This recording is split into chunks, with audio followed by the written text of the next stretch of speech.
Okay. Uh, Testing audio. Seems like everything's working fine.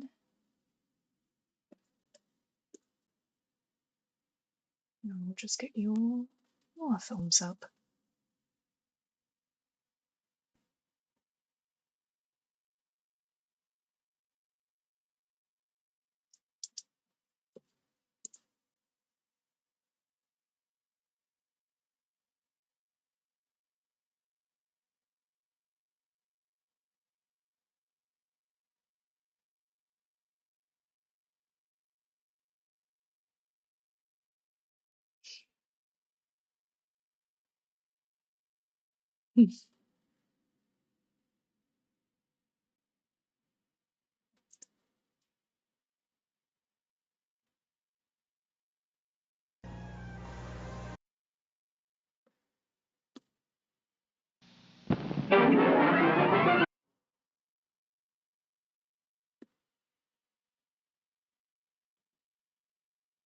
Okay.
Okay, I've got this to fix, which I set this on fire yesterday.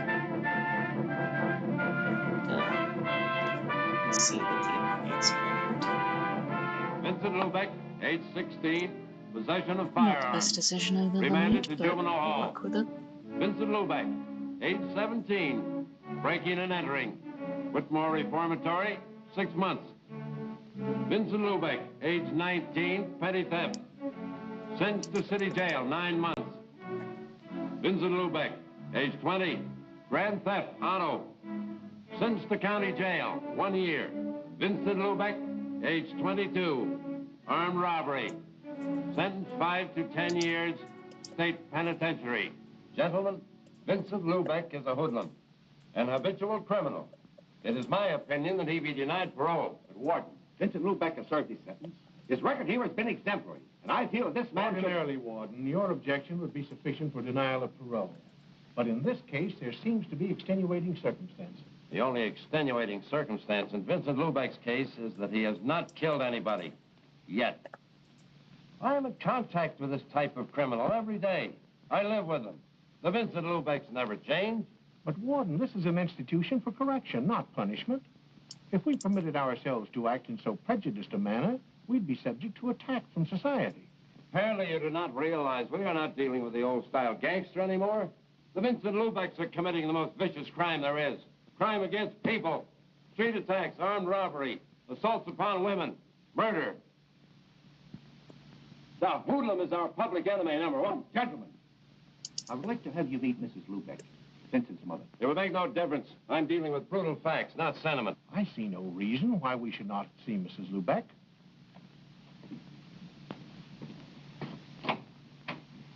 Would you please come in, Mrs. Lubeck?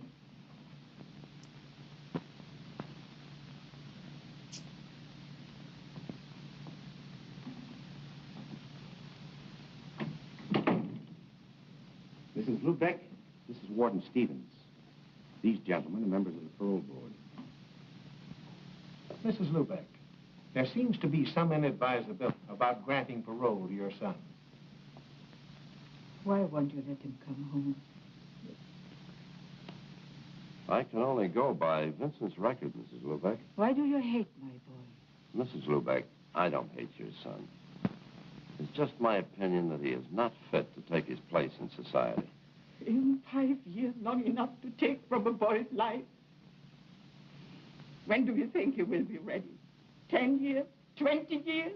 When I'll be dead and there won't be anybody for him to come home to?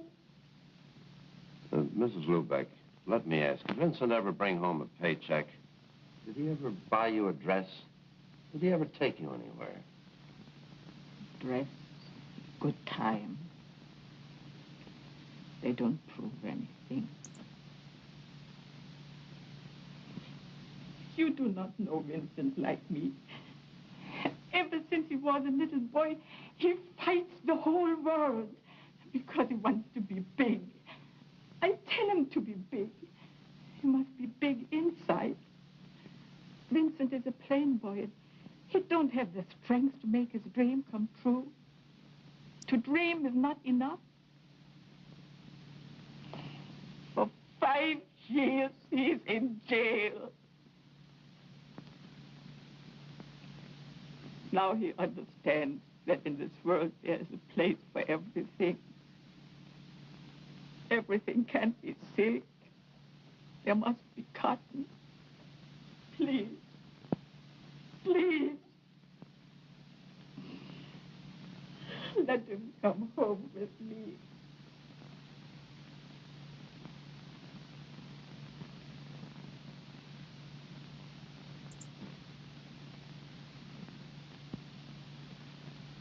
It's the decision of this board that Vincent Lubeck be granted parole. It is my duty as warden to apprise you of the conditions of your parole. You will report monthly to your parole officer. Oh, You shall... I'll fix this before I do Notify him anything. of any change of address and get a job within 60 days. Yes, you would be familiar with parole procedure. Forgot for the moment I was speaking to Vincent Lubeck. Will that be all? Lubeck, I want you to know that I objected to your parole. If it hadn't been for your mother, you'd served your full sentence. Come with me.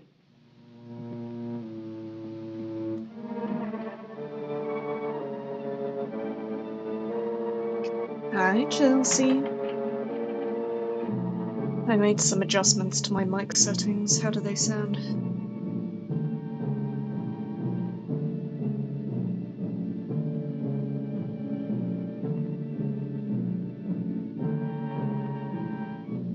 Lubeck, I've seen a lot of hoodlums walk out of here, then come back and leave again through this door. Open it.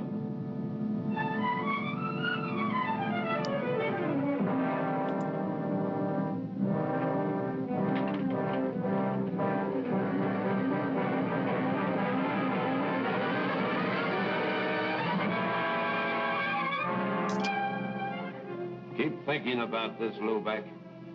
Nice, thanks. Remember, there are no paroles once Changed you my pass nib. this door. Got a nice thick nib for doing backgrounds. See how that works. Haven't tried this one before.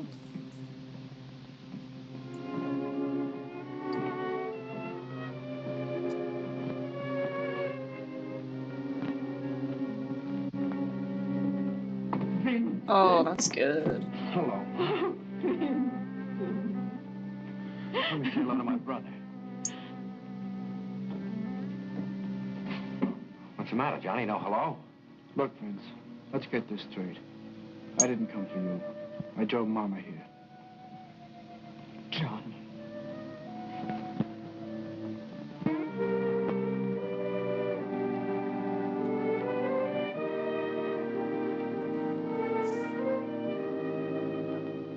You mean Johnny owns this? 3 years now. Lubeck service. Where'd he get the dough to buy it? Papa's insurance. If he was here, Vincent, you would be a very happy man. How much was there? was only a small policy. Johnny used his share for a down payment on the station. What about the rest? Lawyer, Johnny bought all this.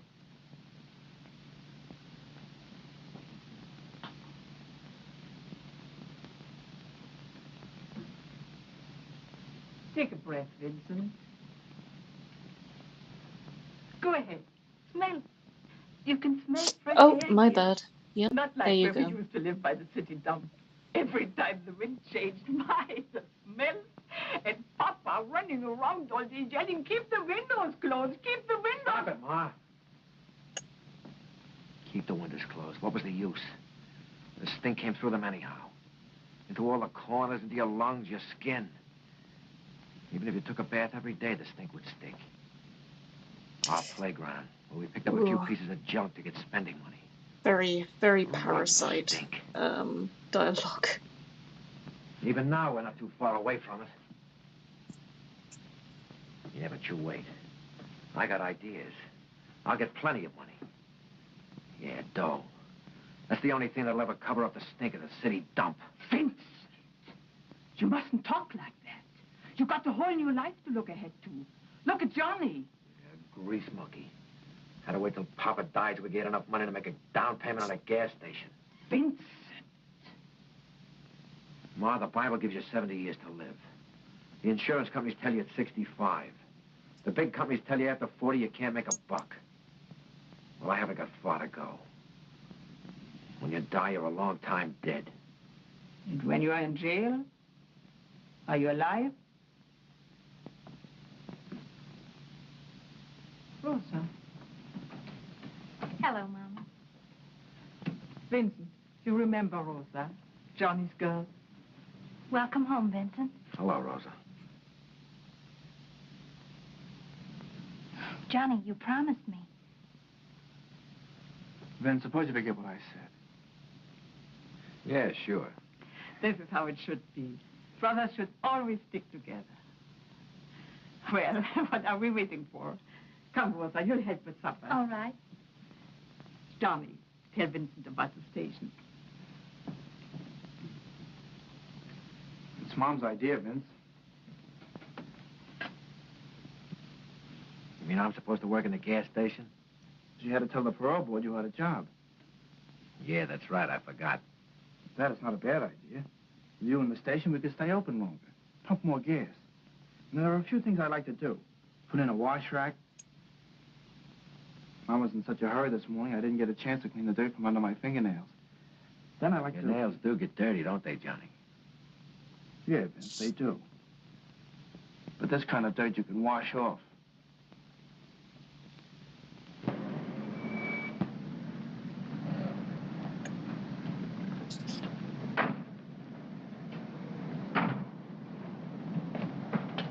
Like it? Crazy about it. It's good work, Vince. Out in the open all day, meeting different people. And best of all, you're your own boss. Nobody gives any orders around here. Who'd you give them to? The gas pump? I ain't taking any.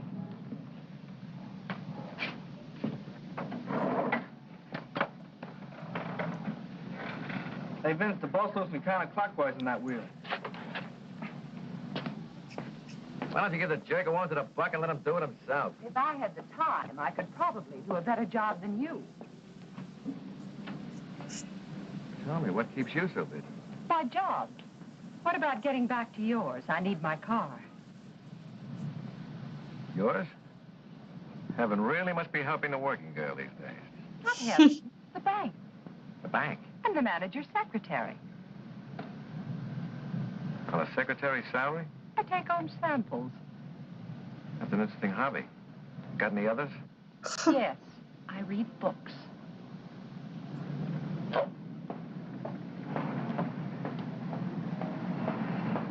Hey, Vince, want to eat first?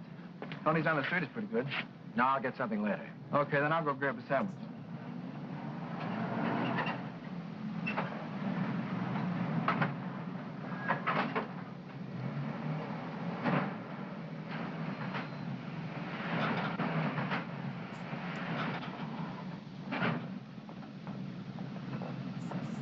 Now, come up, Blueback. I mean your eyes. Change this knit back. It's Seem to have fallen out of your head. Don't get too ambitious. That gal's out of your class. That's what I like about you cops. Always taking the pleasures out of life. How long you been staked out here? Long enough to see you do the first bit of honest work in your life. Didn't lose any time checking up on me, did you, Sergeant? Lieutenant. Hailing you for that stick-up 5 years ago got me a promotion. Well, hanging around here is not going to make you captain. I'd rather make it some other way. Cut out the double talk, Burdick. You're pinch crazy. There's too many guys doing time because they got you're a cop. Not me. I wasn't born yesterday. I'm not forgetting you owe me 5 years of my life. You cheap hood. Always looking for a fall guy and never realizing you're it. Lieutenant, a beef at Elm and 25th. I don't owe you a thing, Lubeck. But if you think I do, try to collect. I'd like to pay you off once and for all.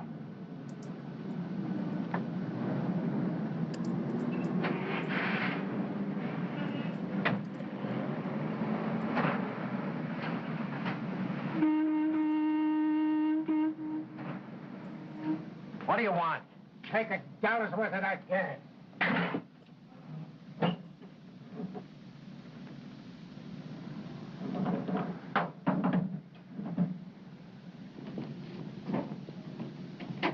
Better watch what you're doing. I only asked for $1's worth, and I won't pay 1 cent more. Now look what you've done. You ruined the paint. Get a rag and wipe it off. Quickly. Well, what are you waiting for? You ruin that paint, and I won't pay you for the gas. Try and collect. Hey, stop that! Cut it up! Did you hear me? Stop it! Competition is too tough, and I don't find customers in the street. That old man will never come back again. I'm trying to run a business. This isn't kid stuff anymore.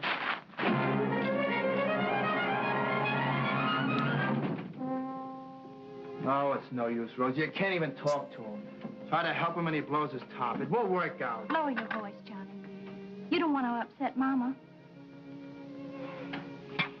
You must be patient. After all, it's his first day, and he's been away 5 years. Well, I'm meeting him more than halfway. But it's not only that. Tony, the restaurant man, told me the police came into the station today. What did they want? I don't know. I wasn't there. But it's no good in a neighborhood like that. Johnny, he's your brother. If you won't give him a chance, who will? All right, the cops coming into the station can't be helped. But that stuff he pulled today, Maybe if I spoke to him. it's no use. He won't listen. Even Mama can't straighten him out. I think I understand what's troubling him, Johnny. A woman's touch? Okay, go ahead. See if you can put some sense into his head. But watch out he doesn't bite yours off. Johnny. Where did he go? Probably up to the roof. When we were kids, he always ran up to the roof. So he liked to look down at the people. They looked so small. Made him feel good. Johnny.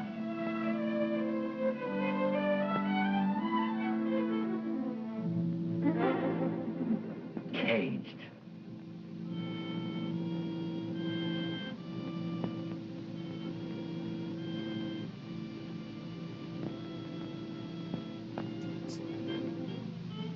Vincent, I want to talk to you. Look, Rosa, one lecture's enough for tonight.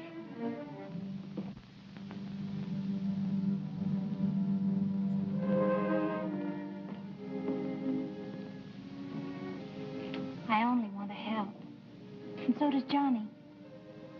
I don't need his help. What does Johnny think he's got? Grease a car, pump some gas, your nose filled with the stink of automobiles, and on top of that, give them service. Not for me. Is it so difficult to adjust yourself, Vincent? I came out just like I went in, only smarter. I learned a few things. It's better to forget those things. Start with new plans. Forget what? That I was behind bars thinking about the day when I'd get out? When life wouldn't be planned for me and I could walk around just like anybody else? When you get out, they won't let you forget. They're still pointing a finger at you or something different. Why don't you stop yelling? I'm an ex-con. What are you going to do about it? The only finger pointing at you is your own. Don't hand me that. Make a mistake once and you're dead. The cops are always after you. People don't want you around. Everybody wants to play warden. Keep them locked up, keep them penned in, don't let them free. Humans, animals, birds. Caged!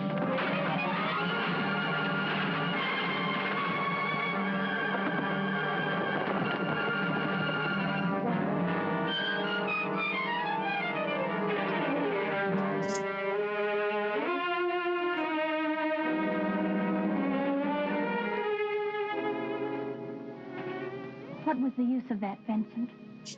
What did it accomplish? If only you'd stop to think, to plan your life. You know all the answers, don't you? Got everything planned. Know just what you want and where you're going. Well, what if it explodes in your face? I know just what I want. That could never happen. Sure, you planned it.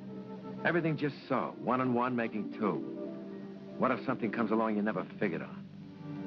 1 and 1 don't add up any longer. For instance, something like this.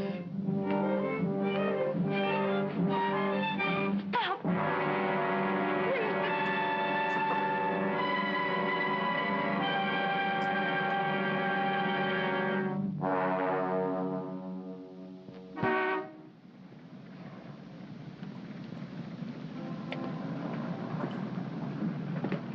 Oh, hello, Eileen. Okay. Say, you keep looking like that, I bet the bank's going to start charging admission. Oh, they do.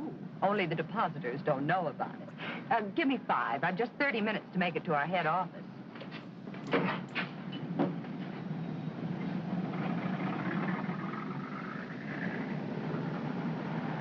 I don't know if I can really tick off sharp objects, but, well, it's something.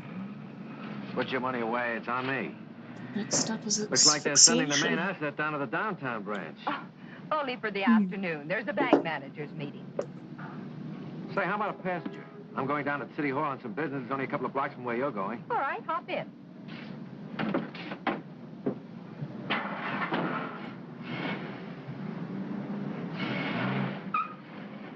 Cigarette? No, thanks. I don't smoke.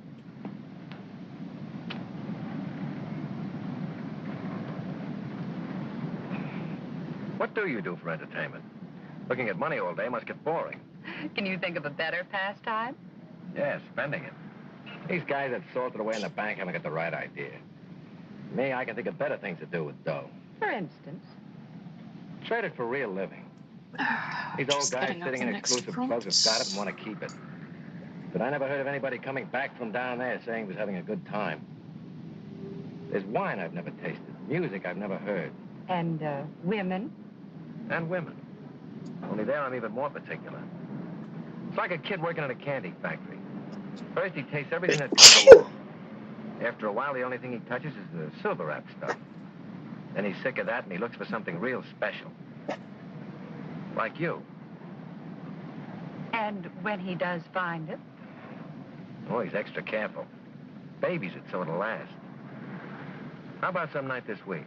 Thursday? It's my day off. Any day but that. We're usually busy preparing our Federal Reserve deposits for shipment, and the pickup service doesn't like to be kept waiting. Why? What's the hurry? They carry a lot of money, and they're cautious about staying in one place too long. Sounds like a junior edition of the Mint. Guess if I had that kind of money, I wouldn't stay in one place too long either.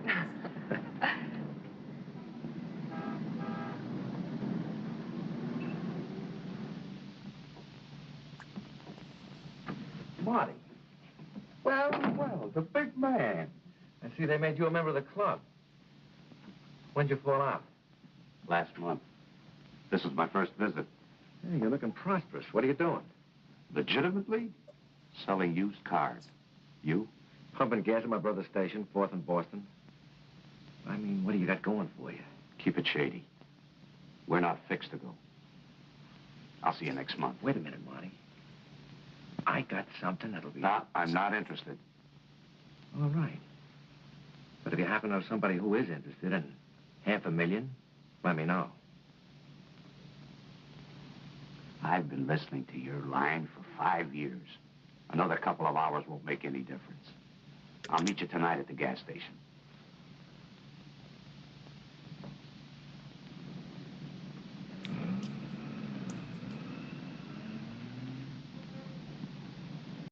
I'm telling you, I can have the whole thing figured out in no time. An armored car? You're nuts. There's only one guy who was big enough to figure a deal like this. Razov. And he's doing 20. Right. But you forget, I was his cellmate. And I did a lot of listening in 5 years.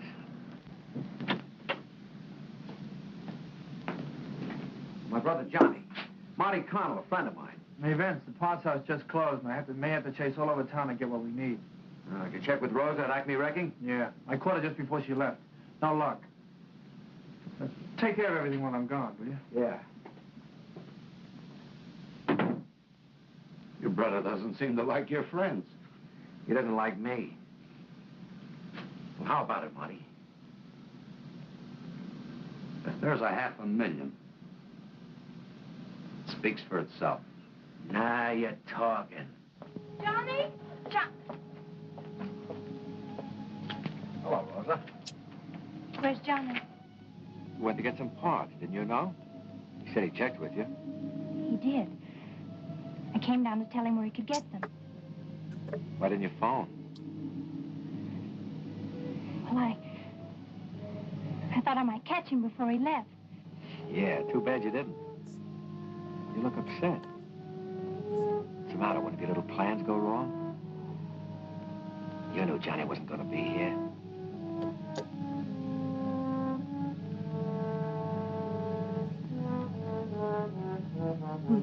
Why did you have to kiss me? I thought you knew all the answers. 1 and 1 doesn't make 2, does it, Rosa?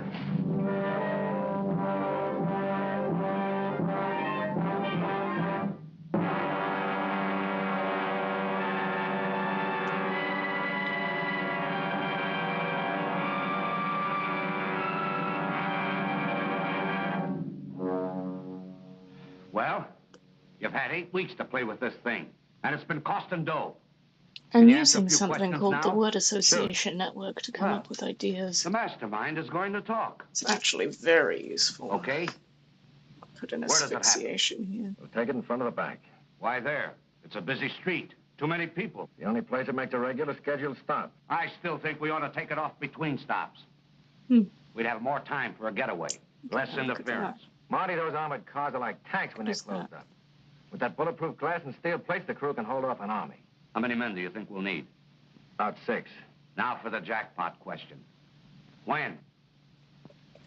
Yeah, I'll let you know that when I figured out one more little detail. What do you mean? After all this, you still don't know when we're going? Marty, 10 minutes after we take that armored car, the police will have the entire area bottled up. Getting through that blockade is a little detail. I'll be a good little boy and let me have the keys of the car. Taking that bank dame out again? Marty, this is business.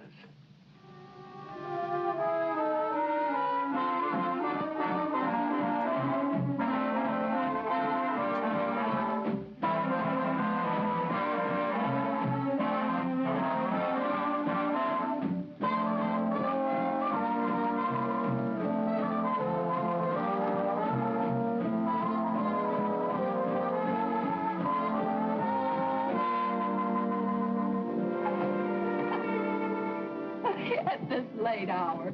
Consider what my neighbors would think. I have considered. They shouldn't be up this late thinking. How about a nightcap? Let's make it another night. Thanks for a wonderful evening. Good night.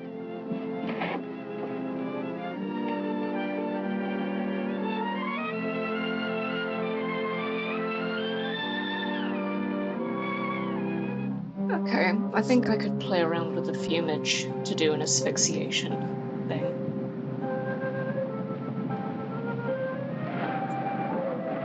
Yeah.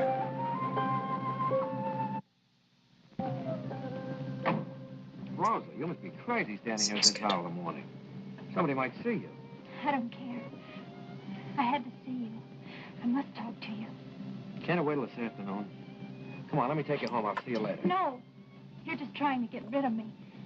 All right, but not here. Come on, let's go up on the roof. No one will see us up there.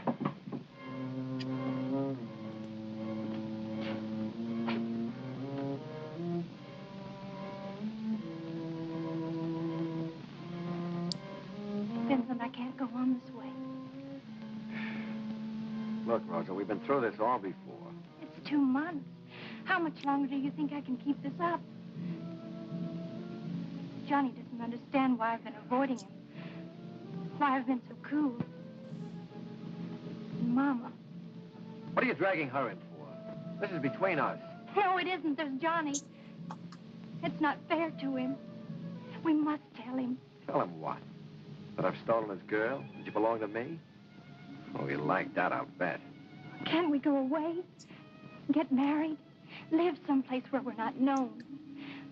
I could get a job. I can't go anywhere, you know. Okay. If the Broadboard doesn't see my kisser once a month, I'll lose my good standing in the community. And look, Rosa, about this marriage business, you've got the wrong idea. Here we go. You're Johnny's girl. Next time he calls, answer. Say hello. I haven't even the right to say hello. Even if he wanted to, I couldn't marry him. Just tell Johnny you took time out on a little plan that didn't work out.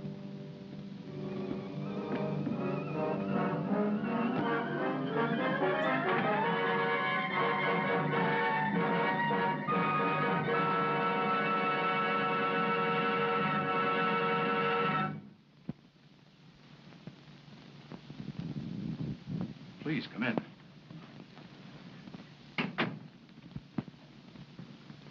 Sit down. Please, sit down. Do you remember me? Yes, Mrs. Lubeck. You're Vincent's mother. You heard about Rosa? Yes, and I'm very sorry.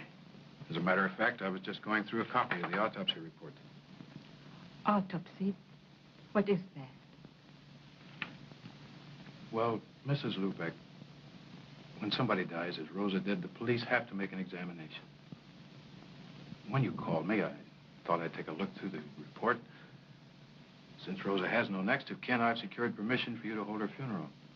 I thank you very much, Mr. Burdick. Rosa was Johnny's girl, wasn't she? Yes. They were going to get married. It's too bad they didn't. Maybe this wouldn't have happened. What do you mean?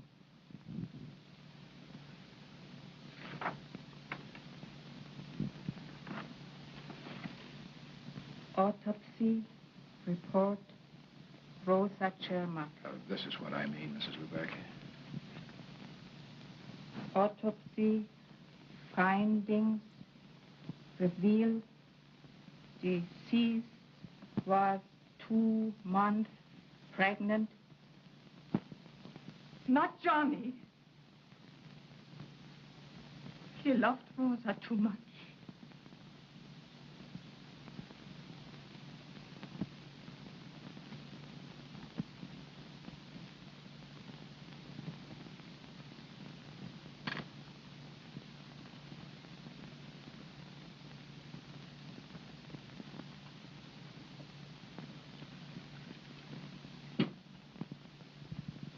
Why don't you eat, Johnny? I can't understand it. Why did she do it? You really don't know, Johnny. I hadn't spoken to her for weeks. She wouldn't even talk to me on the telephone. If I only knew why she did it. Because she was nuts. Any dame who jump over a roof must be nuts. Johnny. Johnny.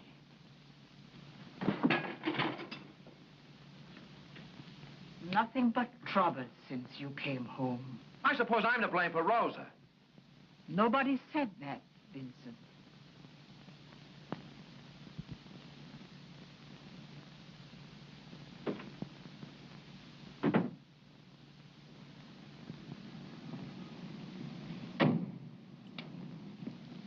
Thanks for taking care of everything, Mr. Breckenridge. Not at all. It's too bad. Rosa was a beautiful girl. How is Johnny? I see he's not around today. Yeah, he's taking it pretty hard. He'll get over it. Time is a great healer. By the way, how far is it out to the cemetery? My mother wants me to drive her there next week. Exactly 11 miles from here. Is it that far? Didn't take us long to get out there. We never drive fast, but we do have the courtesy of the road. The police wave us right through. Charge it to my account. Fine. Good night. Night.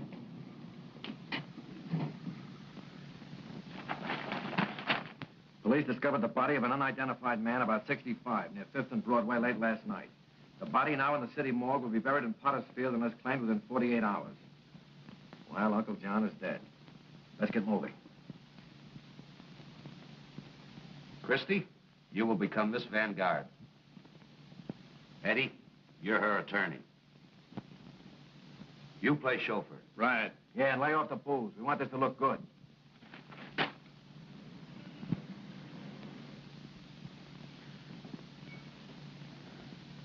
Yes, it's Uncle John. I'll arrange for the removal of the body with the Breckenridge mortuary. Come, my dear. You mustn't be so distraught. Miss Vanguard was very fond of her Uncle John. Trying not to Of course, her get too position sketchy would with it. preclude any publicity. Of course. Uncle John's eccentricities, his death in the street like a common derelict, you understand. Discretion is synonymous with the Breckenridge mortuary. Funeral will be small, just a family. But we shall want the very best. And, of course, Uncle John's wish that he be interred at the precise moment of his birth.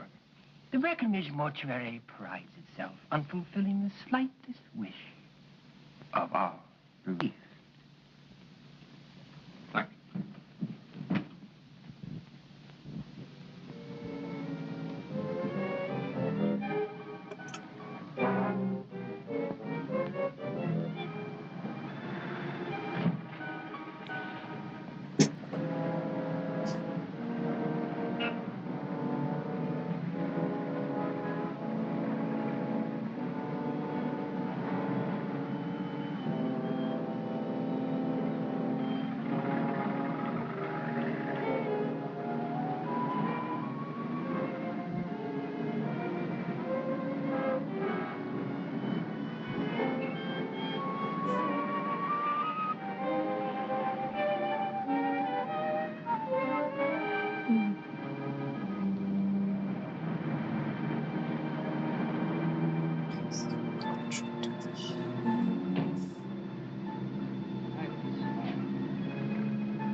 Just like clockwork.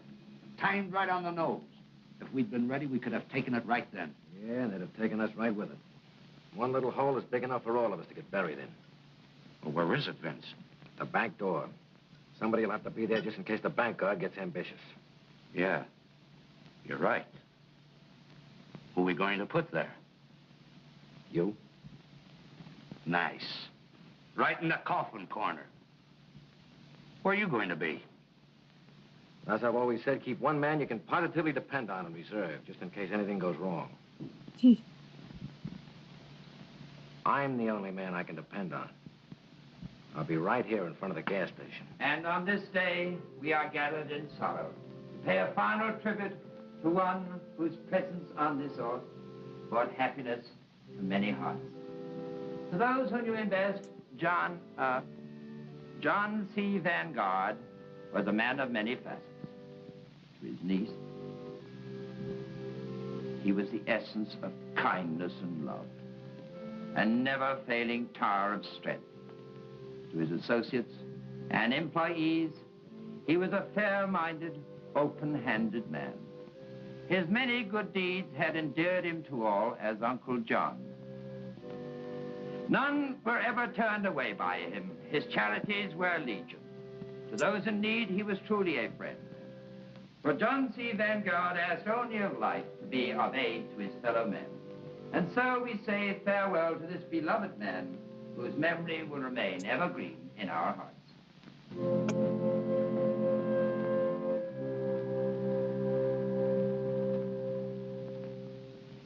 Oh, it's a bit of a wonky year, but it's...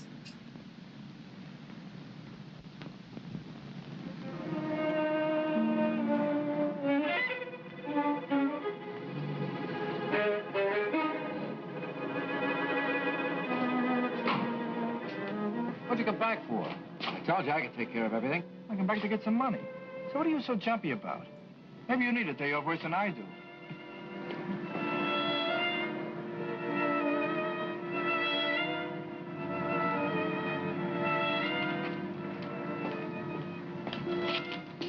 Maybe we've both been working too hard. The way we jump at each other. Yeah, forget it. Go and pick up Mom. She'll be waiting for you. Right.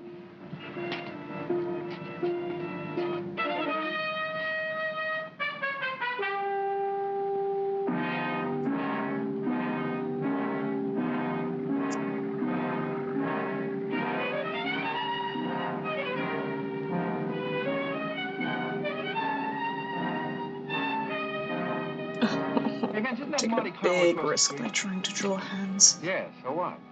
Vince, there's something funny going on. I just saw Marty down to those two guys. Something tells me he's not a Oh, positive. hi, I'm Beth. gonna call the police. Lovely to see you.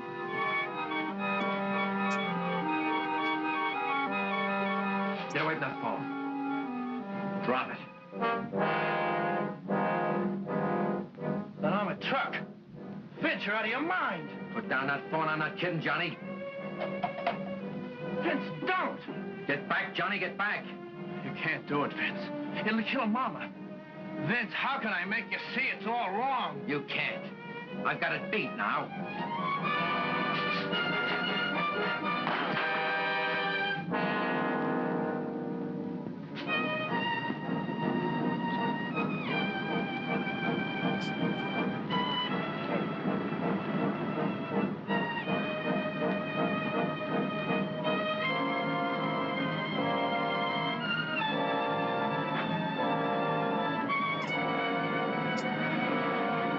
Oh, this hand is making me nervous. Okay.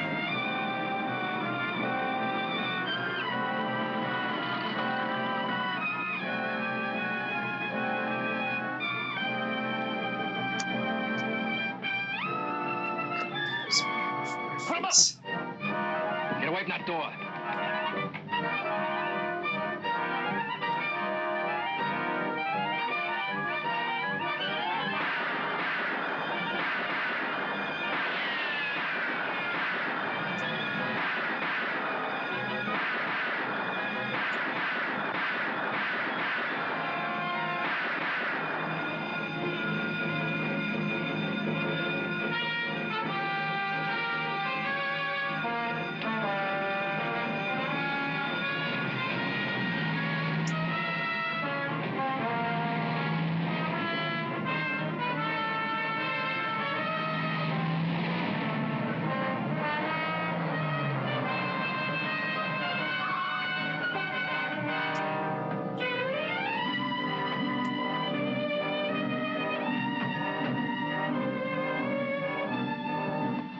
Where's your coat?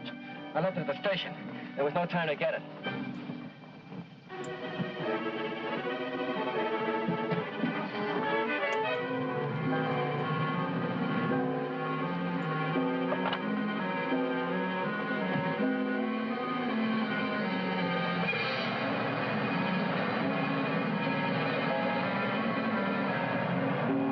Now, keep those reporters outside. We'll have a statement for them as soon as we know something.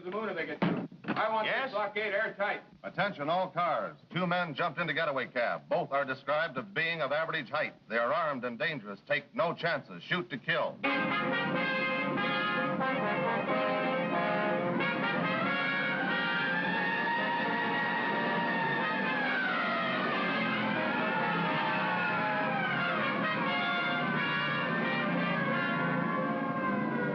Yes, sir. He's right here. The commissioner. Yes, Commissioner. Every available man's on the job. Plan B went into full effect just 2 minutes after I got the report. The getaway car is somewhere inside the blockade.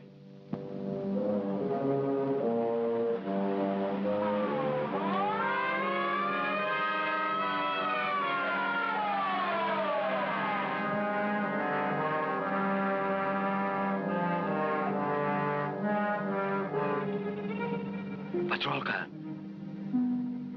Remember, you missed that guard.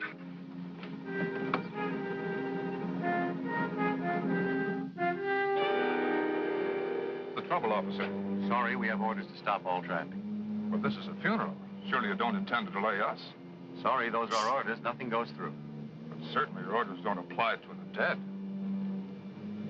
Well, I guess I could call in and find out. Is that necessary? I have no authority to let you through. If you'll just be patient, I'll try and get you a clearance.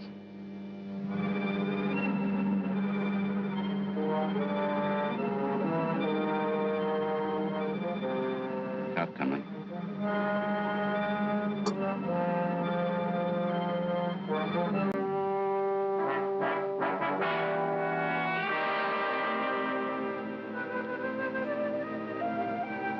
I messed up on that cheek a little. 10 minutes left.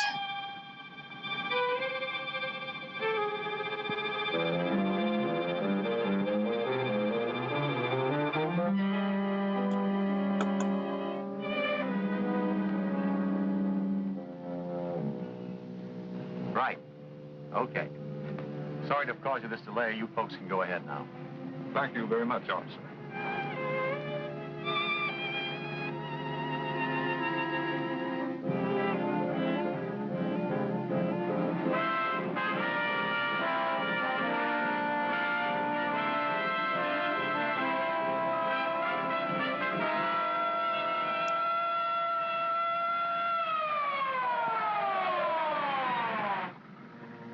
Check on that blockade, Smith. I don't care if traffic's tied up for the rest of the day. Nothing goes through. Okay, Lieutenant.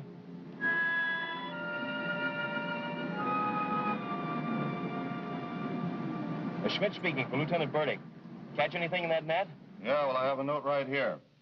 Funeral from Breckenridge Mortuary. Hearse and 2 limousines. Just went through a few minutes ago en route to White Cedar Cemetery. Okay. I'll have all you fellows go down and take a look through the mug rack. You might be able to identify that cab driver. They're holding it down, Lieutenant. The only thing that went through is a hearse and 2 limousines from the Breckenridge Mortuary. Okay, Smith. Breckenridge.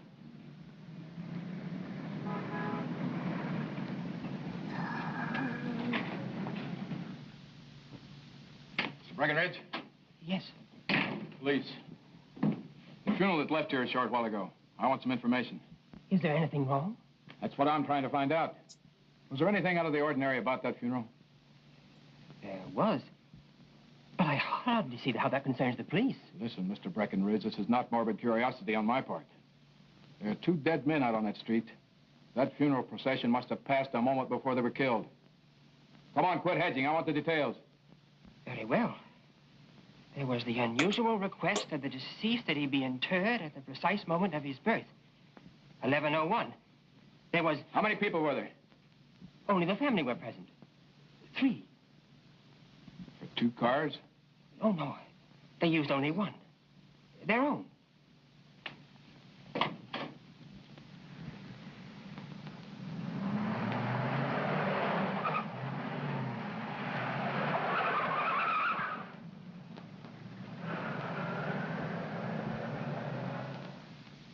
The last thing I saw was Tony and John laying dead in front of the bank.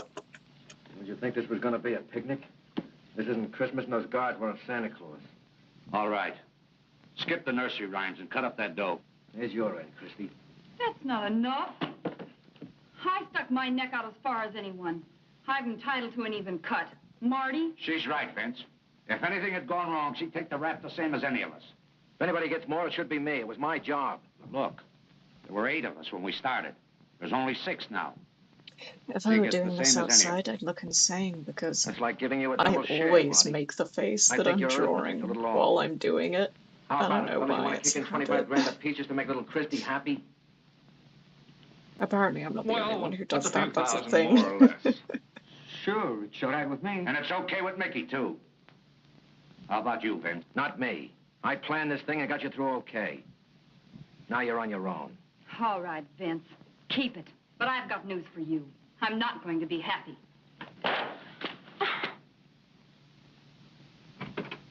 The streets are crawling with patrol cars. Did you get rid of the car? Yeah. Let me see that sheet. There's your end on the table.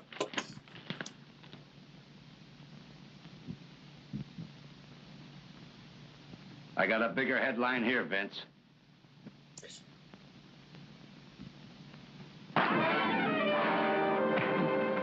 Oof, lucky car. Let's get out of here.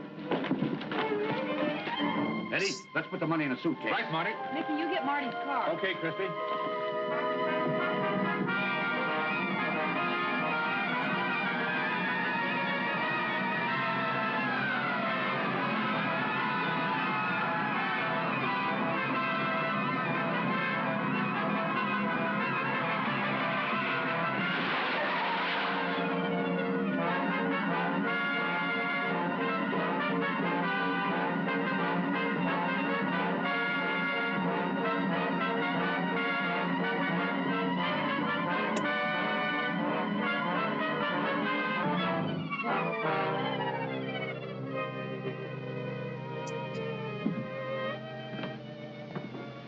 I didn't expect you, Vincent. Why did you come here? You invited me for a nightcap, baby. Remember? You're being presumptuous. That doesn't give you any priorities on my present or future. I think you'd better leave. What's the matter? You getting tired of my company?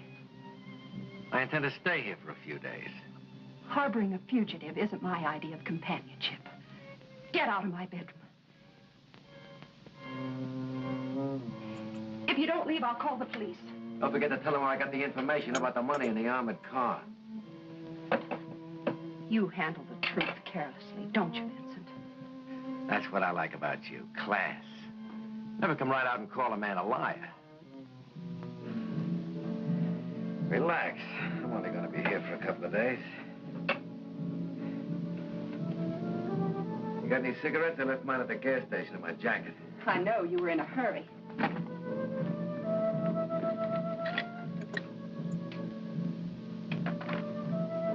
There are no cigarettes here. Vincent, you forgot. I don't smoke. Don't get any ideas. Get out.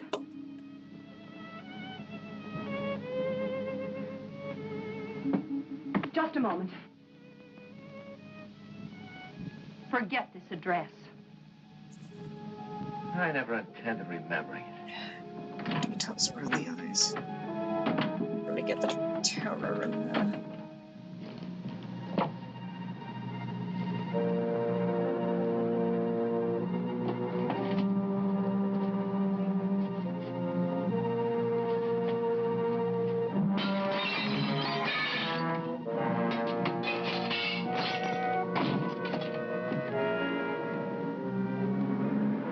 I should have exaggerated those mounds more, but I didn't have time, so... Oh.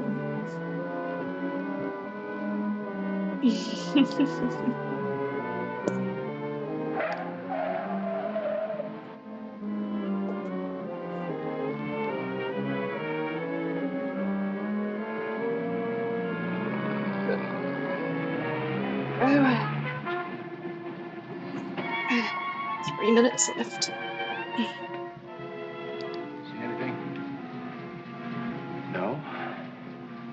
No, guess I was mistaken.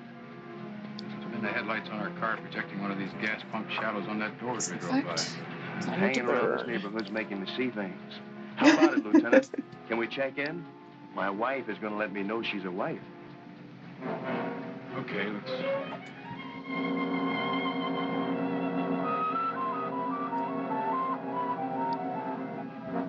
Lubeck, we know you're inside.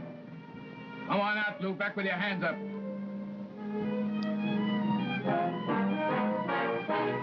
Oh, sorry about this. Don't want to make you dizzy. Okay, 2 minutes on the clock.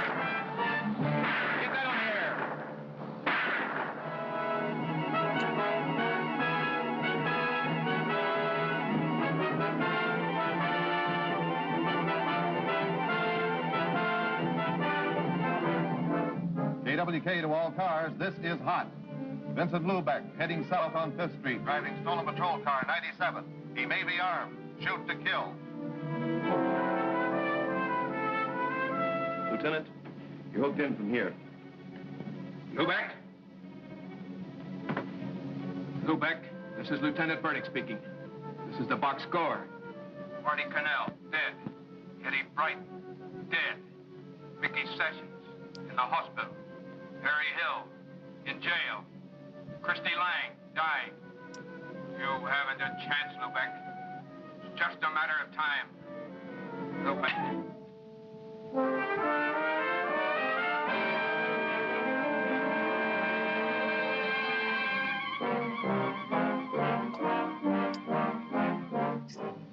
They're on him. Where? Harper Street.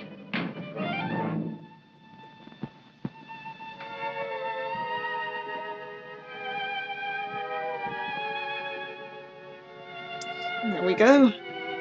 40 seconds on the clock. I think we're done. It's probably more I could do that. It's me, Ma. Thank you, Bear. Asphyxiation. Oh.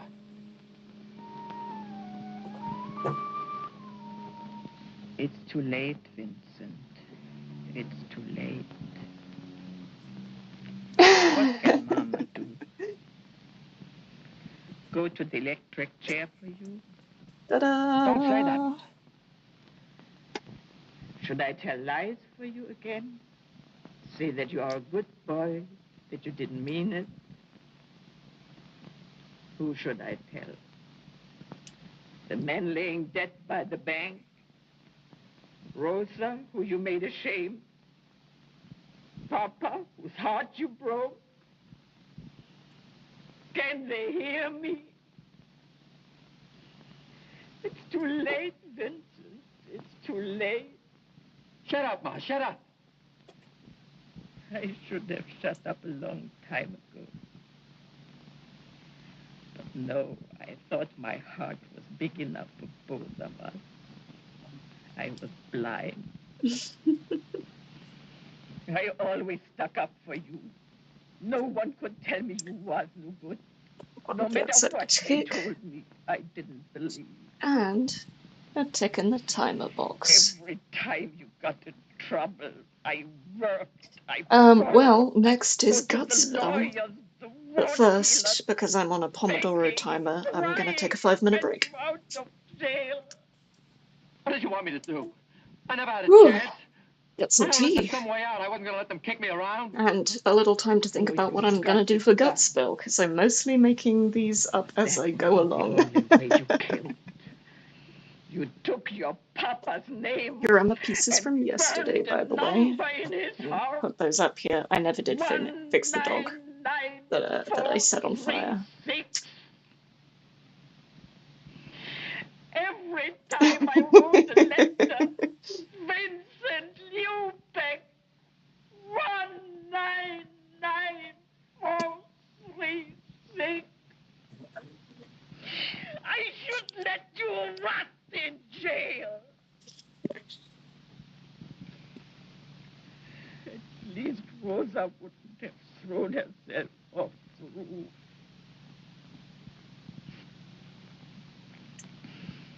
What did you want from her? She meant nothing to you. But because she belonged to your brother, you had to take her. And she died with your baby unborn. Ma, I didn't know. And if you had, would you have cared? Hoodlum! All the time you was yelling about the smells from the city dump. You are the smell. You are the sting. Ma.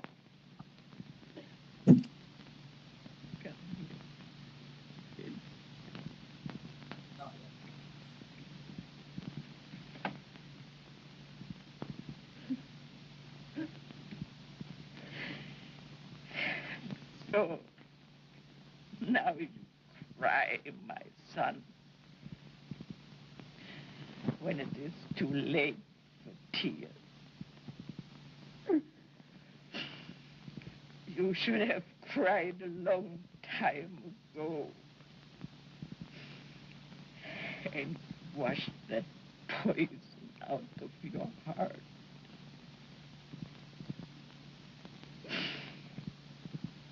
Now, it's late.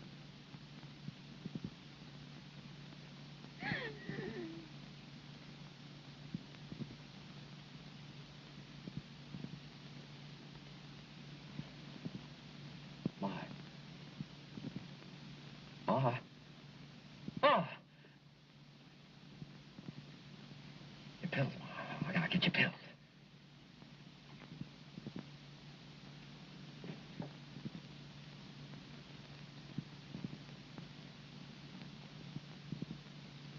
Ma.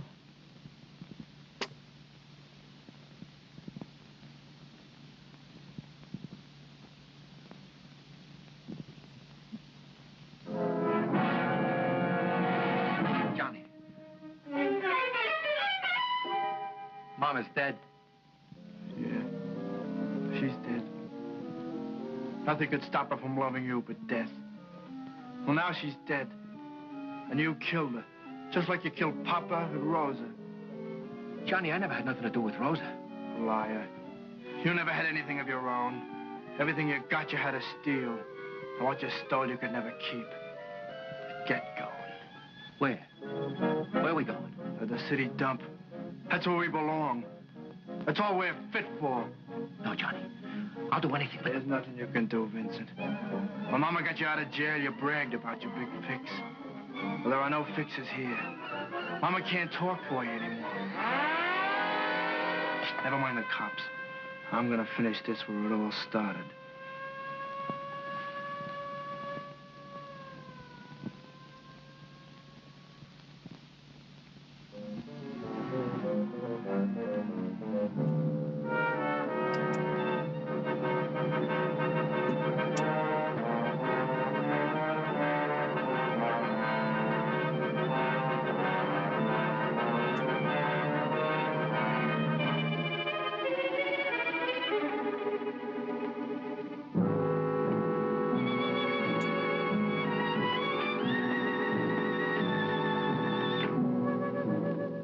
Johnny, for God's sake... Shut up.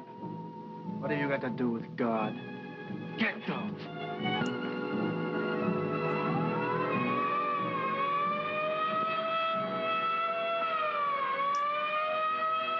No, Johnny, no. You can't. Not your own brother. You can't.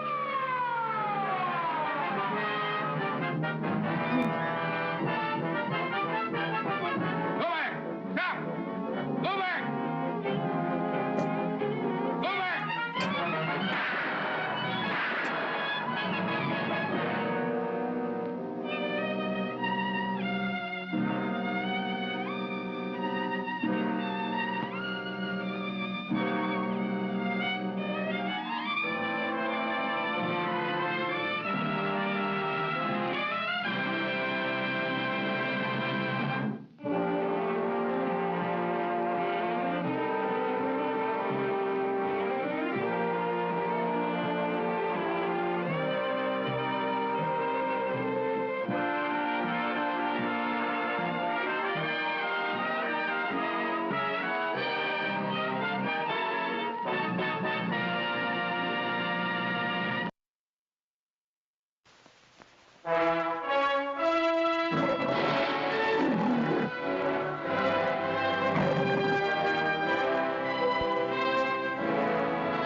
Ran out of time.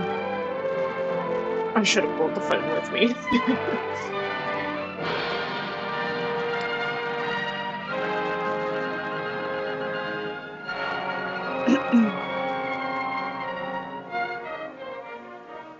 This is where I live.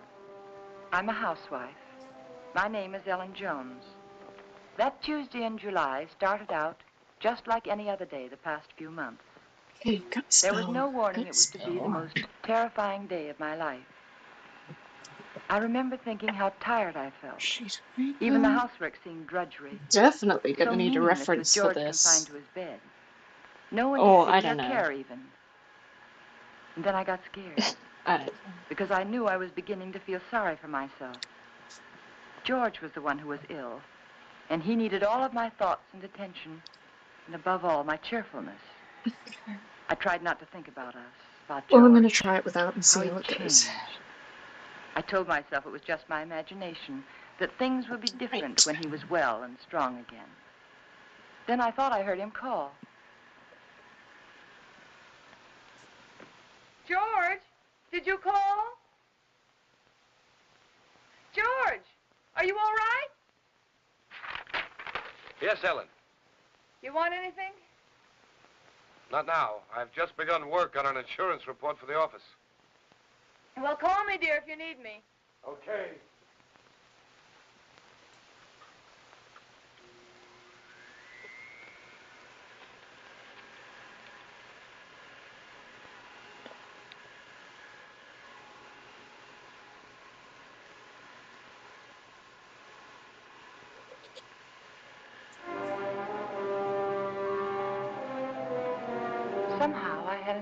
odd feeling. There You was have a lot something of about cats? George's voice. I found myself thinking about the first time we'd met. How different he was in those days. I remember I was sitting in Dr. Graham's office. We were talking. I played 1 game of checkers and 2 games of rummy, and I've written letters to a wife, a mother, and a sweetheart, and I listened for a half an hour to a homesick young ensign from Texas. He was awful cute.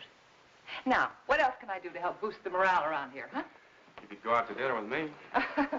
We'd get about halfway through the soup, and you'd get a call from the hospital. You're right. I guess my courting will have to wait till after the hostilities.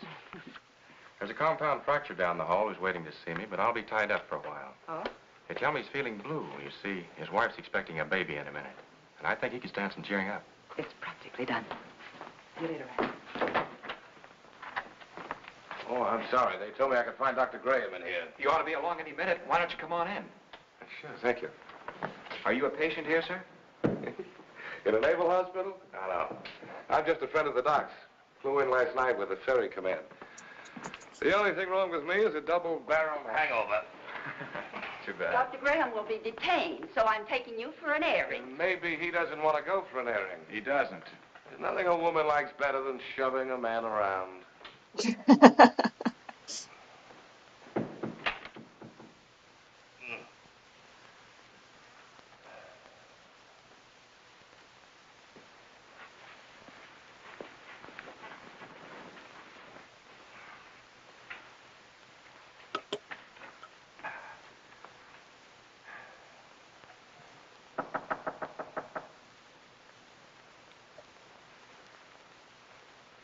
Hello. Hey. Who are you? I'm Ellen Brown. Doesn't suit you at all. It's much too plain. Oh, I'm sorry. I'd tell my parents about it, but they're still back in Kansas City. Now, what can I do for you, young man? I can think of a lot of things. Oh?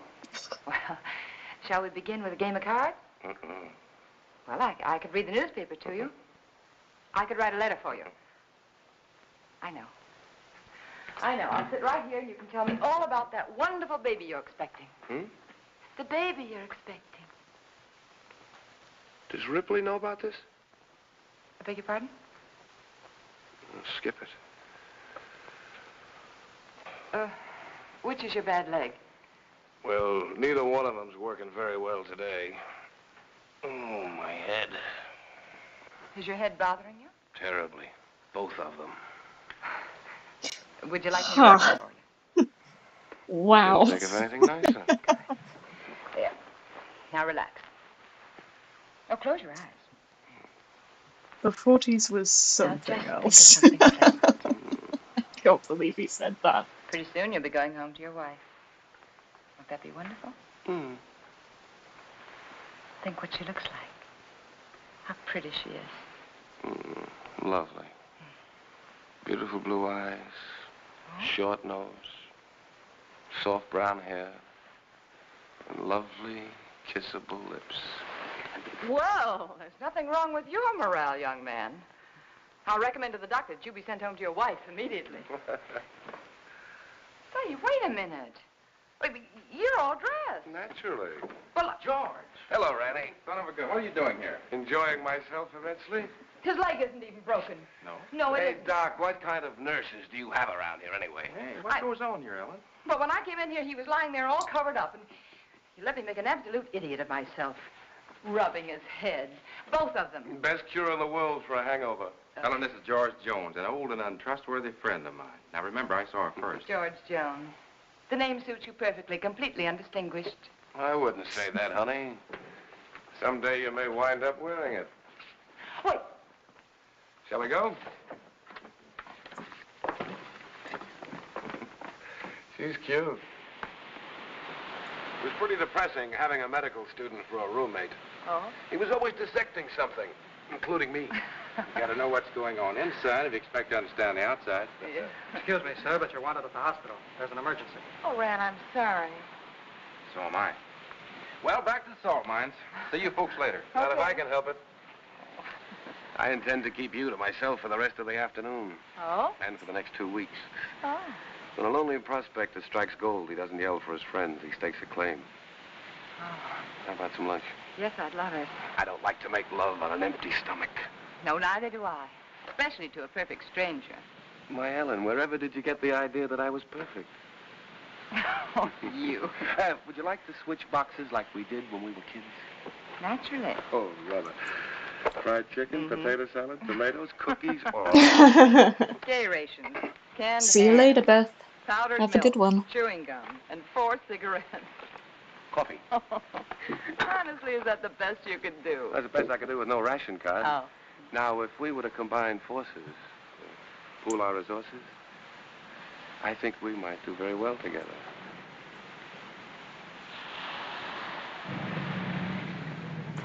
Here we go. Bye, George, and good luck. Thanks, man. Goodbye, darling.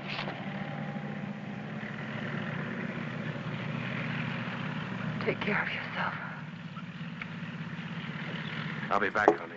Remember that, I'll be back. Of course. Of course. And I'll never let you go.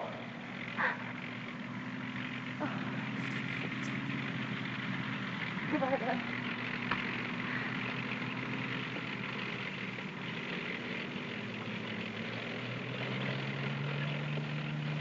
Quite a guy. Yeah, quite a guy. I'm going to marry him, Rand. I'm going to marry him just as soon as he gets back. I figured as much. Are you sure he's right for you, Ellen? Oh, I don't know. It isn't something you think about. It's just something you feel. You know, you can't do anything about it. I know what you mean, Ellen. The guy with wings has it all over us fellas who walk around down here.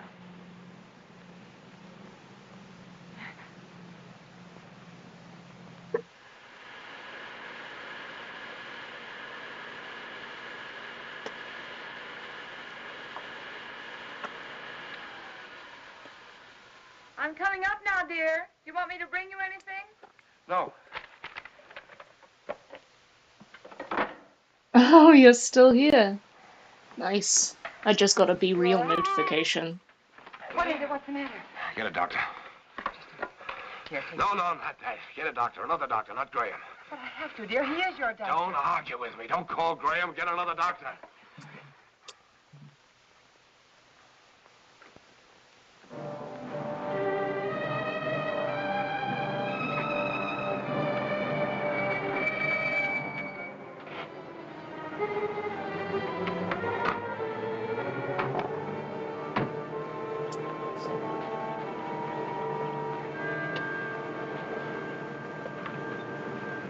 Do you sometimes have streams on while you're working, Beth?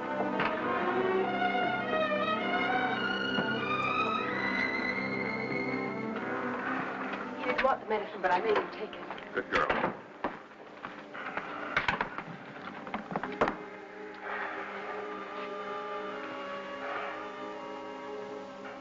Still ticking. Okay, well that Sounds ate pretty up good. some time. You're evidently feeling better than when That's Ellen what I called. get. What time is it? 5 after 9, dear. Took you a long time to get here, Annie. Oh, I know it seems like it, but he came just as soon as I called him. How long did it take? About 20 minutes. Fortunately, Ellen caught me as I was leaving on another call. Yes. Is there some alcohol in the bathroom? Yes. 20 minutes. I got that pain over 45 minutes ago. Why did you delay it? I didn't, dear. I lost a lot of time trying to get another doctor. But you needed him so badly, I had to. You know best. You always know best nowadays, don't you, Ellen? No, it isn't that. I just knew that he'd come sooner than anyone else. He's our friend, George. I was better already. Rennie, let's not kid each other. We both know where I stand. My own insurance company wouldn't put a nickel on me. Now, look here. Ah, that's convenient. Automobile taking an unexpected turn, a brick falling from a high building, heart condition like yours. They're all hazards, but that doesn't necessarily mean they'll ever What happen. you working on at the moment? Think of all the Studying chances you took during the anything, war. like You didn't any worry about them. period Came out specifically? Or? feeling better when you went in. Now, the only thing you have to do is lie here in bed and let us help you get well. Isn't that right, Ellen? Yes, that's what I keep telling him. You're lucky in many ways, George. You have a wonderful wife. She's developed into... No, I get that completely. Exclusive services much longer. You've got to cut out this way of thinking. Yeah, I know. Would you mind, Ellen? I'd like to talk to George alone. No, of course not. I'll be across the hall if you need me. Those were pretty morbid things you were saying in front of Ellen. Has she complained? Certainly not. But you got to think of her, too. She's looking a little worn. Now, when you get these ideas, try using a little mental therapy. Next, you'll be telling me I ought to see a psychiatrist. Might be a very good idea. You doctors are all alike. You can't cure a patient, you tell him it's all in his mind. I'm trying to help you, George. You know that.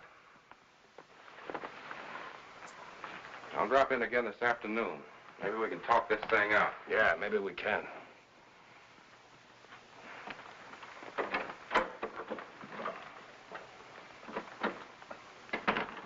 Ellen? Yes? Come downstairs there. I want to talk to you.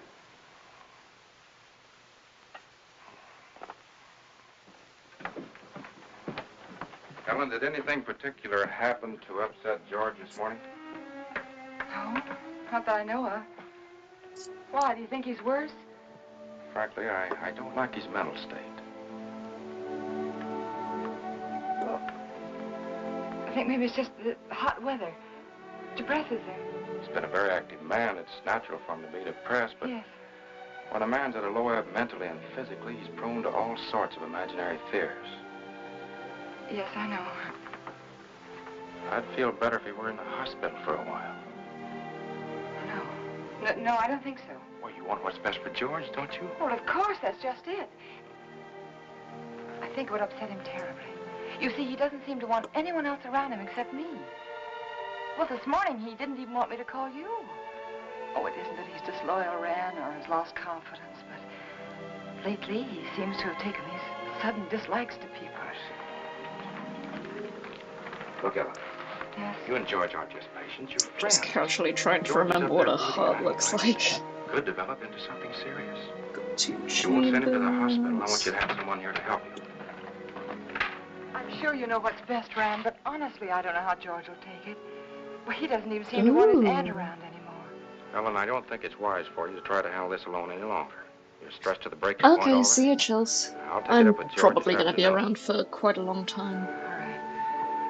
I better get back upstairs. No, Ellen. Let him relax for a while. Oh, all right. Give the medicine a chance to work. Yeah. I want you to relax, too. Oh, I'm going to have to look up what a heart looks like. Remember now, you could call me anytime you need me, even if you just think you need me. Oh, thanks. I don't know what I'd do sometimes if I didn't remember that. Goodbye. Goodbye. You're doing fine. Thanks.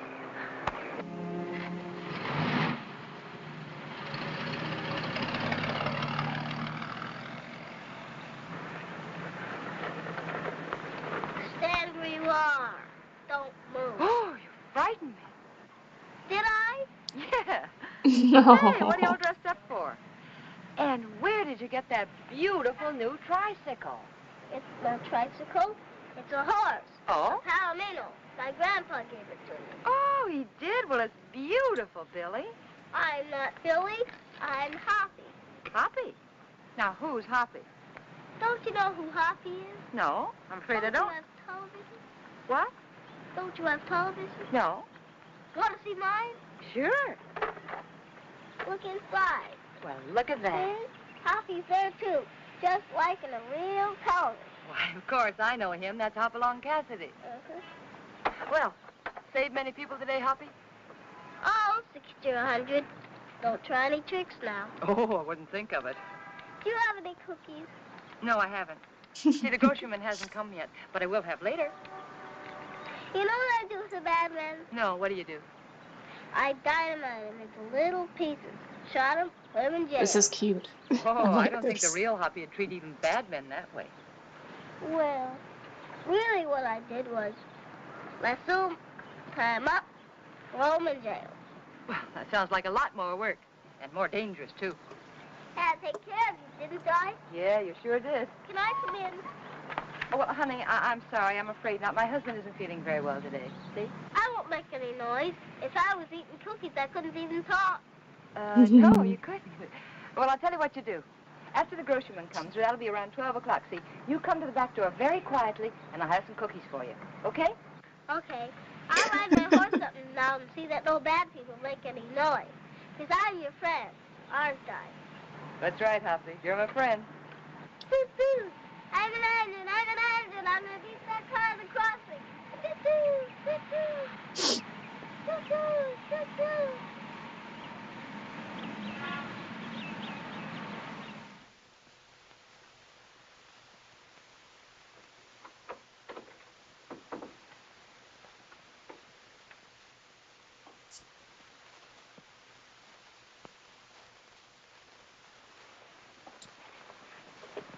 Well, George, you weren't out of bed just now, were you?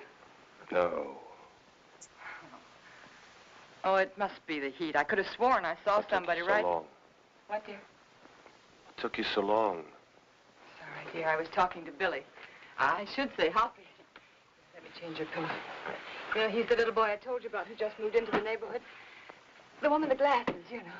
Oh, he's an awful sweet little kid. What were you talking to Rennie Graham about? That's what I'm interested in. We were talking about you, dear. He thinks you worry too much about yourself.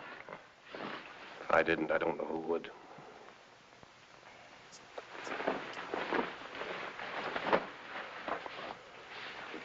George, ever since you got out of bed yesterday to see if you could walk, I've had it on my mind. I want you to promise me not to get out of bed again while I'm out of the room.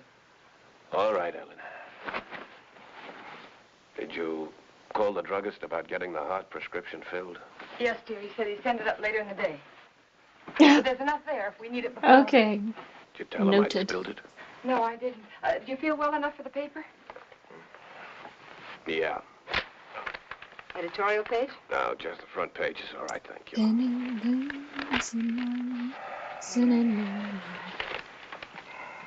You look tired, Ellen.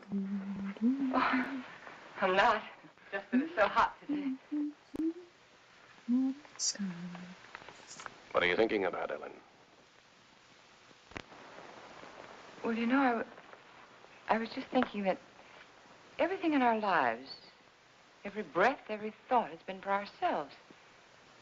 I don't think people can do that and be happy. Do you? You're getting a little confused, darling. It was me that Rennie Graham told to change my way of thinking. Oh, no. I mean, it was my fault, too. I just wasn't strong enough to help you. But we could change all that now. Ellen. Could make all the difference in the world, George. Come here, Ellen. Yes? What's the first thing you do? When? When I'm out of this bed again, away from the house? Just be so grateful that you're well. I think I'd try to do something to somebody. I mean you. For your own self. Oh. I'd like children. Yeah? Yes. And then I'd like a garden. A real garden. Like the woman next door has. And I'd find out about flowers and things, and I'd compare notes with every other woman on the block. So you'd have a garden and children, huh?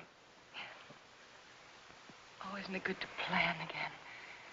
Kind of gives you something to hold on to, doesn't it? Oh, my, it takes a long time for things to sink in, doesn't it? But you always said that, George. You always said, make a plan for everything and then stick to it. All right. All right, our plan now is for you to get well. And then afterwards... You must think I'm very stupid. Stupid? Don't you think I know you're in love with him?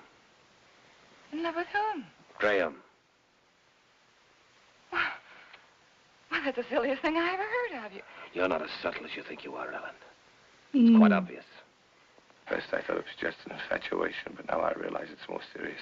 Serious to the point where my life is more in danger from your heart than mine. George, what are you talking about? I almost feel sorry for you, Ellen. He overrated you, Ellen, just as he underrated me. You haven't the courage or the intelligence he thinks you have. Please don't talk like... Do you suppose I don't know he told you to rake over these old coals this morning? No, dear, he didn't. Convinced me I was a failure by making me impossible promises? I know something about my own sickness. I know what happens to a man when you take away his self-respect. George, I know what happens when you constantly upset. George, this is wrong. I know it is. Please don't upset yourself anymore. Please. That's what he told you to do, isn't it? Did he also tell you to delay getting help to me like you did this morning? How could you do that, Ellen? How could you take a man of second-rate intelligence George, like dear, that? we'll do anything you say. I'll get another You didn't doctor know right what you away. were letting yourself in for, did you, Ellen? Please don't talk anymore. For the sake of speed, I'm going to use a paintbrush. See if that works. So little time left. Oh, George, you just couldn't believe those things you said about Dr. Good. I don't even want to hear his name.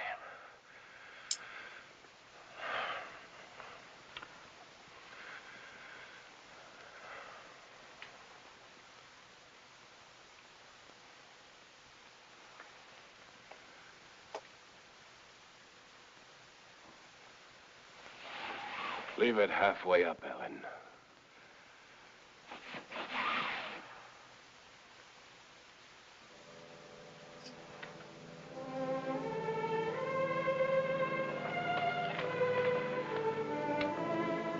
I was so hurt I could hardly keep from crying. But again, I reminded myself that George was terribly ill and he didn't mean it.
I knew I had to keep doing something, anything.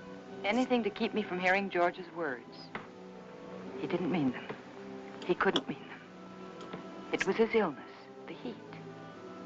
And when I took his lunch up to him, I'd be pleasant and cheerful as if nothing had happened. Hey. Oh, hi, Hoppy. What's the matter? Oh, you don't have to whisper now. He's awake. I was just fixing his lunch. Did you come for your cookies? Mommy's just not to beg, but I've already had my lunch. You're not begging. I want to give them to you. There you are. Take a tray. But Say, are you catching a cold in this weather? you sound just like my mom. No, I'm not. Oh. I could use something, too. Present for me? Uh-huh. Oh, Hoppy, how nice of it. I wonder what this could be. Oh, that's very nice of you. Are you sure you don't want to keep it yourself? We got a big television at home, a real one. This is just a pretend one. Well, I know it is, but it's very nice, and I want to thank you very much for giving it to me. Mommy says television's good for when you're sick. Daddy says it makes him sick. Oh. Mommy lets me look at television, so I stay in bed. Well, I think that's a very good idea. I'll have to tell my husband about that. Can I see him? I can play with him if he can't go outside. Oh, well, that's very nice of you, but I don't think he's well enough to see people, dear. I won't make any noise. I'll just eat my cookies and look. Well, perhaps in a week or two All when he's right, feeling there better, we huh? go. Time's up. Okay. My horse is sick. I gotta go see my horse. Okay.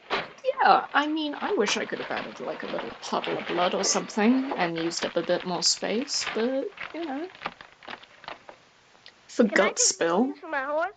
It kind of makes sense. That's just the first thing that popped into my head. All right. Say, honey, are you sure you don't want to take that television set with you? The man can use it, but tell him not to break it, because I gotta use it later. Well, all right, I'll tell him. And thank you again, Hoppy. Bye. Bye. Okay. I always felt better after talking with Hoppy. I wondered how he'd look without his glasses. the nice things that kids do. Don't break it, because I have to use it again. George wanted his lunch. That was a good sign.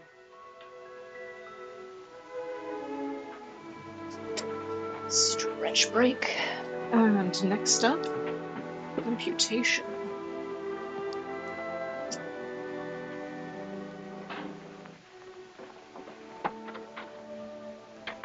Hungry? Yes, as a matter of fact, I am. Good. Feeling much better. Poppy sent you a present. Television set. And he says not to break it because Thank he you. has to use it later. You two are getting to be great pals, aren't you? Oh, yes, he's a darling little kid. He's so eager to please. Oh, honey, not now, huh? All right. But at least you're going to have clean hands and face before you eat. Ellen, has the postman come yet? What'd you say, dear? Postman, has he come yet? Oh, no. No, he's very late today. Guess it must be the heat. Give him this letter when he comes, please. Dear, I thought you were resting. The rest in a way. A relief to get that written. New insurance law affects the Emerson estate. I've got to check over. All right, dear, all right. I'll meet him at the gate. Give it to him myself. How's that? Good. Sure.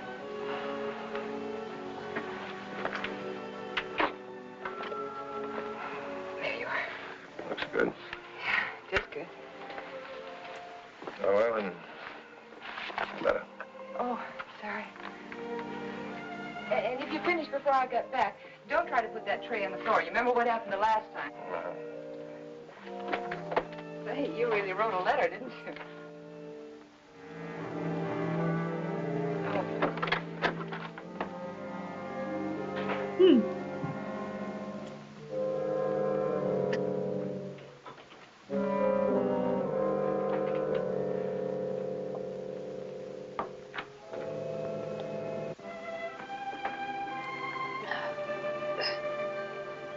I wanted to stop a minute and chat with neighbors, but I knew George wouldn't like it.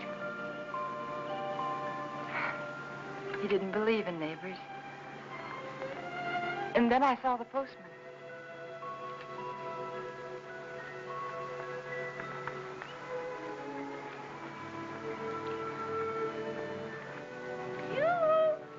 When do you think this heat's going to break?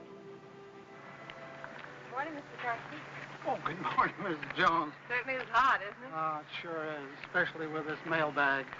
Looks heavy, all right. Well, if I'm all in now, I wonder what I'm going to be like this afternoon. Well, I guess I'll live. Yeah. Everything's so high, I've got to keep my nose to the grindstone. Yeah. Got a pension plan. Did I tell you about it? Yes, you did. Well, you got to follow it to a T. Every penny counts. Yes. Now, you know, my wife doesn't understand that. She says I'm an old penny pincher. No. But I told her that Mr. Carson, would you take this letter for me, please? Thanks. I'll swear, I bring in more mail than I take out. Well, I'm sorry. I'd run up to the mailbox with it myself, but I don't like to leave the house so long with my husband being ill and all, you know. No one ever figures how it slows me up lugging everybody's mail around this awful heat. I'm sorry. My feet are throbbing. Your feet ever... Yeah, I know just what you mean. You know, I ought to be way out in Pine Avenue and Merritt Street by noon. With the way I'm going, I won't be out there till 1 o'clock. Sorry. Well, with everybody giving me mail to take back. Is that mail for me? Huh? That mail, is it mine? Oh, yes. Excuse me. Thank you. It's all right. It's that retirement plan that keeps me going. Yeah, I bet it is. Well, thanks again, Mr. Carson. You're welcome. Well, glad to see your husband's well enough to be up, Mrs. Jones. Goodbye. I wish I could lie down for a while.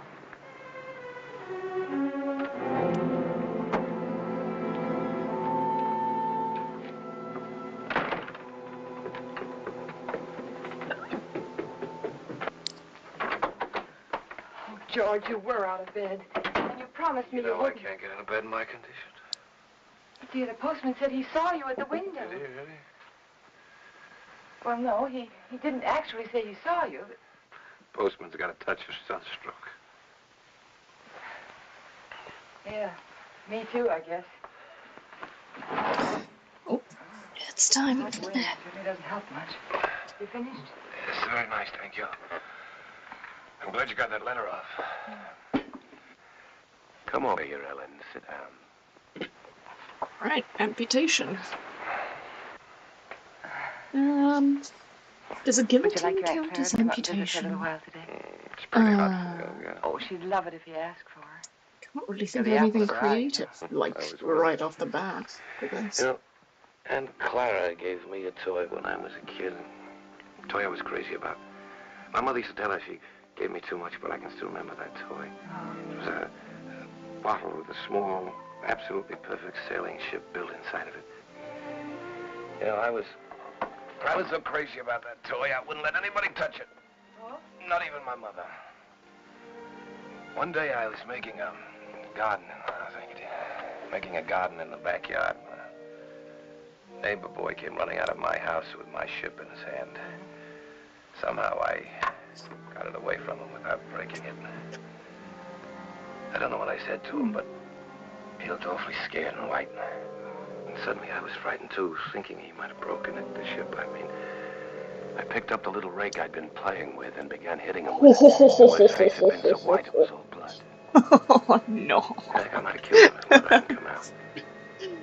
She took him into the house, into the bathroom, washed his face. They were both so excited that I felt safe. I had my little ship again. When the neighbor boy stopped crying, Mother turned to me and she said, "Give it to him." She sounded so strange and quiet, I knew I had to. Yeah. He held out his hand. I could see he hadn't learned anything, so I handed him the ship. But just as he was about to take it, I let it drop on the tile floor and I stepped on it. You'd never have known what it was, but somehow or other it was mine.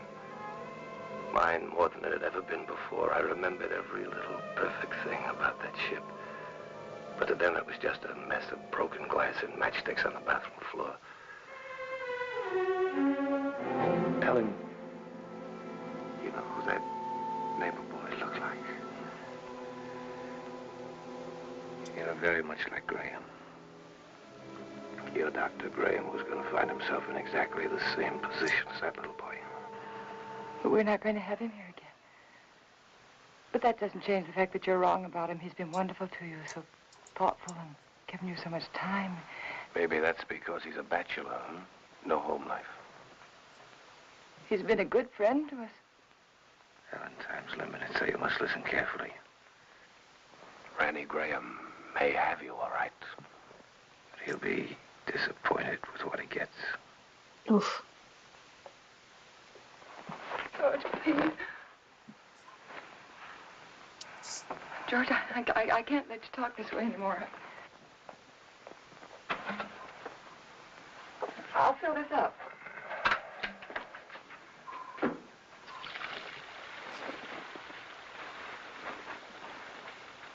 Okay, alright. I know how I'm gonna do this one. Let's get rid of this.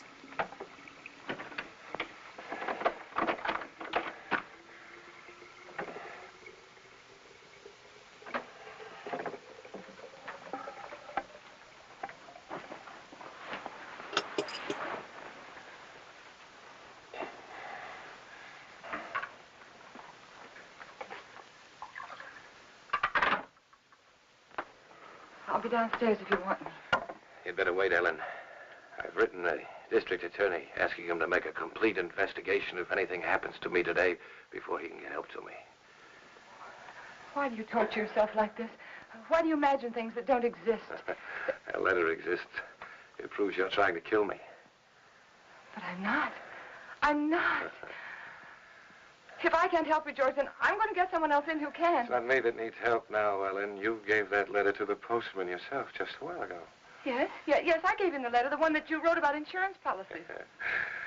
I knew you wouldn't recognize a district attorney's name if you saw it. Nobody ever does. Isn't that strange?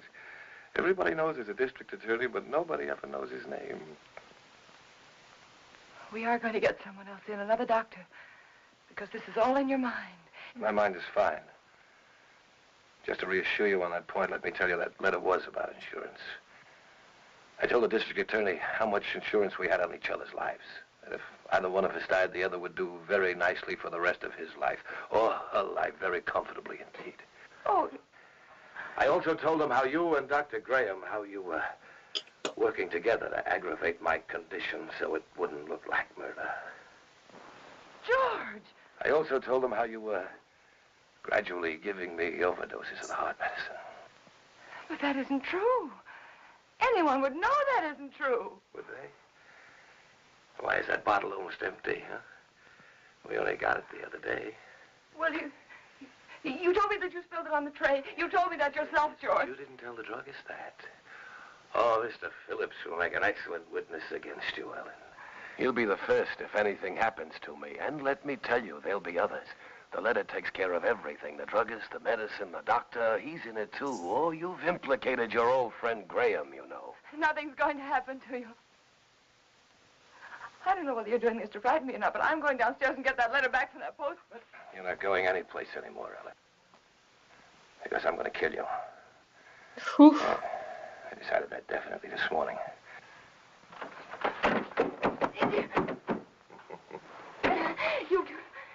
You couldn't mean this, George. You couldn't. George, you know I wouldn't hurt anybody. Anybody, much less you.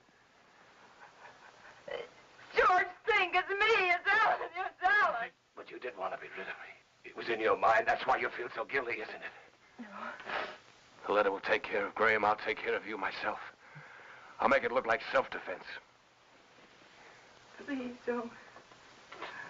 There are just too many things against you, Ellen. You used to say that you were lonesome until you met me. George. George, you love me. I love you, George. And since I've been sick, since he's been coming to the house, you've hated the sight of me. No, I haven't.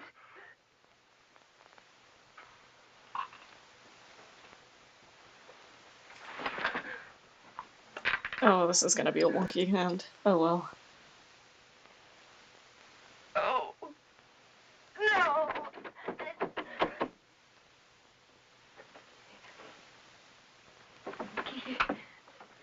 Keith. It was one of those awful dreams. The kind I used to have when George was overseas.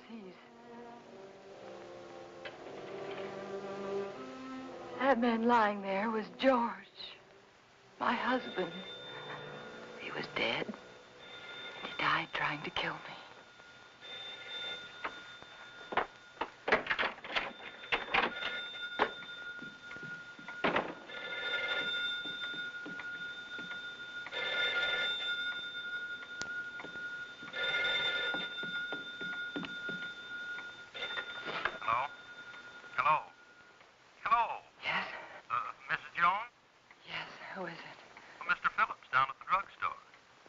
What is it that you want, Mr. Phillips? Well, it's about that heart medicine you want refilled. Yes? Can't refill it without another prescription. I see. We'll just let it go. Let it go? That is, until I talk with Dr. Graham. Oh.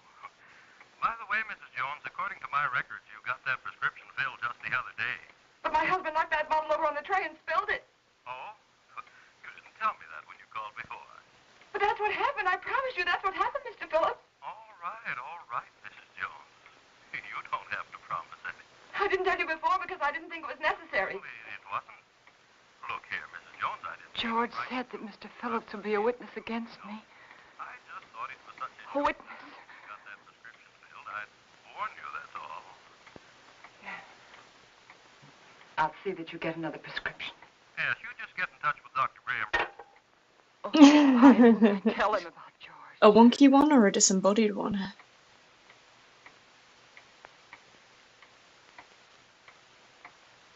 That letter. I had to get that letter back. I couldn't tell anyone about George until I got that letter back.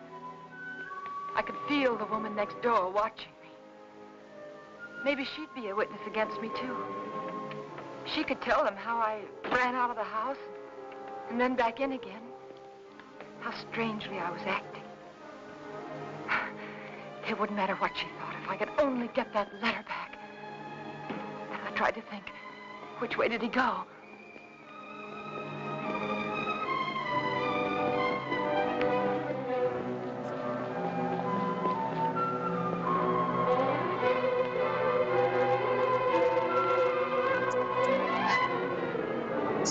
stretch, but I'll try to get this body right. What's that for, Tex? Do them Who knows? neatly.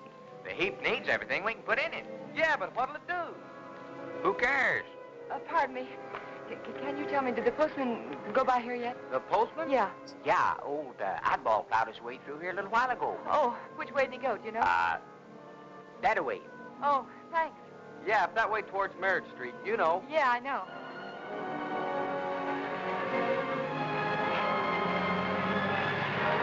Oh, I'm sorry.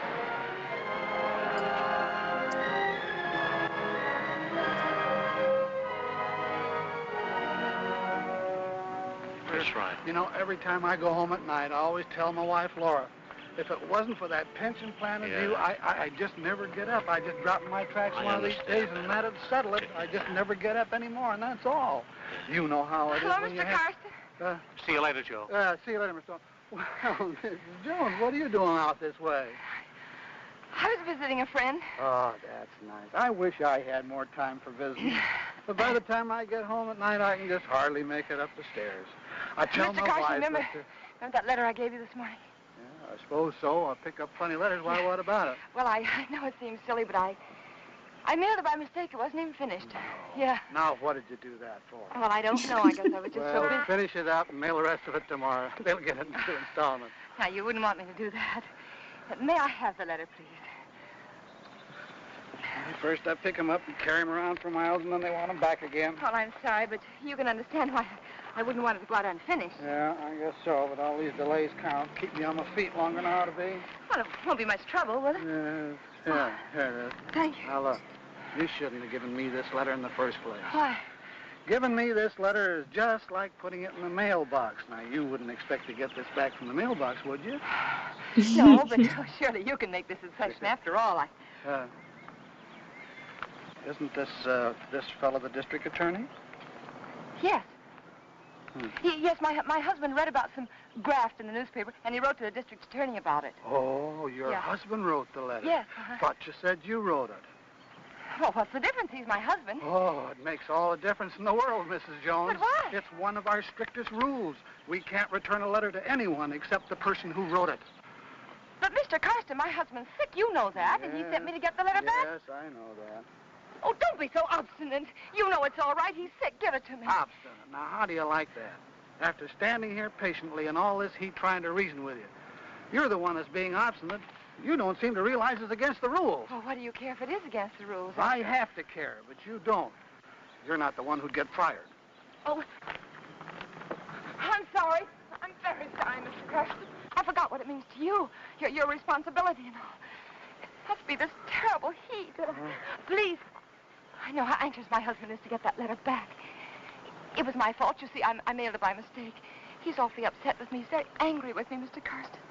Couldn't you please help me? Couldn't I please have the letter back? Well, tell what I'll do. Yes? I'm all through the route until this afternoon's delivery, and since it's so important, like you say... Oh, it is.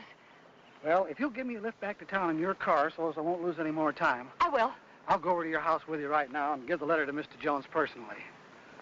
No, you can't. But, Mrs. Jones, this way I'll be sticking to the rules and your husband will get his letter back. But my husband didn't sleep last night. And he fell asleep just before I left, and I wouldn't want to wake him. I'm trying to do the right thing by everybody concerned. But it seems to me you don't want to cooperate, and I'm not going to risk losing my job for anybody. I'll try to understand. No, I can't talk about it any longer. Can't waste any more time. Do you want me to take the letter to your husband personally, or don't you?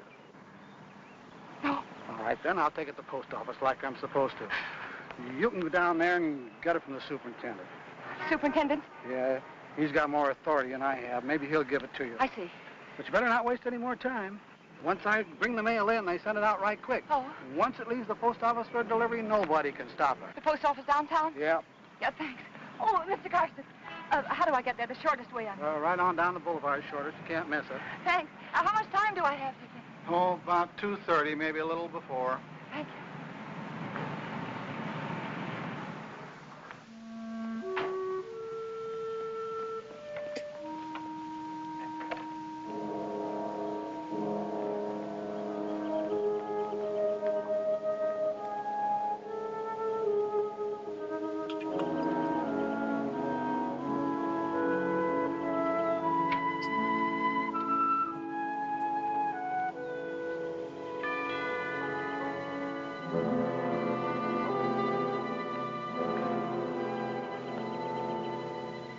Ellen?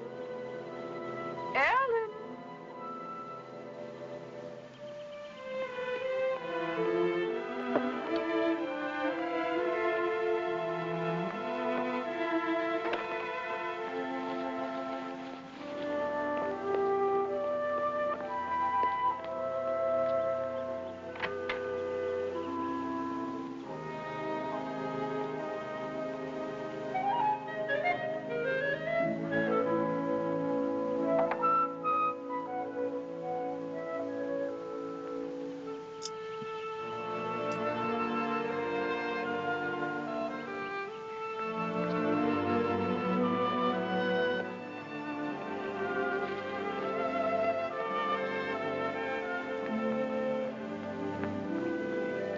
Pardon me. Yes? Have you seen Mrs. Jones this morning? Yes, she went out about half hour ago. Went out? Yes? But what about George? Mr. Jones. She hasn't gone off and left him alone, has she? Well, husband's sick, you know. So I've heard. Of course, I never really met them, though I haven't lived here long. I can't imagine her going off like that. I'm Mr. Jones's aunt. I made him some jellied consomme. I packed it in ice. It's melting. I never dreamt I wouldn't get in. I could tell you where the key is. The key? Perhaps you'll think it's nosy, but I happened to see her when she locked the door. Well, isn't that good of you? The front door? Yes, it's right over there, above the door. Thank you. I don't know how you stand in the sun without a hat on. I'd dry up like a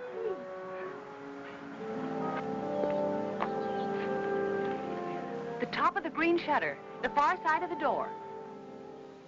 I found it. If there's anything I can do for you, just call me.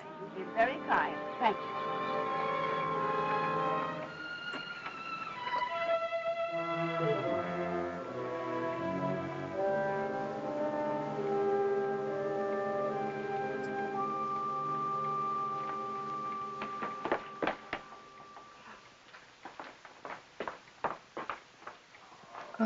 This paintbrush is a lifesaver. If I tried to shade this in just with the pen, I'd run out of time very quickly.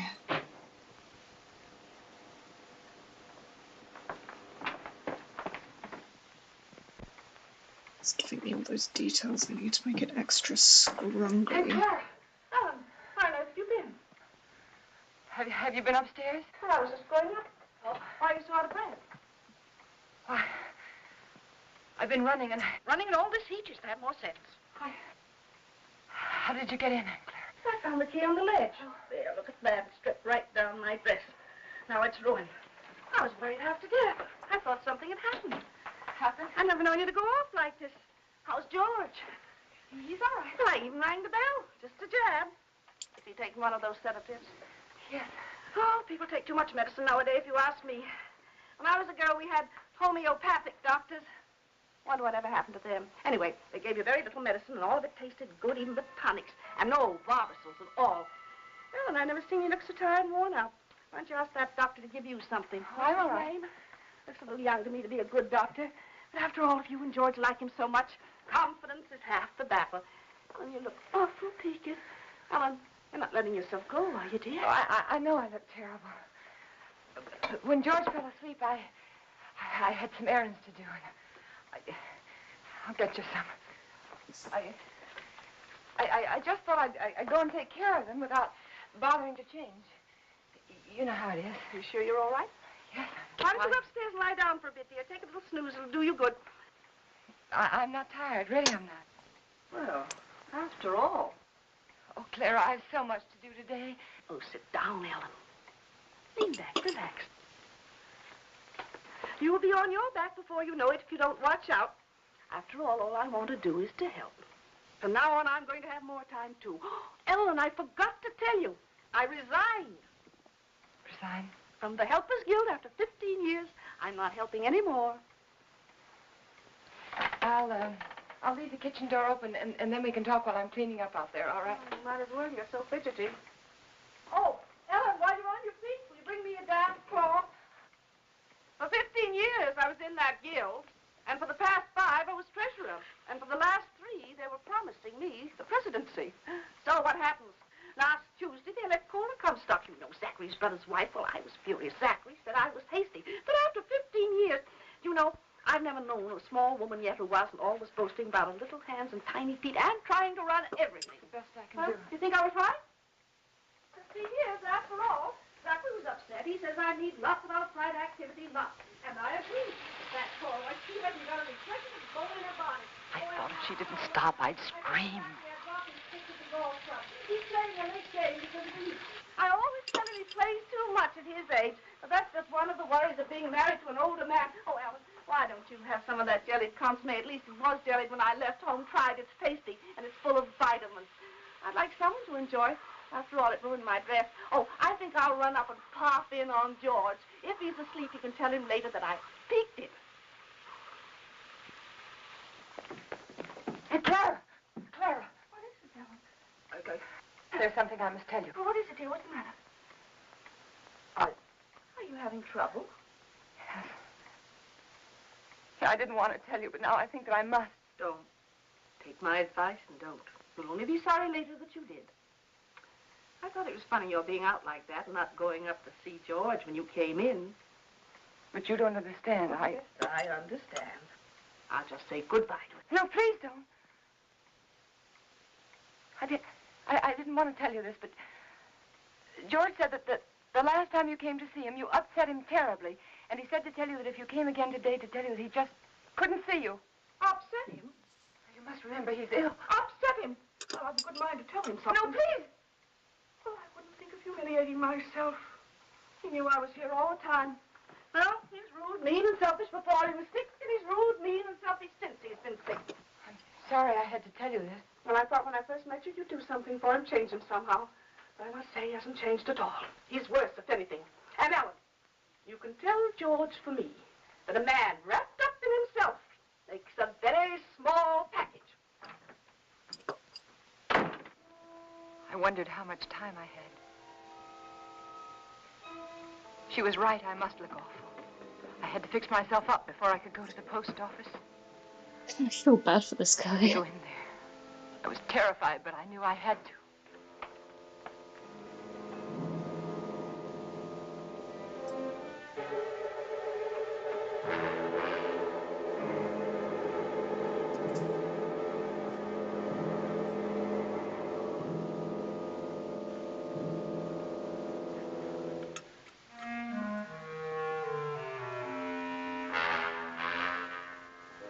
George, he was dead.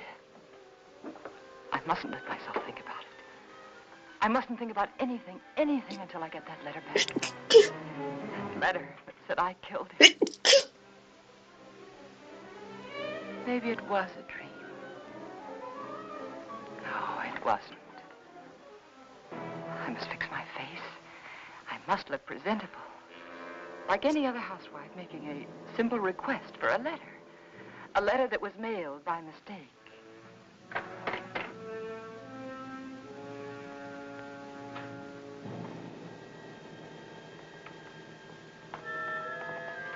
The gun. It was still in George's hand.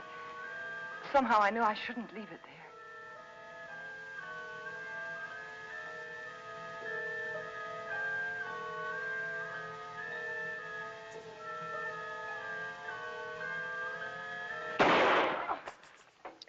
Oof. Bang, bang. Bang, bang. Come down with your hay. I'll take care of him for you. It's all right, Hoppy. It was the radio. I just turned it off. Need any help? No, everything's all right. I see it. Bang, bang. Bang, bang. Ha, gotcha. I prayed that no one else had heard that shot.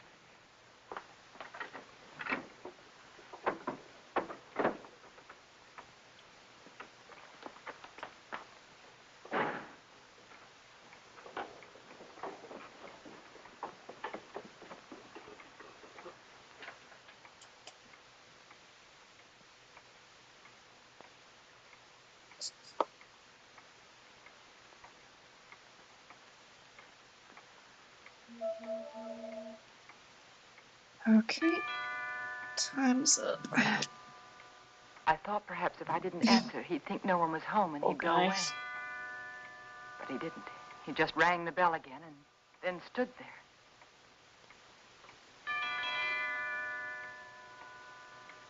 Then I knew I had to get rid of him.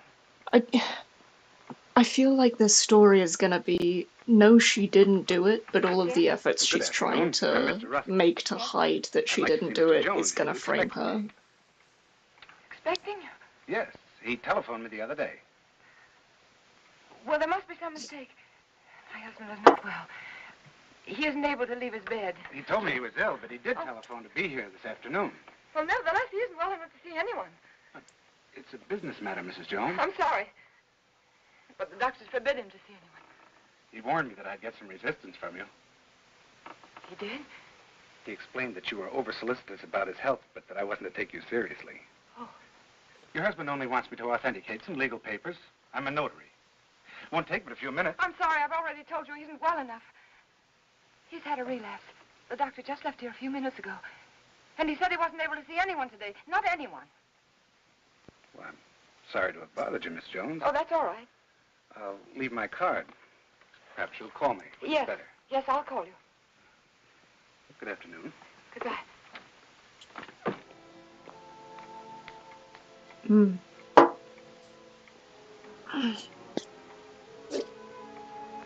Could he be another witness? Okay. Couldn't think what I'd said to him. Oh, I'd have to be more careful.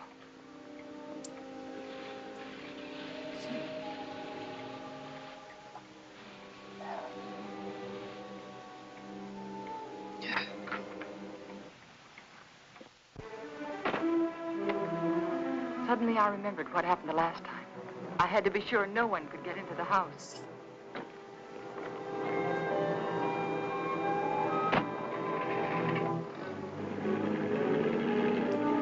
I feel like this one's a little bit too cartoony for my tastes. I don't know.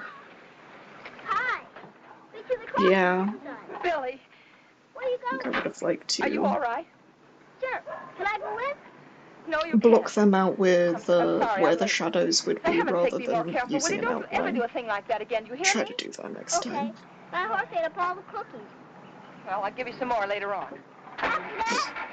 Yes, after nap. Now, you stay right there in that driveway until I get out. You understand? Okay.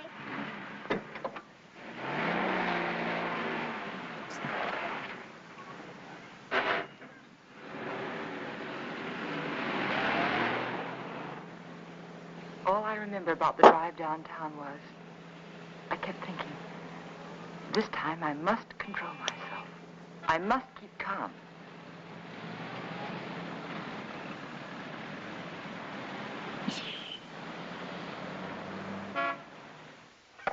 We caught it in plenty of time, Mrs. Jones. It was brought in just a little while ago. Wasn't even processed yet. Then I can have it now? Of course.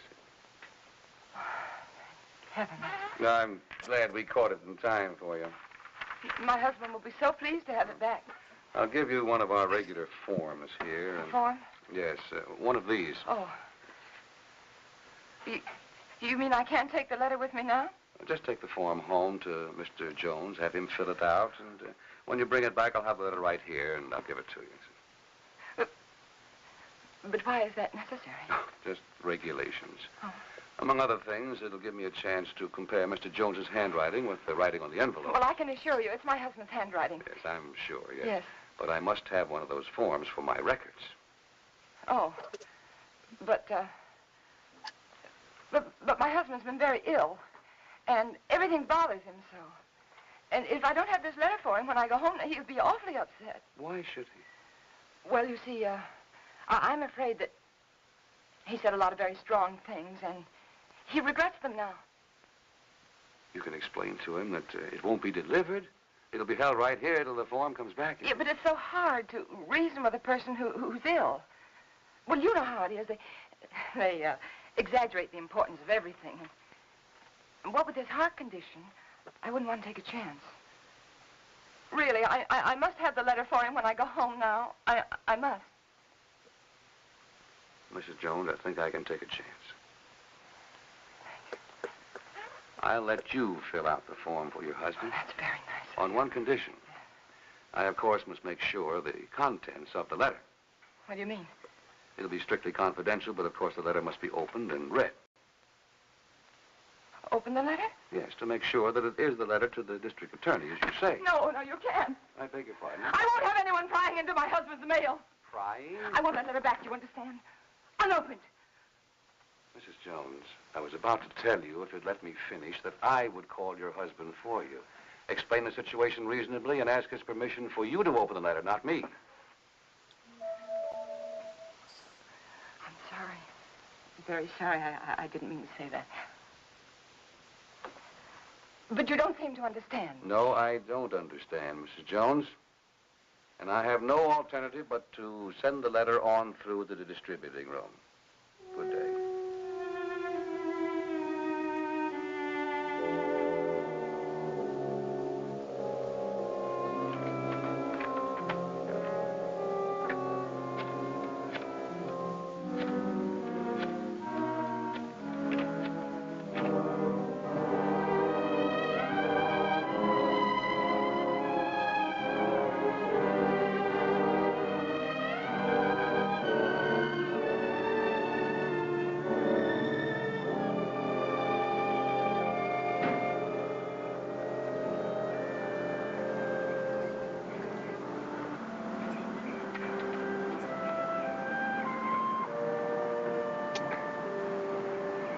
Jones. Mrs. Jones. I don't want to intrude, but I couldn't help noticing you all day long. I've had the feeling that something was wrong, and I'd so like to be able to help you. Oh, I know we haven't been too neighborly, but trouble's something else again. Can I help you? Is there something I can do for you? Of course, I know you're anxious to get up to your husband, so you run up and see if he's comfortable and settled, and then you come over. Or call me. I'll be waiting for you. She was kind. She might have been my friend. She might have helped me.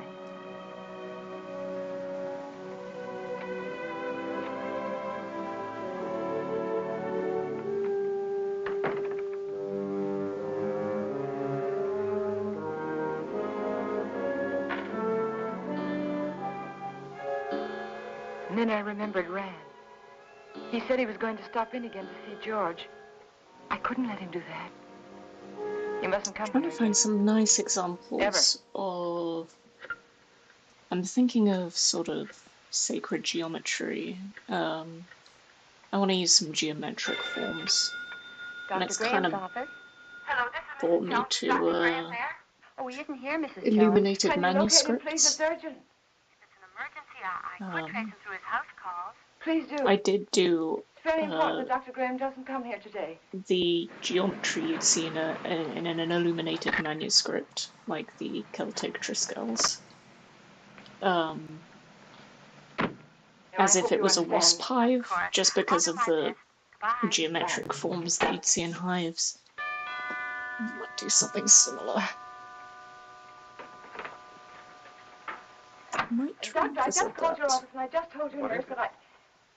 Well, George felt he wanted to consult another doctor. And I did too, and he just left, and I really think it would be better if you didn't see him again today. Oh? What doctor did you call? Oh, I'm sorry, I've forgotten his name. I called the lady next door for her doctor, and she gave me his telephone number, and George liked him very much. I see. Yes. Is he a heart specialist?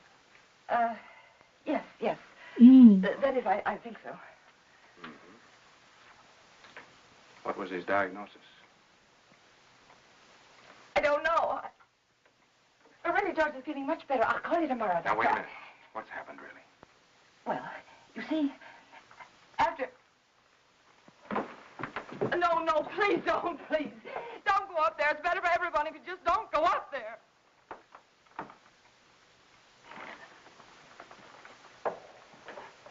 Helen. Is he dead?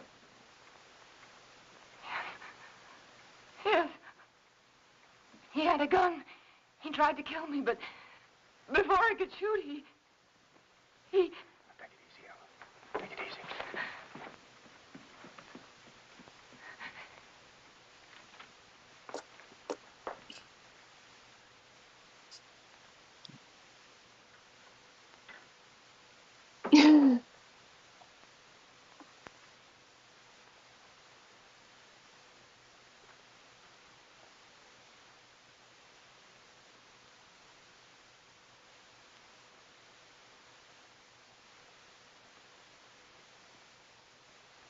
Okay.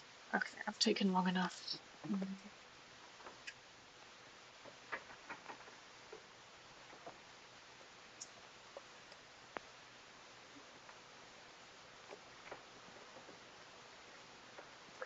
Don't suppose you have any idea on making some money with Joe and Beth? I'm going to a craft fair tomorrow to do some portraits, so hopefully that'll drum up some business, but I'm always open to ideas.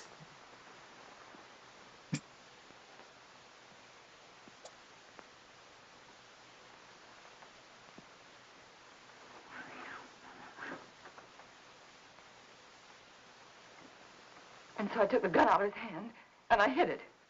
I had to. It looked as though he died protecting himself from me. All right, Ellen, but why didn't you want me here? I don't know how to tell you. That letter said that we planned his death together. That you told me to aggravate his condition, to give him overdoses of his heart medicine. And if they come here and find you here, they'll think it's true, just like George said. Ellen, his mind was going. I tried to tell you this morning. He wasn't responsible. They won't believe me. How could they? I did everything wrong. Everything, just like he said I would. The druggist, and then the postman, and then the superintendent. And I even lied to his aunt. They'll all think I was guilty, all of them. You're not guilty, Ellen. Remember that. Oh, I know. The police will be here any minute. Now, you better go. You better go right now. Ellen, where are you going? I don't know. There's no sense in running away now. Go at the door. That's fair. Yeah, it's quite famously difficult, isn't it? Go at the door. But hey, this is the skill I have.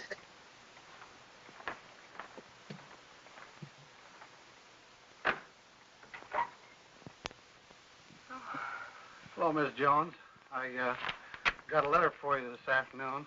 I didn't put it in the slot because, well, I guess I should feel kind of funny coming here like this after what happened between you and me this noon. But it's all right. I understand. Here's the letter you gave me to mail this morning. What? Surprised I didn't realize it at first, a thick letter like that and only one stamp. Those public officials like the district attorney won't accept postage due mail, you know. Insufficient postage. Yeah, they just won't pay the postage in these cases. We have to return to the senders. How do you like that? Not enough postage and we have to deliver them twice. Yes. Crazy business. You know, some folks might think I'm stingy. I know these extra stamps cost only just a few cents, but yes, I understand. if I multiply you by everybody else. Yes, I understand. And thanks again for the letter, Mr. Carson. Oh, that's all right. Goodbye. And thanks again, Mr. Carson, for bringing the... Welcome.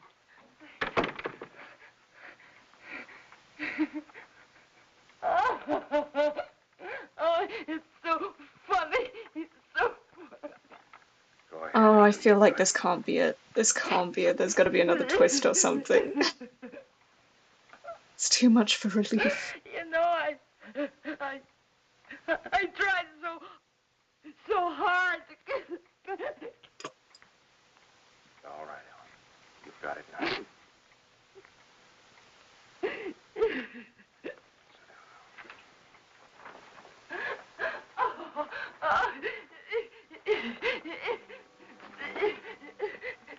Oh, that's lovely. Oh, that's really, really nice. I'll think about doing something like that. Particularly local landmarks. Oh, that's so sweet.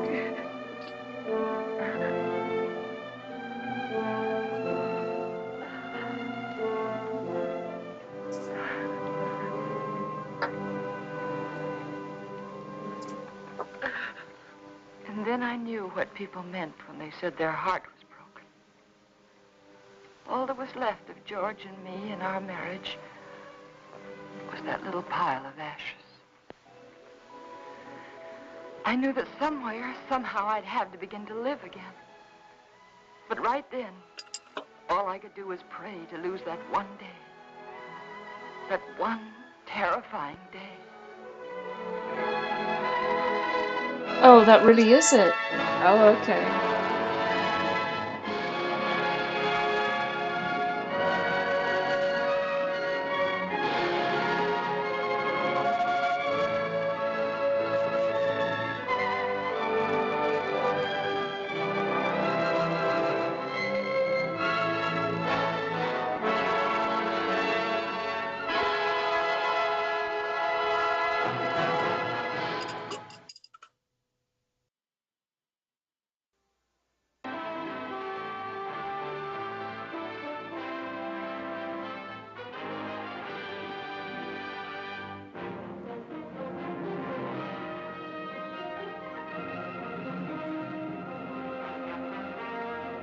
In fact, I think insects are beautiful, and I wouldn't mind doing some art of local insects.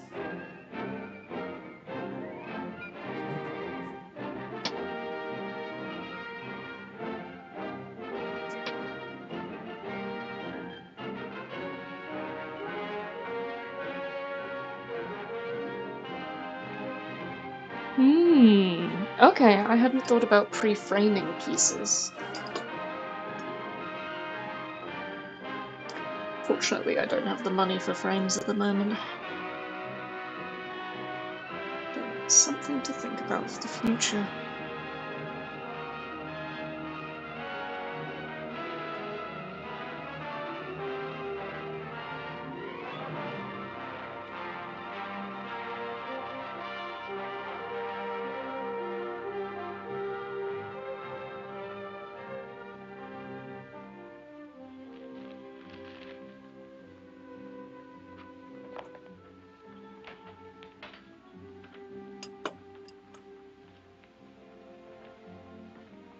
Sit down.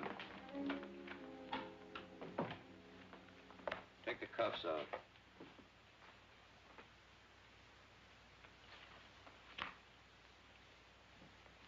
Where'd you start from?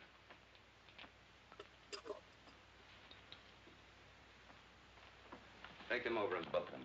I didn't have nothing to do with it. Who did? He said all I had to do was pose as his wife. Nobody ever told me we were carrying dope. I never even seen him before. Don't listen to her. She's a tramp. I wish Pete Ritchie could have heard you say that. Now, let's talk about Pete Ritchie for a minute, huh? Shut up, William. So you're a couple of Pete Ritchie's tourists. I said nothing. I got my rights. How about you? Me neither. We've already got enough evidence to hang you. Both of you. Does Pete Ritchie ever come up this far north? No. Ain't got the time. He's too busy spending his dough on cheap, loudmouth dames like this. You should be talking. And you shouldn't. I was doing all right for a long time before I met you and those petty larceny friends of yours. Go on, hit me. Put him on ice. Come on. Feel talkative? If there's enough in it. Oh no, I couldn't. That's really generous of you, but I'm sure the customs would be just a massive pain. Where does he get his narcotics? What's his source? I'll see what I can sell now, and then I can invest some money into it. Who are the other people? I mean, the craft fair tomorrow might be the perfect opportunity for that. Who are you supposed to meet up here? You don't meet them. They meet you. Well, you're going to be alone for a long time. Try to concentrate. See if you can think of some more answers. Okay, Charlie. That's all. This way, miss.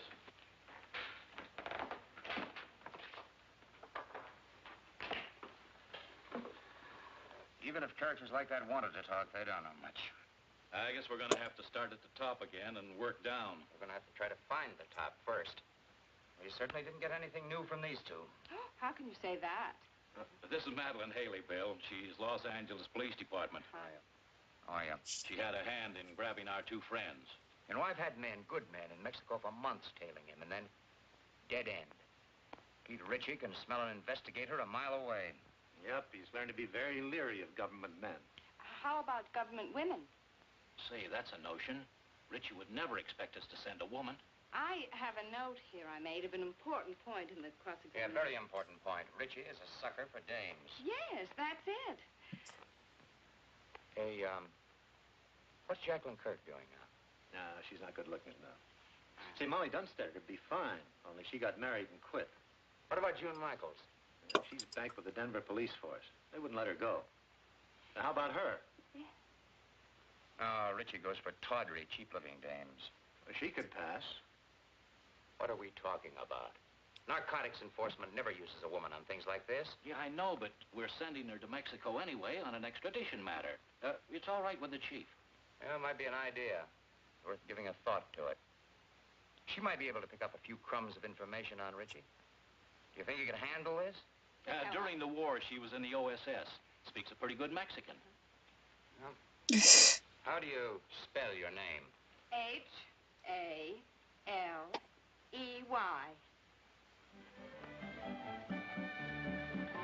Oh, you've done this before.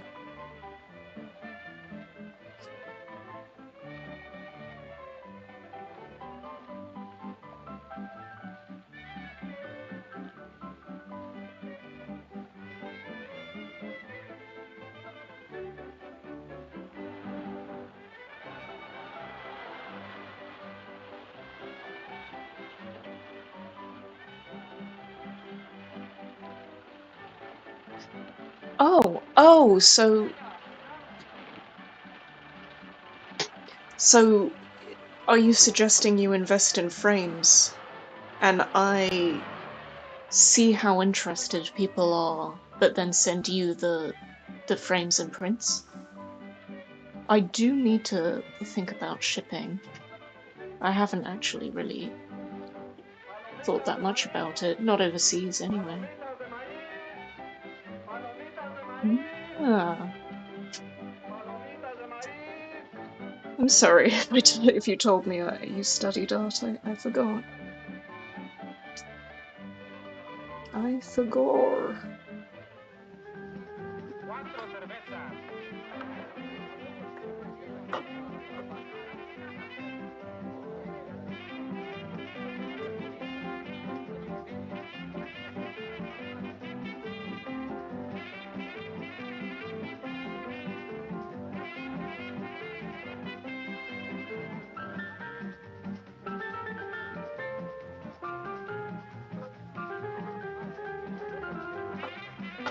Oh my gosh, somebody wants to give you 1,000 for something. That's incredible. Well done.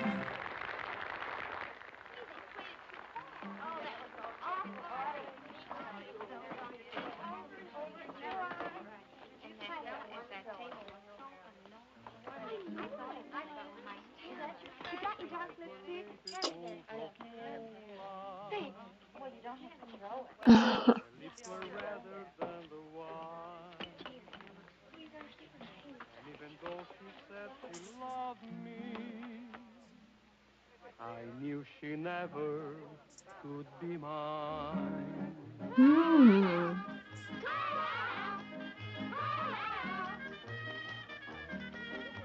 Lips that were redder than the wine.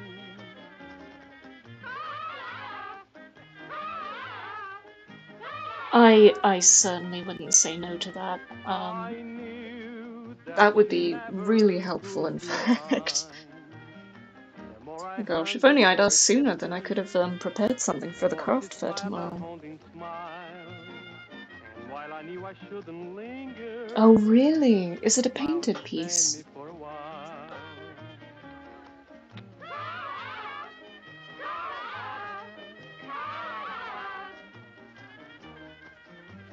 All she would grant me was a smile.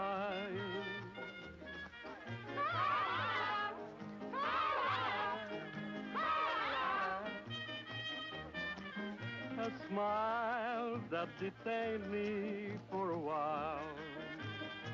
Along she stole my heart completely, just as it figured she would do. And all the men in town were grinning, because she stolen their hearts too.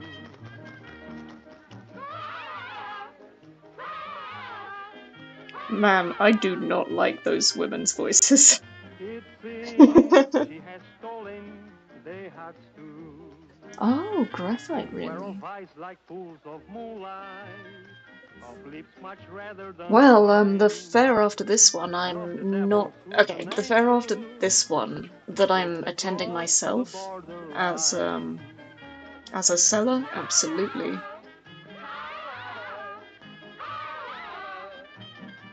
But the fair after this one that I'm attending, I'm going to try and send out business cards to convince people to buy custom molds for their own businesses, because there's a lot of candle and soap sellers, but they all have the same shaped candles and soaps. Across the borderline.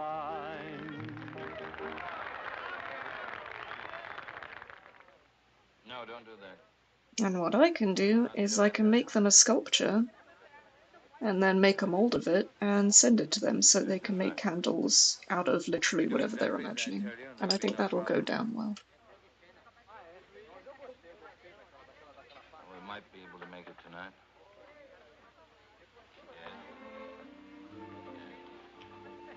Cigarrillos, por favor. Yes. Gracias. Wait until I contact you, will you? Yeah. Well, I'll talk to you later. Got a light?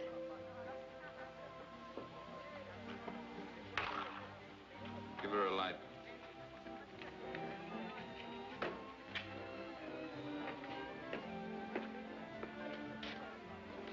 Get up to the room in case somebody calls in.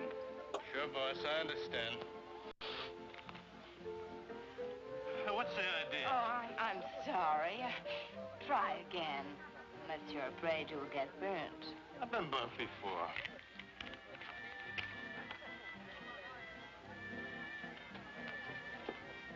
What's your hurry? Well, I gotta... Hey, you're not so hard to look at. Finish your drink. And why not one more? One for the road. Together. Sure.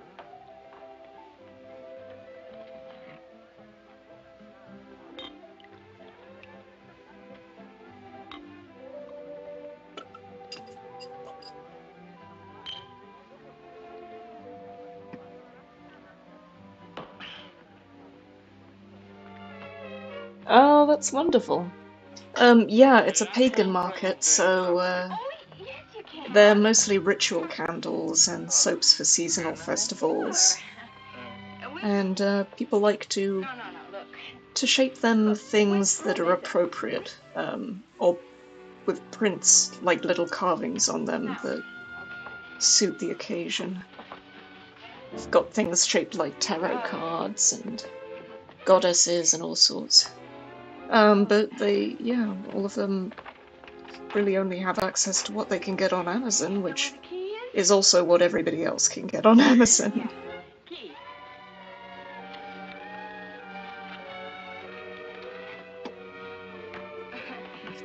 No, wait a minute. Just a minute. Oh, no. Oh, you stay here.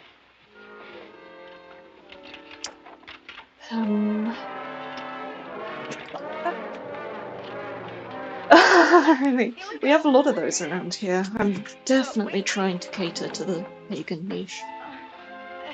I just want to make you comfortable.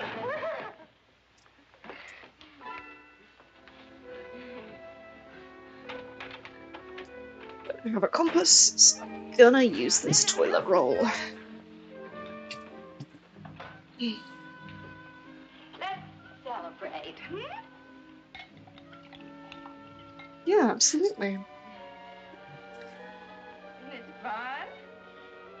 Oh, and I'm going to try and do it for the local D&D community, or rather the tabletop role-playing community, which is huge because this is where Warhammer HQ is.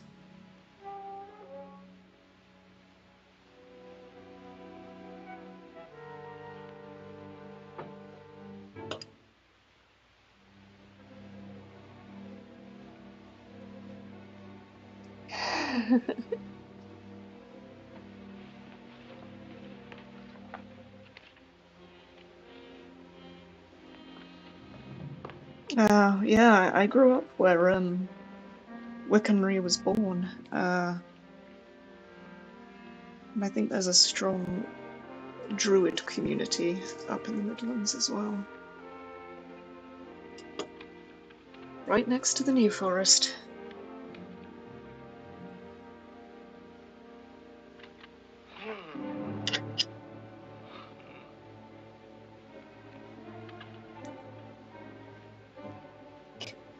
I also love folklore and occult imagery, and practice celebrating seasonal festivals myself, so I find it pretty easy to communicate with those people about what it is they're looking for and understanding what they're talking about.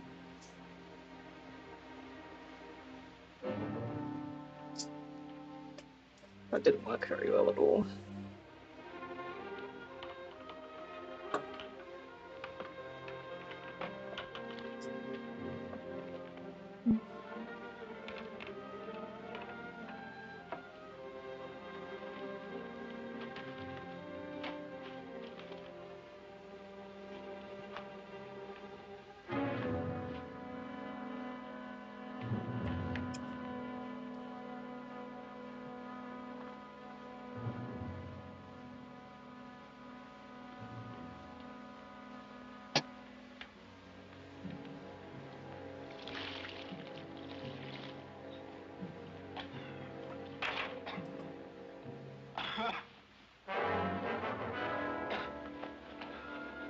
Hello, boys. You stupid fool.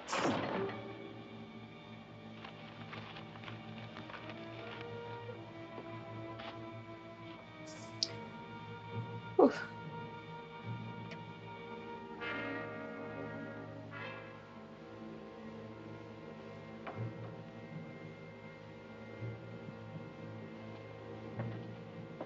I think both hippy dippies and geeks, there might not, well, I haven't found a strong overlap between the two, but I think I like them both equally because they're both the same type of polite and enthusiastic. Hi.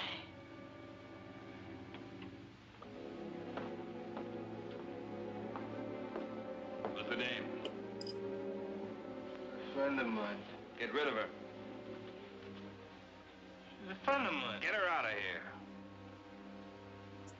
Hey, you. Oh, you're not going to listen to him, are you? Yeah. Beat it. Vamos, scram. Oh.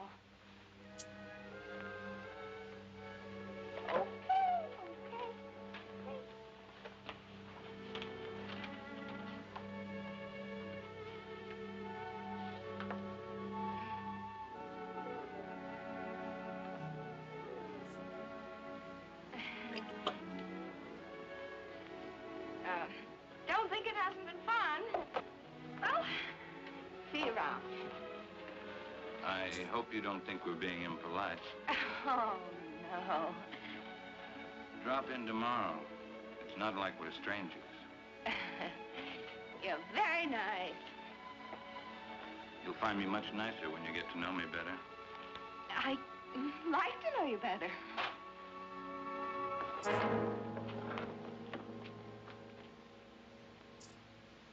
What do you want, Macklin? You know what I want. I guess Harvey Gumpin sent you. How is Harvey? I've been trying to get in touch with him. Thought we might do a couple of deals.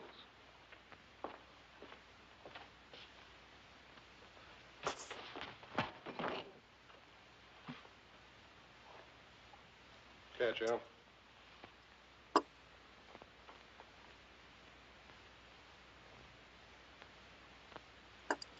Okay, you're tough. What's your angle? Harvey says you got a shipment going out. He says it clears the harbor tonight. Harvey says he wants it. You tell Harvey to... The only thing I'm going to tell Harvey is what boat the stuff is on. But first, you got to tell me. You won't talk, Al. How about giving him a little convincer? Some gunpowder on the arm. You light it, and sometimes it splits the skin wide open. Sounds good. Trying to scare me, Johnny? Not you, Richie. Your hide's too tough. But I don't think the little lady there'd hold still very long. She doesn't know anything. Who'd tell her? But that's right. I mean, who would tell me? I don't know. How about you, Duzick?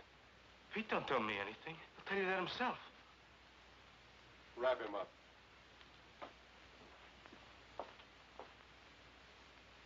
Tell him, boss. Will you tell him? I don't know a thing. That's right, Duzick. You don't know a thing.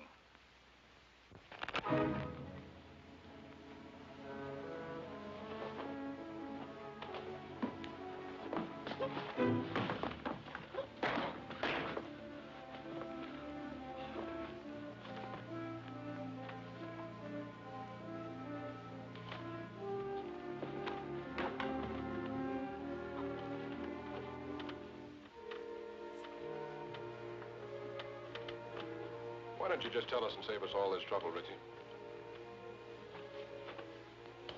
You'd sell your life for a couple of stinking bucks, wouldn't you? Maybe you're selling yours, Macklin.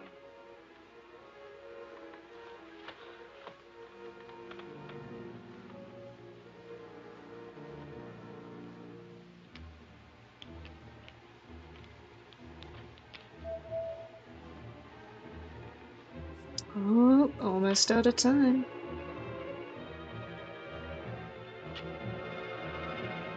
It's the tune about the north wind. She painted gray? Scotty, she painted gray. How far offshore is she anchored? It's anchored off the kelp bed. That's right. That's right where she is. Works like truth serum. Dos cinco uno. Someday you're not going to be so lucky, Macklin. This is Macklin speaking. It's the tuna boat, the North Wind. Yeah, that's the one. Yeah, tell him. Harvey says thanks. Anything you'd like to say to Harvey? He says don't mention it, Harvey. See you later, partner. Yeah.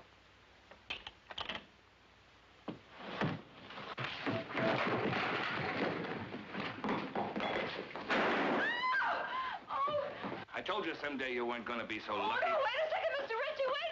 Mr. Ritchie, wait a...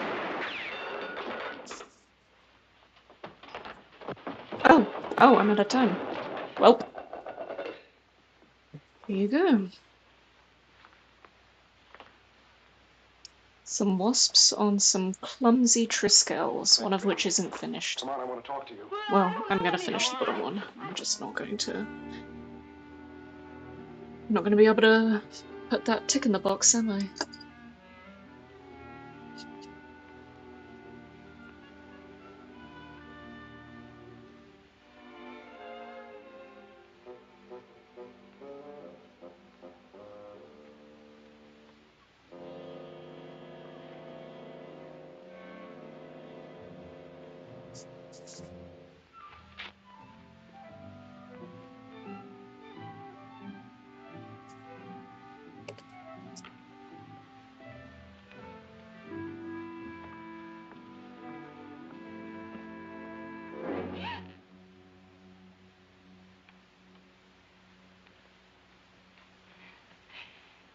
Could you tell me the way out of this place? Sí, señorita. Por esa puerta.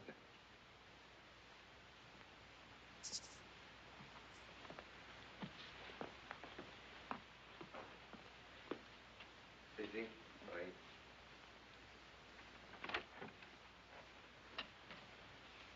Come here, you. Come here. She moves faster with a gun in her hand. Come on in, the boss wants to talk to you. You're a big, brave, strong... Sit down. What did you mean by hitting me on the chin? He had to slug you, kid, to get you to come along. There's a lot of heat on you. You want a cigarette? How long you been with Richie? The boss asked you how long you've been with Richie. 5 minutes. What are you giving us? It's true. Give her credit for dummying up. Did you ever make a trip for Richie? What trip? Carrying stuff over the border. You ask me, boss, you'll dump her. I'll make the trip alone. I don't want you to go alone, Johnny. I want you to make the trip with a dame. You know, man and wife. Make it look respectable. I'll get you one of them tourist passes. Okay, just make sure it's a dame that'll stay in line. All dames will stay in line as long as the payoff is big enough at the end. You'll be ready to leave at daylight, both of you. With her? Oof. She hasn't said a word. I'm the one that looks Go ahead, gored. say something, my friend. How much is Let the me keep payoff? him. See, she knows what to say. Hey, Miguel. Andy. Go up to the hotel, pay the lady's bill, and get her clothes. What's your name? Gladys LaRue. ¿Cómo? Gladys LaRue. Gladys LaRue. Sí, señor.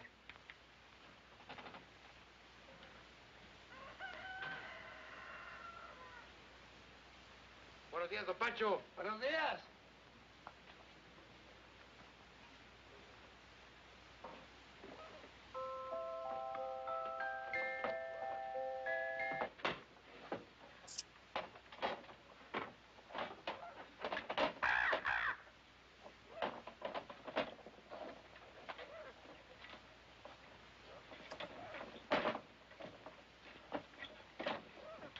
Now, you make sure you get there Friday noon at the zoo in Los Angeles. Right. The only thing you haven't told me is who I'm supposed to meet in Los Angeles. You'll find out when you get there. Noon in front of the monkey cages. Have you got that? Got it. Here, get in the car. Got it.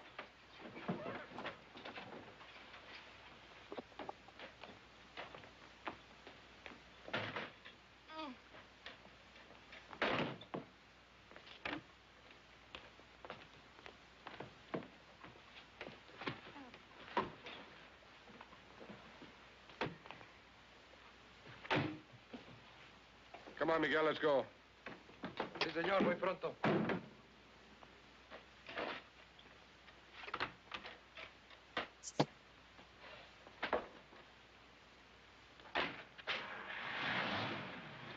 Miguel, you take good care of Mr. and Mrs. Johnny Macklin. You see they get across that border safely.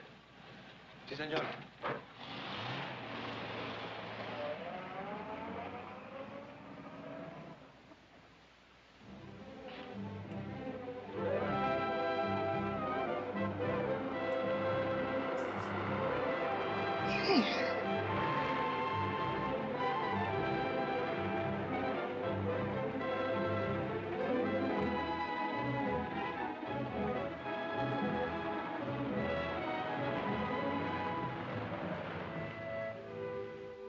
Es el mejor hotel. Casa hermosa. Tiene cuartos con baño y agua caliente. What town is this? Hidalgo. We'll sleep here tonight. Come on, move on. Oh, wait a minute. You know what that is? Sure. Well, put it on. It goes with the tourist pass. Come on, put it on. It's part of the job. Congratulations.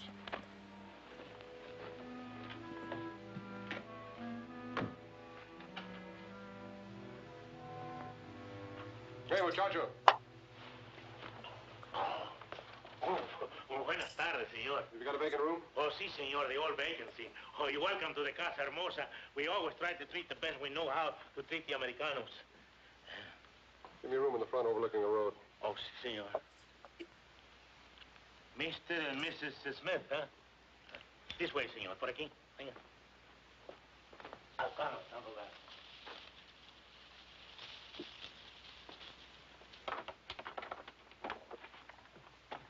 My driver will bring the bags up. Muy bien, señor. Pase.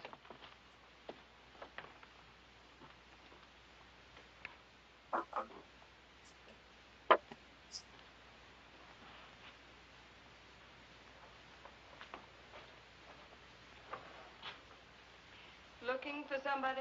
No. Only the police, the Mexican federal men, Uncle Sam, several assorted hijackers, and Pete Ritchie. Don't you think we should have taken 2 rooms. Why? Might be safer. Safer from what? Let's get this straight right now. I'm not going to stand Relax. for any... How do you expect to enjoy your honeymoon if you don't relax? I just want it understood that this arrangement is strictly for convenience. That's right. We're strictly on our own.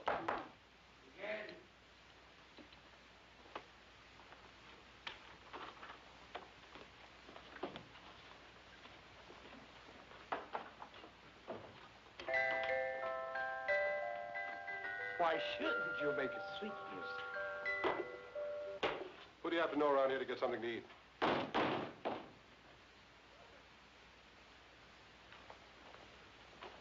Bien? Los felices. Pase. ¿Dónde los pongo, Pato? Ahí, en la silla. Muy bien. Ojalá que estén contentos, señor. Lo mejor que pueda para todos los americanos. Muchas gracias.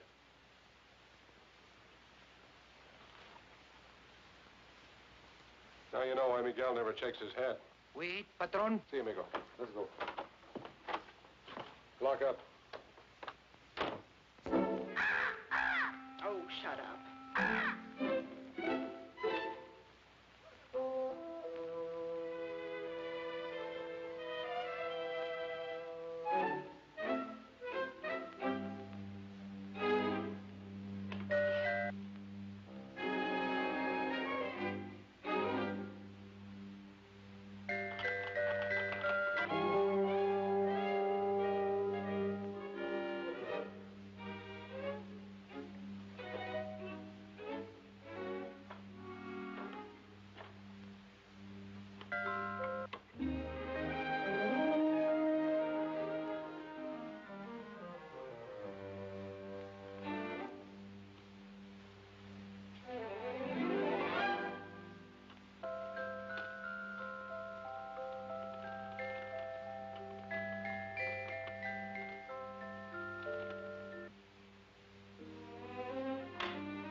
Hola, don Juanito. Acabo de comprar todo para la comida.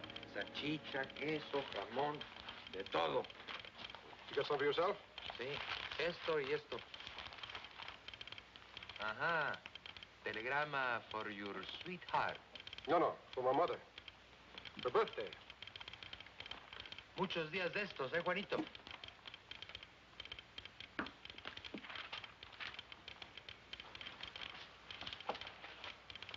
Miguel, Dígame. you better stick close to the car tonight. We may be leaving here in a hurry. Comprende? Sí, señor. 12 pesos, señor. Gracias. Un momentito, su recibo. No important. Come on, open up. It's me.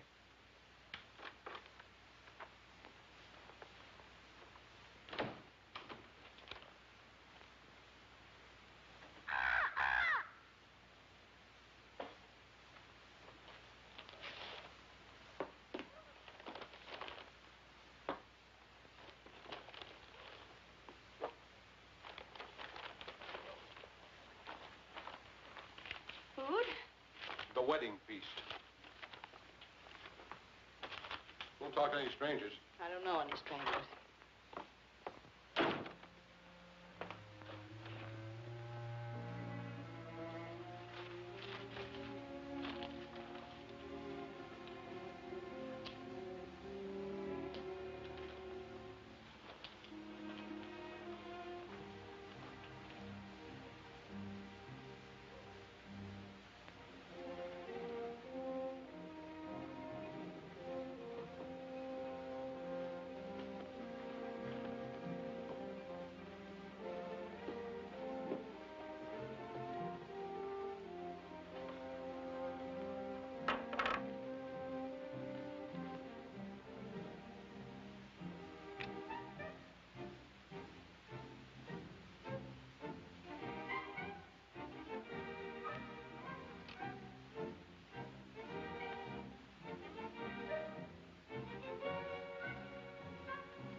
reading. Sounds good. You know what people do when they're hungry, don't you? Eat? Help yourself.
And I'm back. Can everyone hear me okay?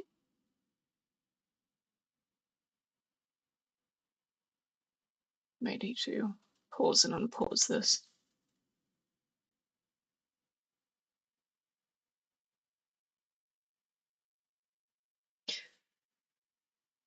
Interesting. Has the sound been coming through for you guys? Because it's not saying it is on my end.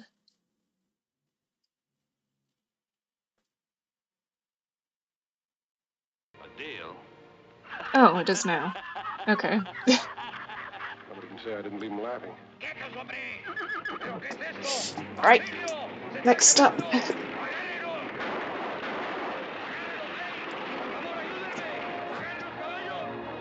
Accident.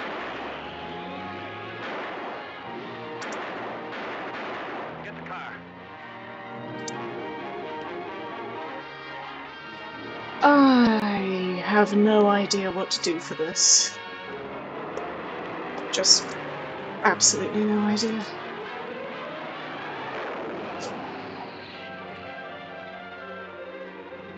Just gonna start drawing and hope it works out.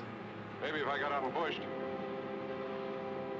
Tell me Miguel's asleep again.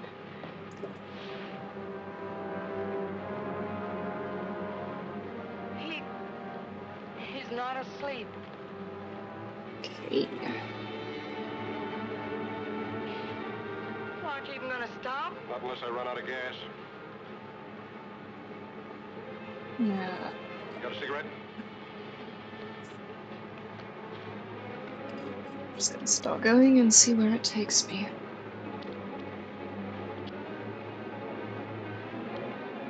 Don't ever lose that gadget, baby.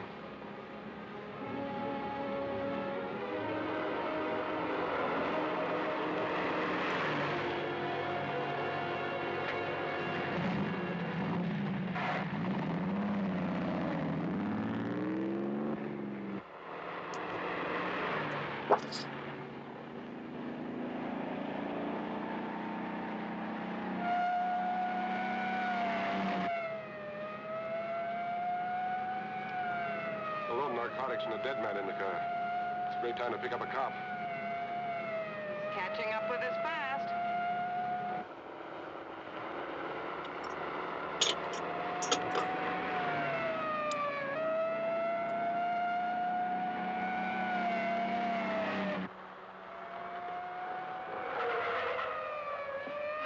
Why are you stopping? Ever try to lose one of these Mexican motorcycle gauchos?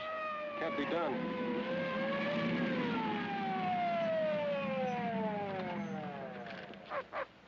¿Qué va a recibir herencia, amigo? We've got a sick man in the car, officer. We've got to get him to a doctor quick. Un médico pronto. Sígame. ¿Qué? Sígame. And Mr. Gumben said you weren't so smart. He's right. If I was, I would have gone to work in my father's broom factory like my mother wanted.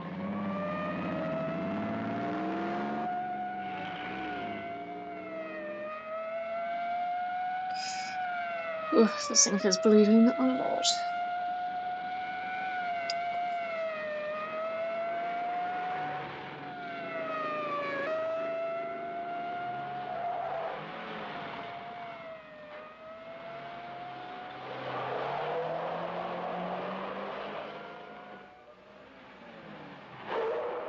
Dead end.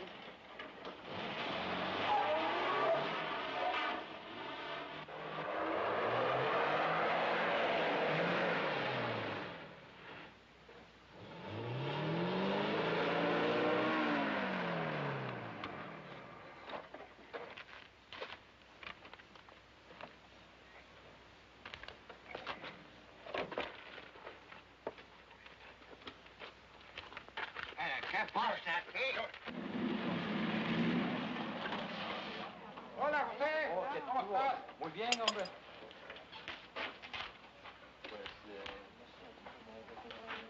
Ándale, José, pronto. Sí. Fueron dos americanos que venían. Tráigalos acá. Feel better life, amigo.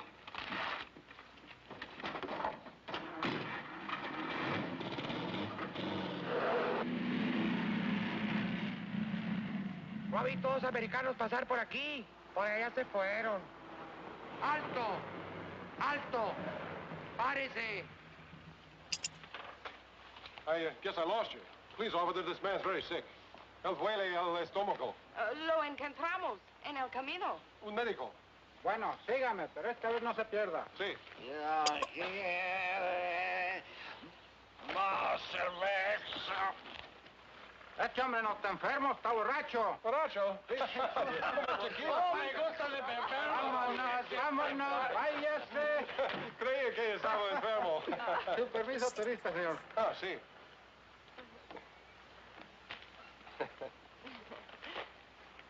Ah, señor y señora John McLean. Macklin.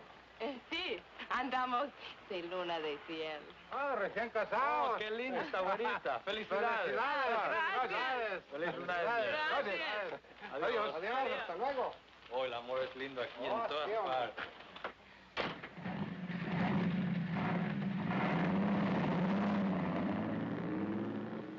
The honeymoon's over as soon as they find Miguel's body. We've got to ditch this car.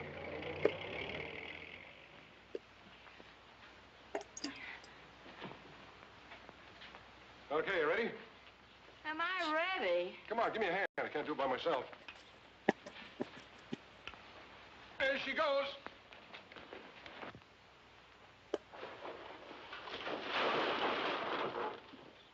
Well, that does it. Let's go.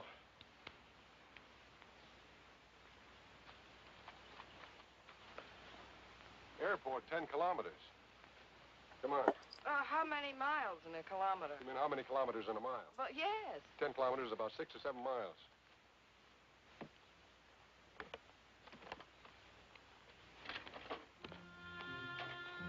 Sure happy I'm with a smart fellow like you. 7 miles. Oh, quit beefing. It can't be more than 5.5 now. 5.5? Why didn't you ditch the car closer to the airport? All right. Let's go over here and sit down. Something's got to come along this road sometime. Maybe we can hitch a ride. Mm-hmm. With Pete Ritchie.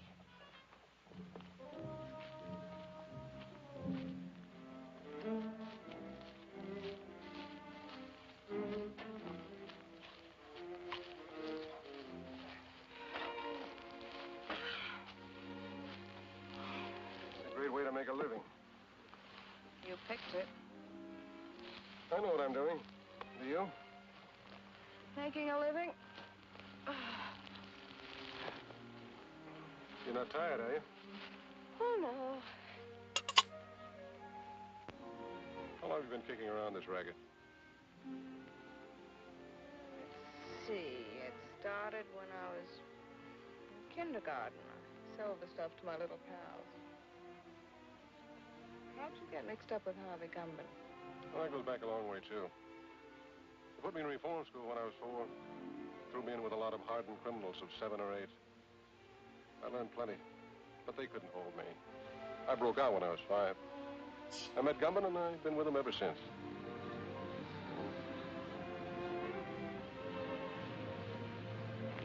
Here comes the bus. Grab your stuff.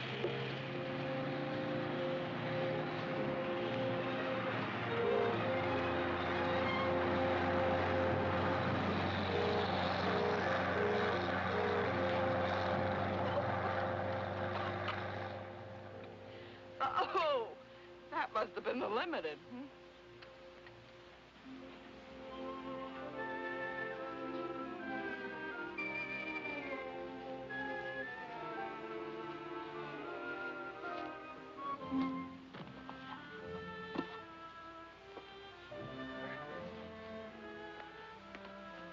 What happened after kindergarten? Well, when I was in my teens, I was sent up. But I broke out within a month, and then I met Rocky. Who was Rocky? The only man I ever kissed. I felt so sorry seeing him lying there on the cold cement, mortally wounded. What happened to him?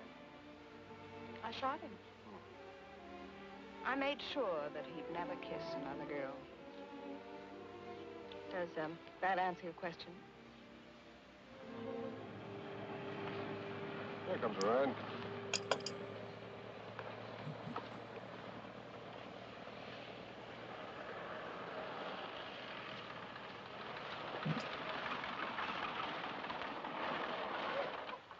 días. ¿Dónde van? Al aeropuerto. El camión no se paró. Do you speak English? Sure, why? I don't understand your Spanish very well, senor. Oh. We're trying to get to the airport. Yes, the bus wouldn't stop for us. That Tomas, always in a hurry. Go no place. Get in. Oh, gracias.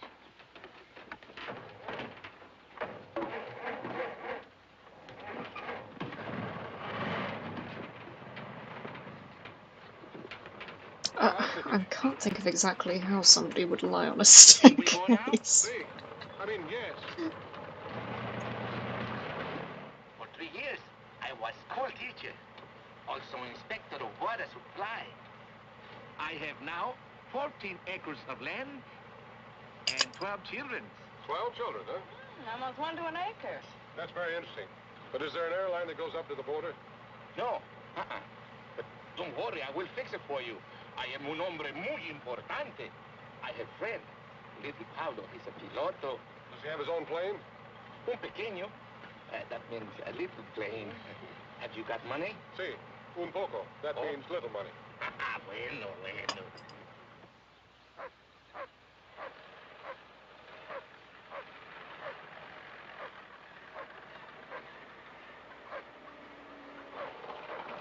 What is this, a detour? Oh, one more thing, senor. I have telephone. Oh, I need to refrain from doing outlines. Oh, thanks. I'll be right back. Because I don't want it to look as cartoony as the last one. So I'll try and imagine where the shadows would be instead. My father will say, make you welcome. Oh, thank you. Yeah, thanks.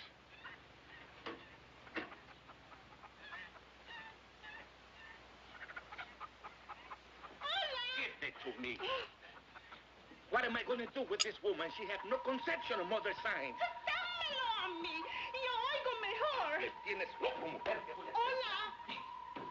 Hola. My wife. Hola. Every day she had big wash.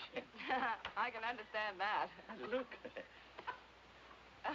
Pretty full wash line. No, senor, it's not wash line. Telephone wire. Oh.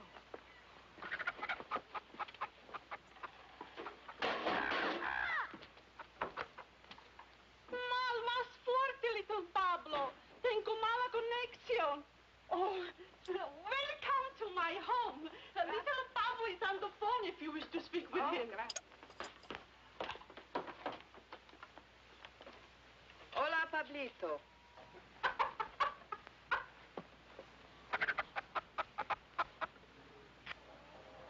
Está bien, Pablito, a Ensenada. Le vamos a pagar $75. Oh, gracias. He'll do it. He'll fly us to Ensenada for $75. Good. I will Definitely needs more contrast. What's that? Oh, that. Oh, one more thing, senor. I am also alguacil mayor. That means, Oh, Sí. Soy un hombre muy importante, ¿no? Yeah. But thanks for everything. Oh, it's all right. Oh, perdóname. Hola. Hola. Déjame hablar. Puede oír mejor. How can anyone get through 20 pesos like underwear? I want to fix that up. Be right back, huh? Hola. ¿Me está usted oyendo, señora? Hágame el favor de avisarle a Porfirio que se vaya inmediatamente al aeropuerto. Hola. Es la policía. Voy a quitar mi ropa del tendedero. Hola. ¿Decía? Sí, podemos oír mejor.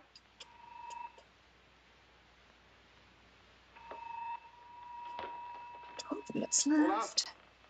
Oh. Porfirio está arreglando el alambre. Pronto, mujer, que necesito el teléfono, hombre. I'll use my own hand for instance again.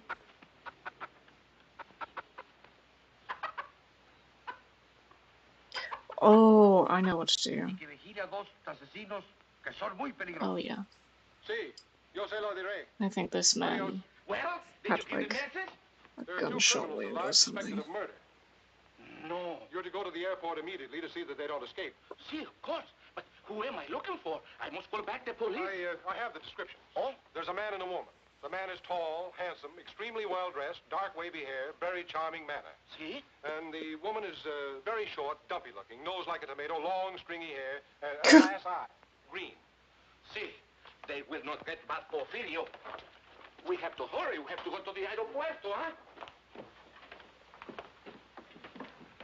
Adios. Adios. Adios, simpático. Adios, senorita. But what are you waiting for?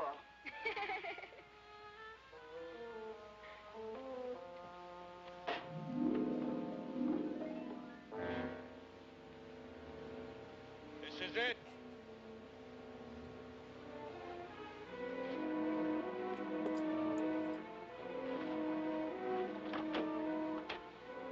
Come on.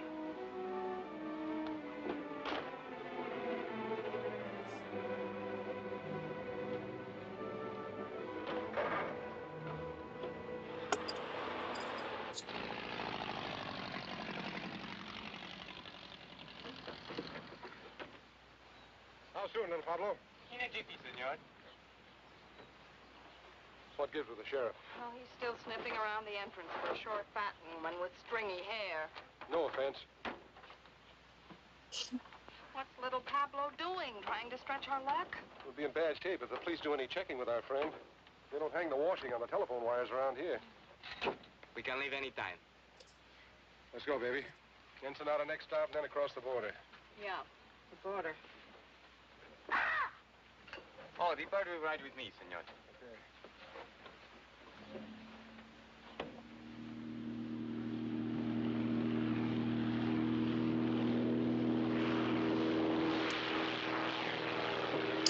Where's my paintbrush? Porfirio say you must come home soon to your job, no, senor? Yes. Porfirio say you are very much lovebirds, huh? Yes. How long you are married? 5 3 weeks. weeks. 5 weeks, 3 weeks. People who are not long time married should tell each other more information. We're working on it. Are we, honey?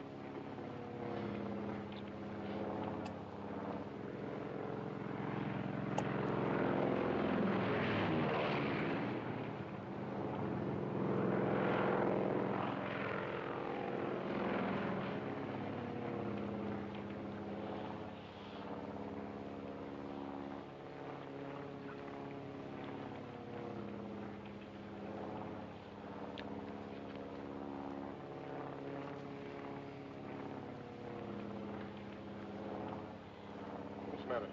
Look what he's doing. Eating. What's wrong with that? You think he'd offer us some? I'm hungry. What, again? You just ate last night.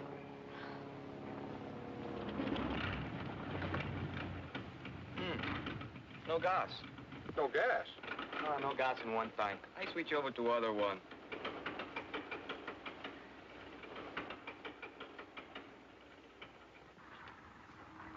Why did you switch tanks? Nothing happens. Great, what do we do now? I make a landing on the beach. You can't land on the beach, can you? Isn't the sand too soft? Can't be too soft for me.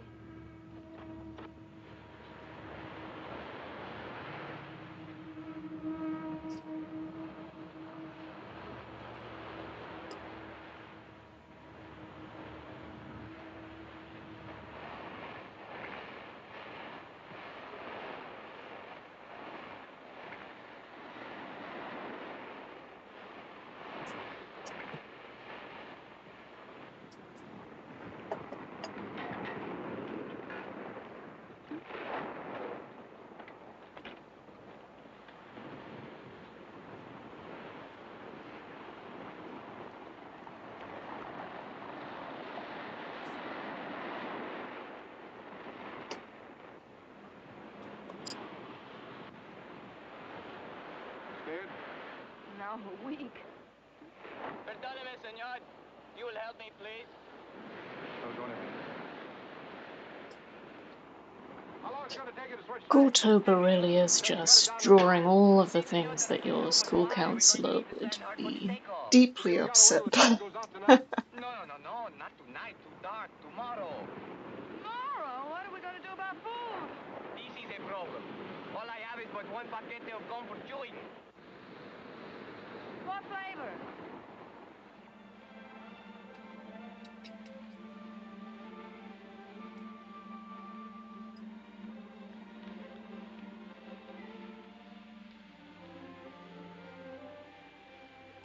Ah, found my bunch.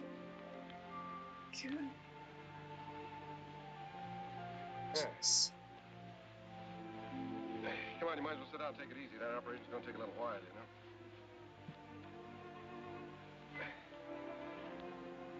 Ham and eggs and hot biscuits in the morning. And coffee, gallons of it. Are you feeling all right? Well, it's not. It's just around the next bend. Do they have bathtubs in Ensenada? For tourists. What would you call us? Want me to tell you? No. I'll tell you. We're a couple of idiots. Yeah. 90,000 cops after us. Say nothing but my friends coming up from the south. We're living on fish. Who made the bed?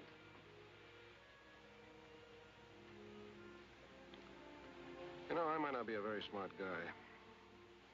But sometimes I get the feeling that you're not telling me everything. You know, I get the same feeling about you.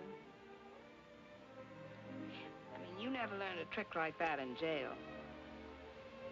I picked that up when I was on the lam. Barbecuing the bloodhounds they sent after me. A couple of days ago, I'd have believed that. Why not tonight? I don't know. I thought you were an awfully tough guy, but no, I don't. I thought a couple of things about you. No, I don't.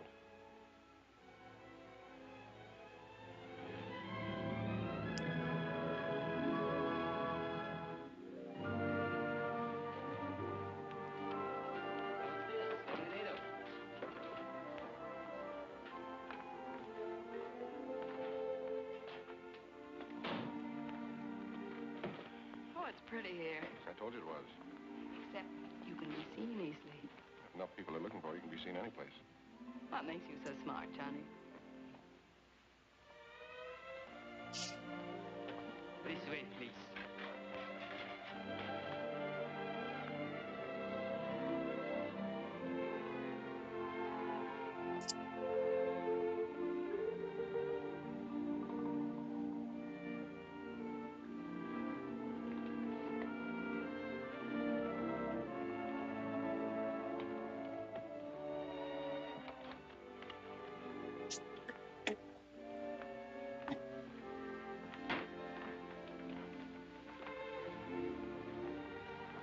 Did I put the bags in the bedroom, senor? No, you can just put them down there.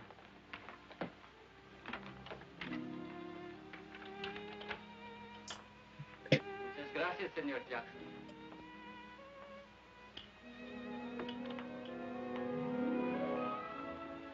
I'm now Senora Jackson, hmm? I got more names in the phone book.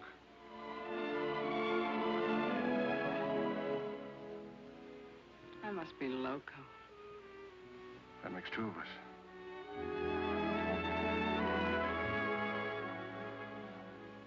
This room is very attractive, isn't it? Yeah, it ought to be for 125 pesos a day. How long are we staying? We cross the border tomorrow. Have you a plan? There's Gumman's plan. The top of the music box is inlaid with gold. Well, they slap a duty tax on us. We object, they insist, we give in. Sleight of hand, see? What about the bird cage? That's not made of gold. No, but it's against the law to transport birds across the border.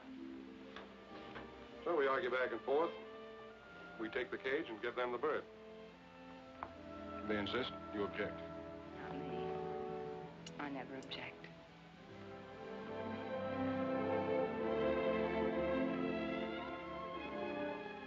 We have to go tomorrow. Yeah. You get cleaned up.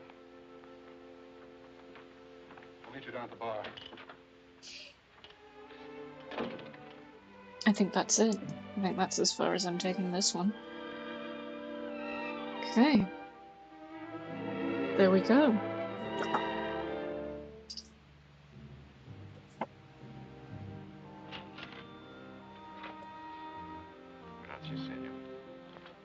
Inspector Chatterfield.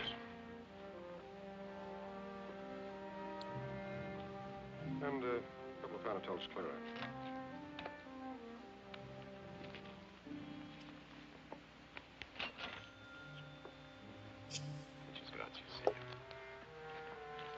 I'll use the spare time to sign some of these.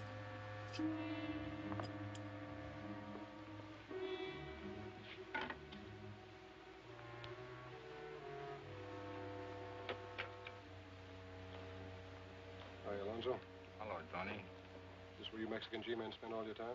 I'd like to if some of you gringos didn't keep us jumping all the time. Pete Ritchie's following me. I know he is. I was just tipped that he's in town. In town? That's good. I'm trying to coax him across the border. What about Harvey Goomby? You can get ready to pick him up. I think we know all we need to know about our friend Harvey. Good. Who's that girl with you? She's been working for Ritchie. We're carrying a load up to Los Angeles for Gumpin. I'm going to turn her in at the border. Ought to turn you in. You know it's illegal, even for an officer of the law, to smuggle narcotics? I know. Get some sugar or milk and switch over the stuff we're carrying. You want a key to my room? I've got a key to your room.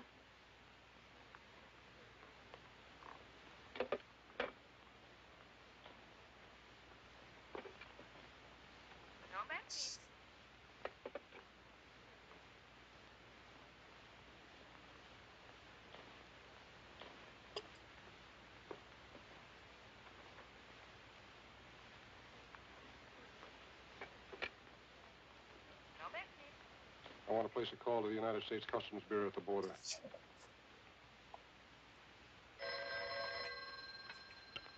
Hello? Yes. Yes, put him through. Mr. Peterson. It's for you. McAvoy calling from Ensenada. Peterson speaking. Yes. I'll establish liaison with the narcotics enforcement and the Los Angeles police. What do you want us to do with the girl? Pick her up and keep her there. I'll go up to Los Angeles alone. Yeah.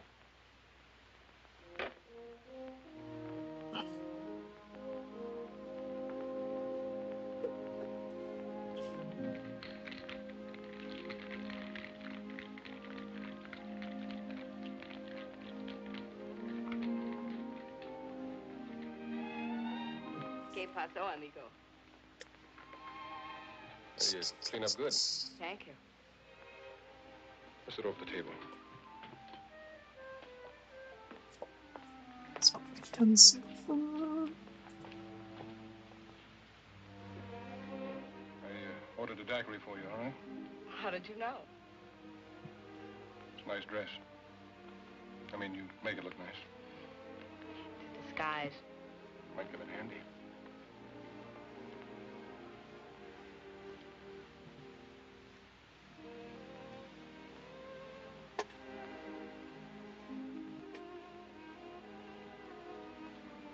Your nose frostbitten with that short straw. I'll be careful.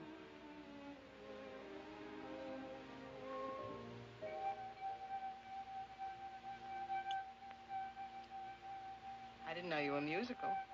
Got to hear me with a martini. You're full of surprises. Yeah. That's me. Where are you going? We're going to dig up a car. We're checking out. Right now, but I thought... Ritchie's in town. We're starting for the border. Oh. You stay here till I get back.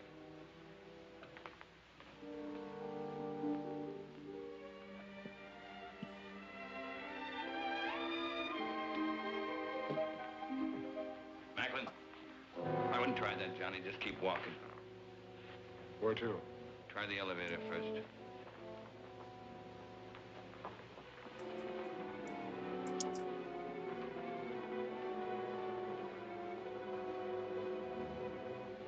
You're doing fine up to now.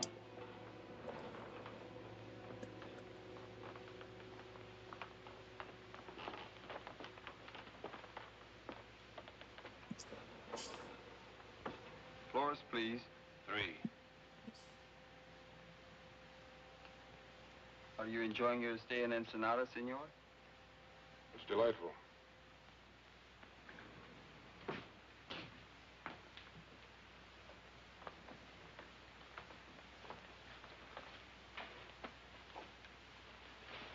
All right, open it. I'll get it.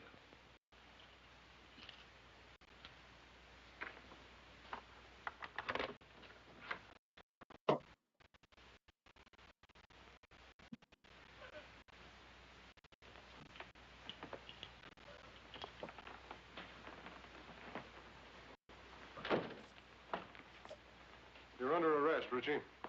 A very funny fellow. Talks like he fell out of a tree. Yeah, now he's playing like he's a cop. Come on, get your hands up. Get him up, pronto. He's got another one in his sling. He is a cop. That's what it says on his badge. I had a dozen chances to kill you. You dirty, double-crossing cop.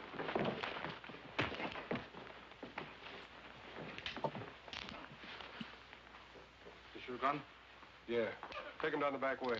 It could make me happier. Come on, let's go. Oh, amigo. On behalf of Uncle Sam and yours truly, mil gracias. On behalf of the Mexican government in Baja California, don't mention it.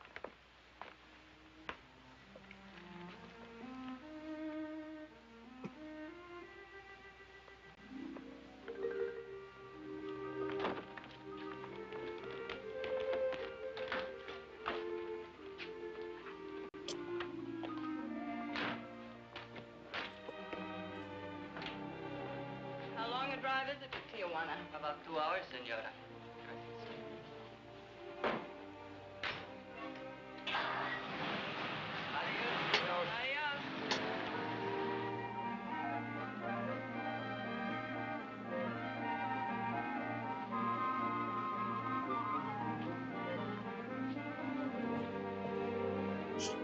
Johnny?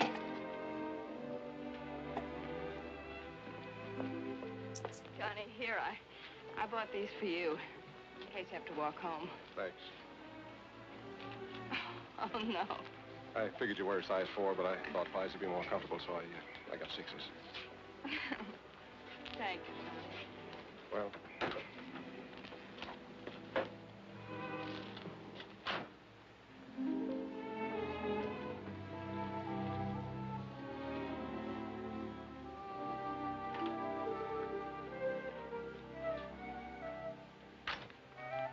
Muy frescas las gardenias.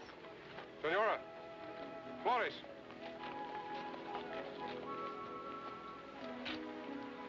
For the lady? Gracias, señor. For the lady.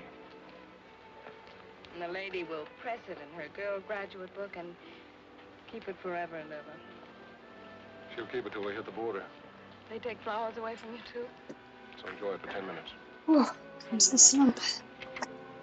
We're going to lose a lot of things 10 minutes from now.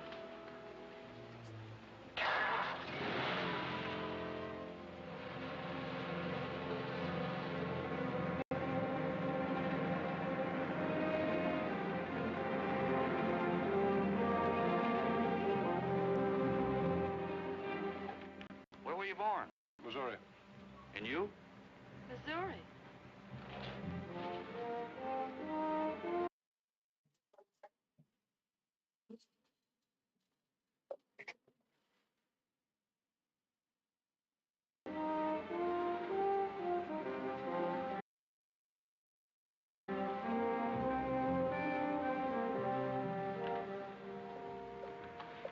Anything to declare? Not much. A few things.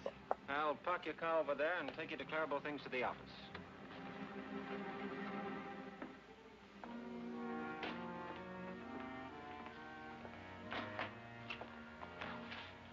Have a nice trip north? Uneventful? It's very, very pleasant. Man and wife? Yes. And then you only have to make out one form. I'll do it. Just fill in what you brought in from Mexico. If you were there over 24 hours, you're allowed $100 each. Then just sign it right there.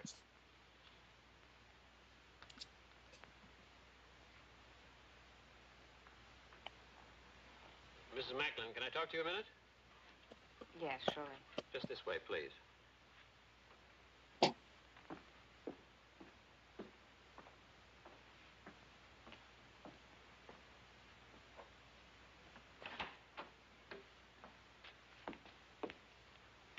You're under arrest.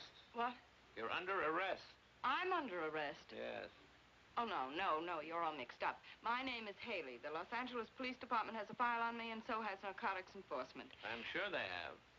Hmm? Sorry, baby. I suggest you cooperate with the authorities. Things will go a lot easier for you. You suggest that I cooperate? The charge is possession of narcotics and attempted smuggling. You're not going to believe him. I certainly am. He's a fellow officer. A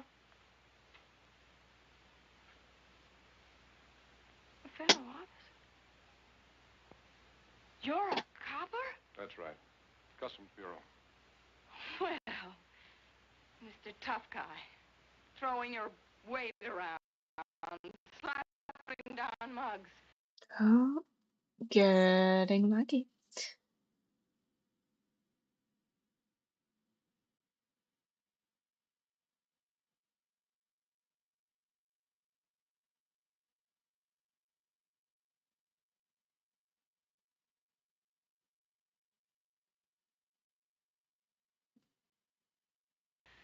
Buying me flowers. Oh, what an act. Have you got a badge?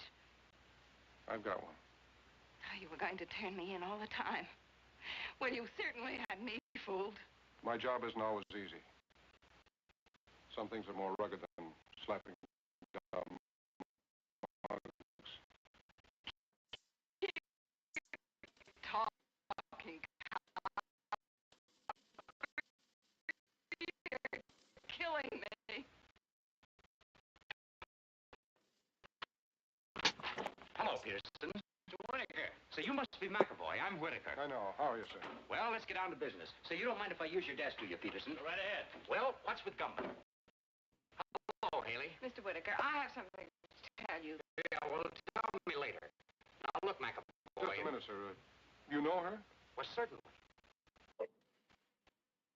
McAvoy, if there's... So what are you doing here? I'm under arrest, sir. You what? What for? Smuggling narcotics. What? Will you please explain, Miss Haley? Yes, I'd love to. You see... Well, what about Richie? She knows plenty about Richie. What do you know about what she knows about Richie? I'm the one who picked her up and had her arrested. Richie was picked up in Ensenada by the Mexican officials. Well, just a second. Well, it's very simple. You see, I brought this man up to the border to have him arrested. That's not true. I brought her. What do you mean you brought me? You mean you were working on her? Of course, she was a Confederate of Richie's. I figured we'd get some important information out of her. And you were working on him? Why, certainly. I didn't know who he was when I went to Mexico on the Richie case. And Wait a minute. Let me get this straight. Just who is this girl? Well, this is Madeline Haley of the Los Angeles Police Department. Imagine that. Well, that explains a lot of things. Okay, beaten, bruised. You're a very clever operator, Mr. Whatever your name is. Thank you. You're pretty slick yourself, Miss Haley. Okay, Congratulations. I'm definitely going to use some fumage for this one. Well, never mind the compliments. What about Gumbin? We meet the Gumbin connection at the zoo in Los Angeles tomorrow. Mr. Whitaker, I'd like to be taken off this case. Don't be silly. Tomorrow what time? At noon. And then? If things break right, we might be able to wrap up the top men in the Gumbin syndicate. That's great, McAvoy. I'm quitting, Mr. Whitaker. Quitting nonsense. You've shown yourself admirably equipped for this assignment. Isn't that right, McAvoy? She has excellent equipment and doesn't hesitate to use it. Now, you two work very well together. You go on up to the zoo tomorrow as planned. We'll get together and figure exactly what you're to do from there on. Clear? Yes, sir. Mr. Whitaker, I just An can't... order is an order.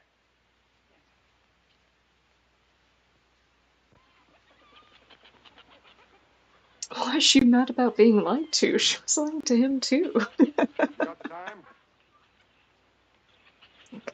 Let's do this. What'd you say? I asked if you had the time. Oh, yes, sir. It's 1 minute of the hour. Not many folks here today. Weekends, though, you can't keep them away. You Sounds like there's your lions thousands are of hungry. Oh, they're always hungry. Eat like horses. I feed them horse meat, and they eat like horses. Hey, that's a good one, ain't it?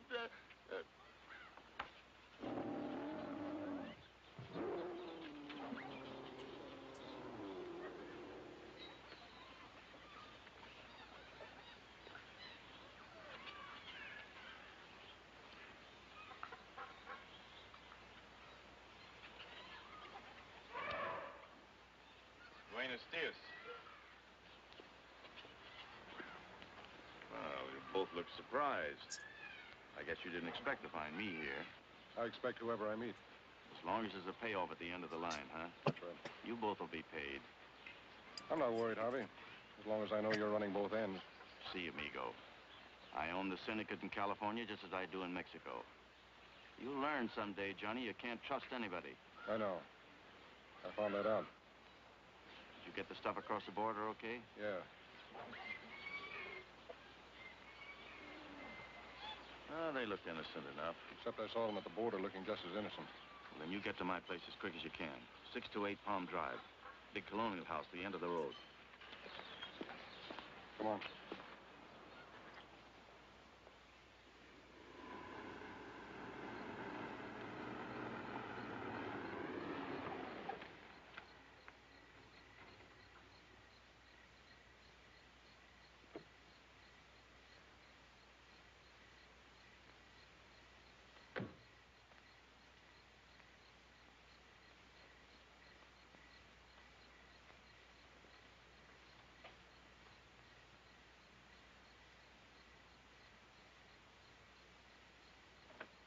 Come in, Macklin. Hello, Harvey. Sorry I couldn't get here sooner.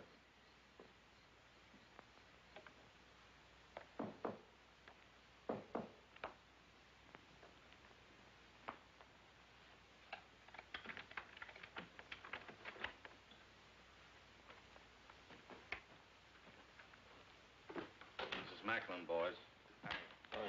Heard you had a little trouble this afternoon. Yeah. Get the rest of the stuff out of the vault, Ernie. All of it? All of it. We're moving it out to our connections tonight.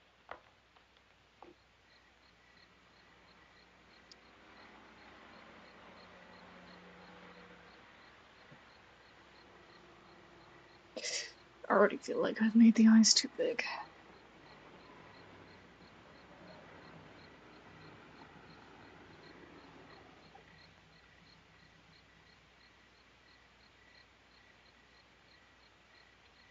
McAvoy's got 60 seconds to get out of there. Hope he makes good use of them. You'll leave for Chicago in the morning. You'll contact Anderson as soon as you get there. Okay. Look, Harvey, before you get into this, my deal was to deliver the stuff. Just give me my cut and I'll get out of here. You'll get it, Johnny. You'll get it. So hurry. No hurry.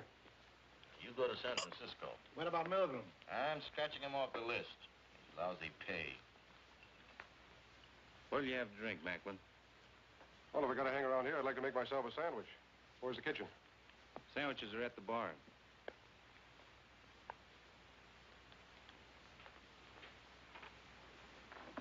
How about coffee? I'll make you a cup. Oh, never mind. I'll make it myself. Kitchen's down the hall, first door to the right. Anybody else want coffee? Yeah. Hey, wait a minute. I'll open it for you. He's in my coat. Just a moment.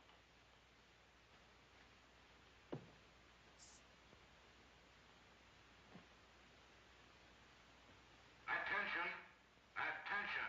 This is a police raid. You are all under arrest. Come out the front door with your hands up.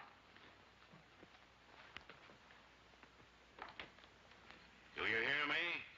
Gambin, Macklin, Cleaver, Henning, Leverage. Give me a hand. They're not going to get me or the evidence. That's right, Harvey. We'll get rid of the stuff. There's a sink behind the bar. We'll dump it in there. Not a chance, Gumban. Nobody's flushing my profits down the drain. What are you doing? I'm going through with the stuff. You must be nuts. Cops run all over the joint. You'll get killed. You'll get us all killed. I'm with you, Macklin. Let's try.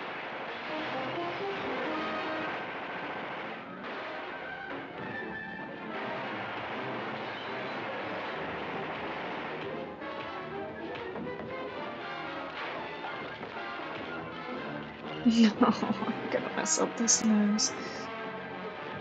Come on.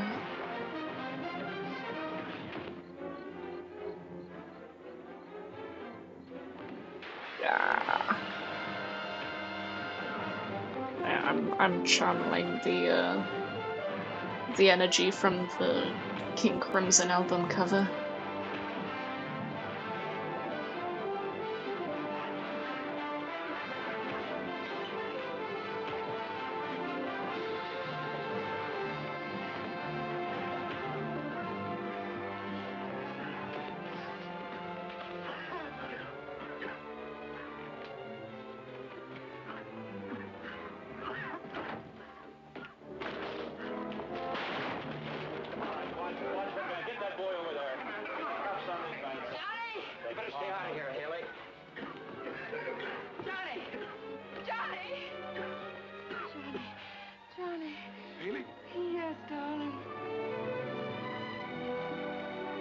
okay, man? Yeah, I guess you are. Where's Gumbin?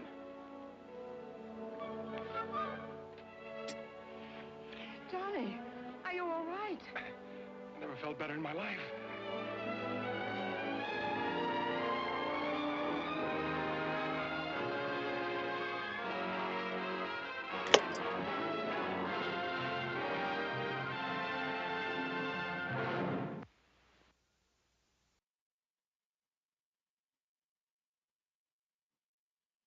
That ended abruptly.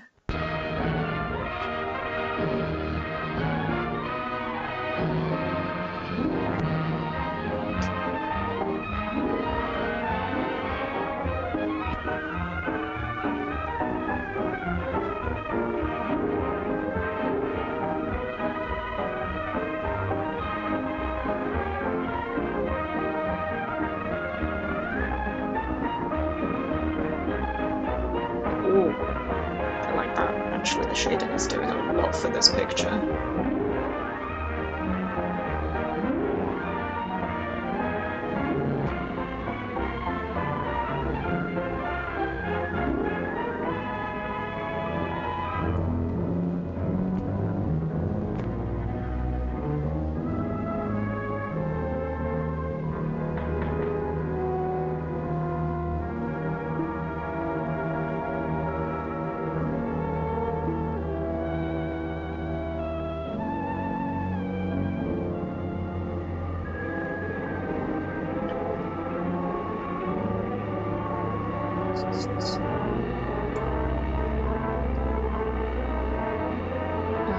Good old dainty paint bottle.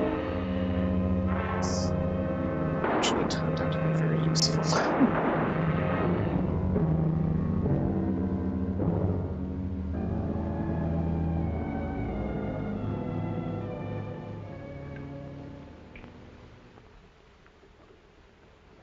Soup's cold. Just took it off the stove. I don't like cold soup.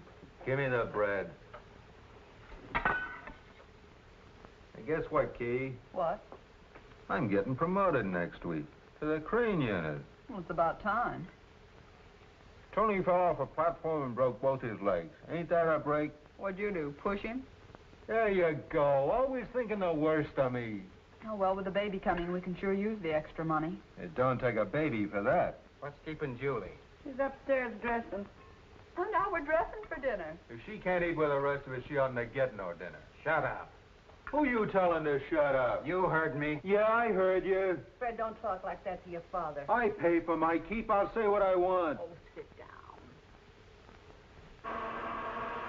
Who's that? I'll see. It's for me, Ma. I'll get it. Give me the potatoes.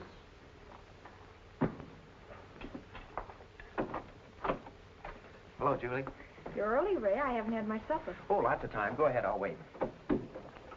Evening, folks. Hello, Ray. Pull up a chair and have some coffee. No, I'll just wait. What you got there, a machine gun? My trumpet. Say, I just learned a new number. I'm eating. Oh. Now that you're playing in a big nightclub, I suppose you're going to quit the factory. Not right away. But I gotta quit the factory soon. You see, the work there is rooting my touch. Ha-ha, get him, Harry James. Well, James had to start at the bottom, too. Yeah, but he could play. Huh. Why are you always belittling everyone? Where you going tonight? With Ray. Where I work. You keep out of this. Every time Ray comes over, you pick on him. Since Ray took up with them musicians, I ain't sure he's the right company for you. A lot you care what's good for me. No daughter of mine's going to run around in nightclubs. Oh, the Black Cat's no nightclub. It's just a nice, quiet little place where fellas take their girls for a sandwich and a beer. I drink my beer at home.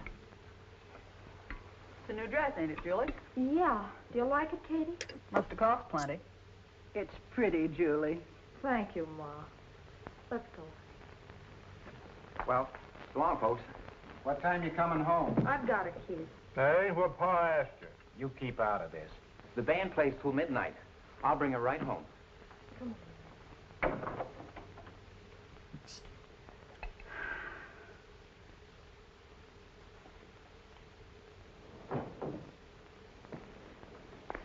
Hello, Ray. Julie, am I late?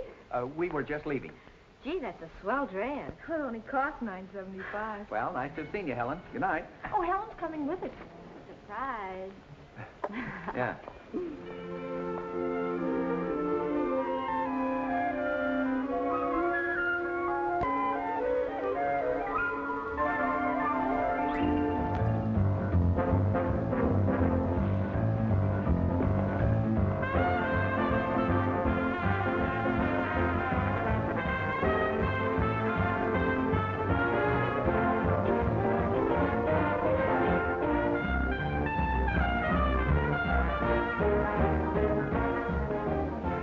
Boy, that's solid.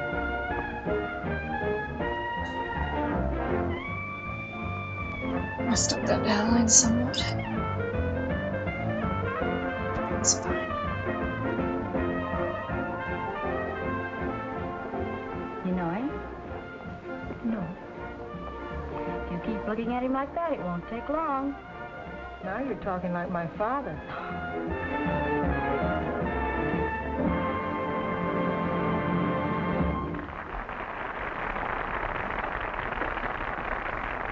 Am I good or am I good? Don't answer. Drink up. Hey, how about a sandwich? No, thanks. Hello. I'm looking for you. What a break. Harry James is going to listen to you. Excuse me, ladies. He's down at the barber shop. I told Nick to give him a slow shave. He doesn't know me. He will, he will. What a break. What a break. What a break. Don't leave. I'll be right back. I forgot this. I heard the foreman say they're going to lay off a bunch of girls at the factory. There's always another factory. I'd like to take an office job, but you gotta know how to type and take shorthand. Say, maybe we ought to go to business school, huh? Do you know any that are free? Yeah, by the time I pay my room and board, I just have enough to live on.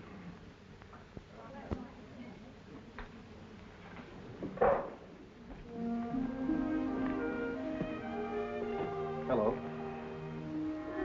Excuse me for living. You. Danny's the name, Danny Burke. My girlfriend's just dying to meet you. Heaven, well, you are. Do I or don't I? Suit yourself.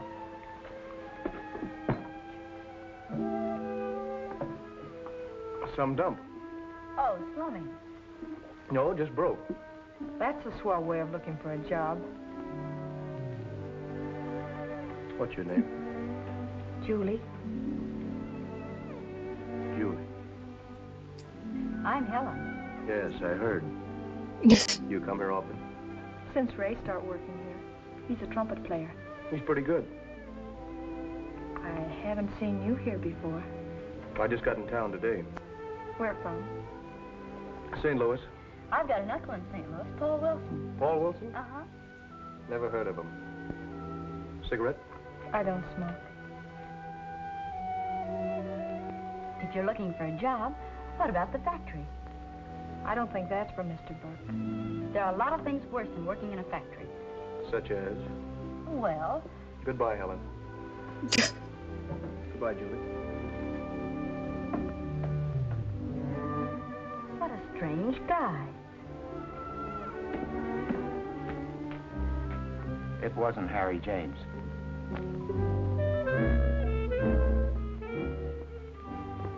Gee, it's a beautiful night. Huh, Ray? Yeah. Look at the moon.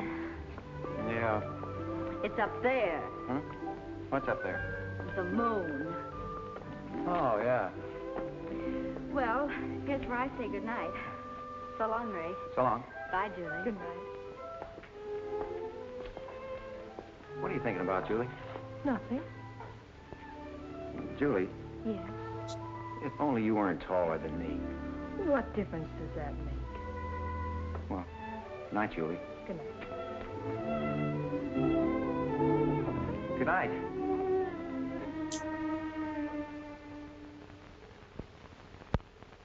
You haven't touched a thing, Julie. I'm not hungry. What's the matter? Ain't our food good enough for you? I wonder what's keeping Fred. Don't worry yourself, Katie. You've got to keep your strength. That's all we need's a brat in this house. You talk as though you didn't want me to have a baby. Fred, for a father, it can't amount to much. Oh, Pa, this is no time to aggravate Katie.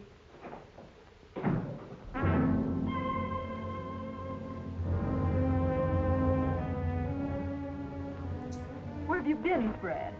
No. I kept it warm for you. Your hands are dirty. You'd never heard no one. Watch what you're doing! Fred, Pa, please. Fred, come on. Let me know. Let's go. Come on. Get out of Come here. on, get out. Get out of here. Come on. Go ahead, get.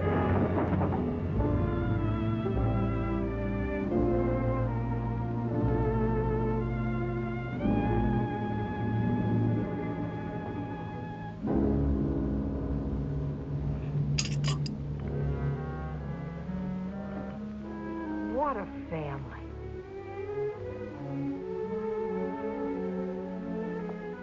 Where you going? Out. His face is a bit wonky. It's okay. It's okay to be wonky. It's alright. I think it has a lot to do with the placement of the eyes and nose. Yeah. What will it be? I'll have a Pepsi. Make mine a beer. One Pepsi, one beer. Hello.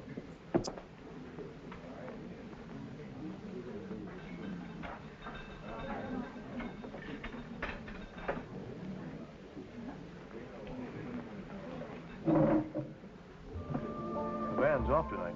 I know. What are you doing here? What are you doing here? I thought I might find you. I'll be 30 cents. Keep it. Thank you. What'd you do, rob a bank? No, I ran into an old friend. Gee, some friend. Have you had your dinner? No. Want to go anywhere? No. What's the matter? Did you have a fight with your boyfriend? No. Don't lie to me. What makes you think I'm lying? Well, a girl like you just doesn't walk into a place and talk to any guy that comes along. You're not just any guy. You mean you came down here looking for me? Yes. Why? Because I thought I'd find you here, and I didn't want you to be alone. Me alone? I got lots of friends. You didn't have the last time I saw you. You're a funny kid. You know that, don't you? Maybe I better go. Go where? Home? You want to go home? No. Then let's get out of here.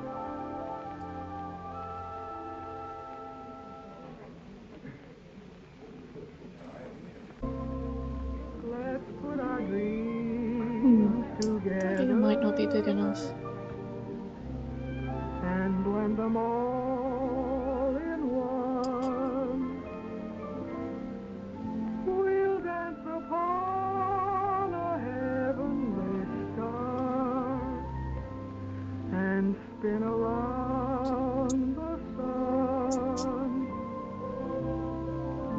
Let's put our lips together high on a cloud up above. Let's open our eyes in paradise and wake up in love.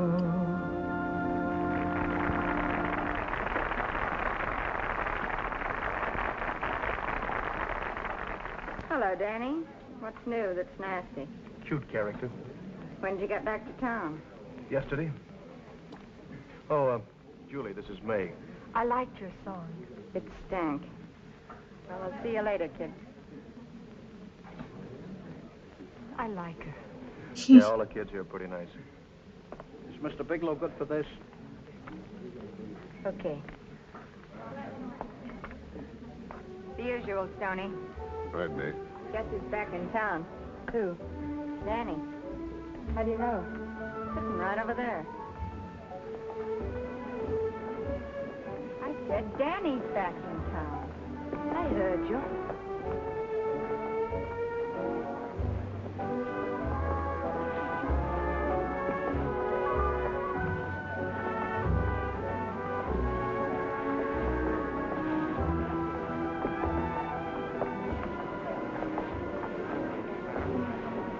back home again, huh?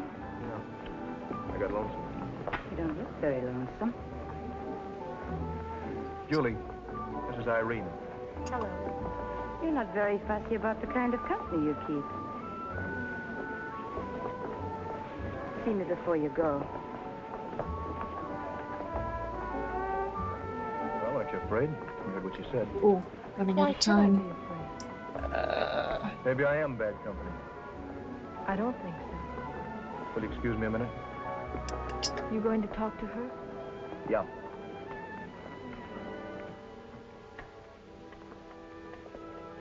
Well, what do you want? What do I want? Yeah. Do I owe you anything? It all depends upon the way you look at it.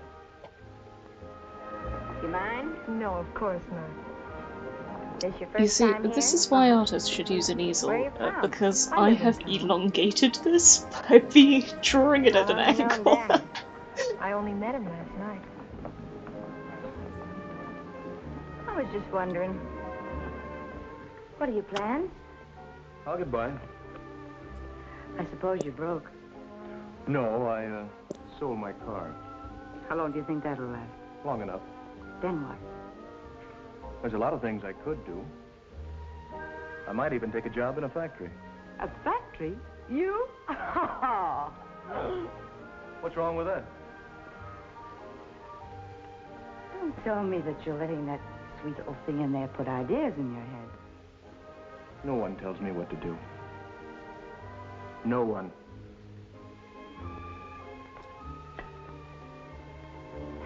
Then I sang a year with the Follies.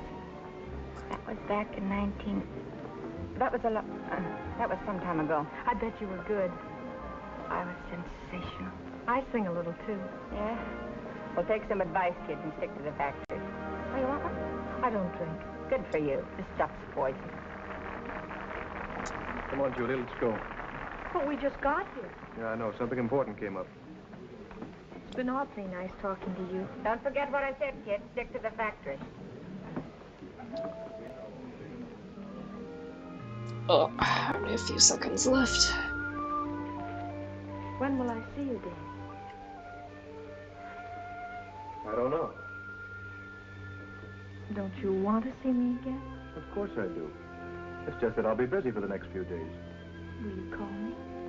Sure. Take care of yourself. I will. Good night, Danny.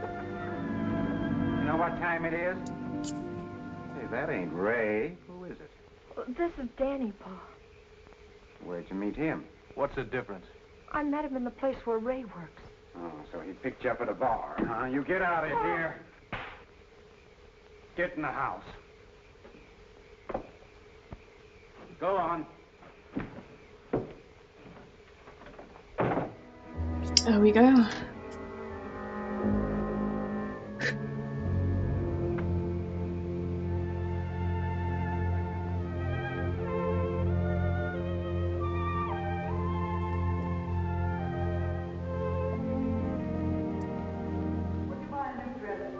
Wanna make the fellas look at it? Think our food good enough for you? Oh, Fred, don't try it. Give me back. Who wants a brand new car? Who you telling the sheriff? Where you going? What time you get home? Where you going?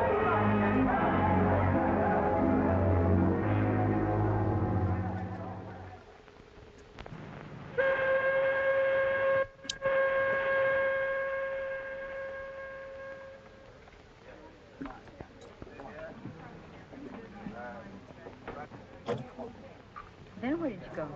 Then we went to the Paradise Club. Gee, I bet that was fun. Oh, we didn't stay very long. Danny had some business to attend to. What did you do? I don't know. Didn't you ask him? I don't care what he does. You got it bad, Julie. Hi. I called you up last night. Yeah, Ma told me. I had tickets for the fights. I'm sorry, Ray. Oh, that's all right. Helen enjoyed it. They sure were exciting. What are you doing tonight? Nothing. How about a date? All right. I'll pick you up at 7:30. You know, Ray's a swell guy. Uh-huh. He'll go places, too. Yes, he will. Of course, he can't take you to no Paradise Club.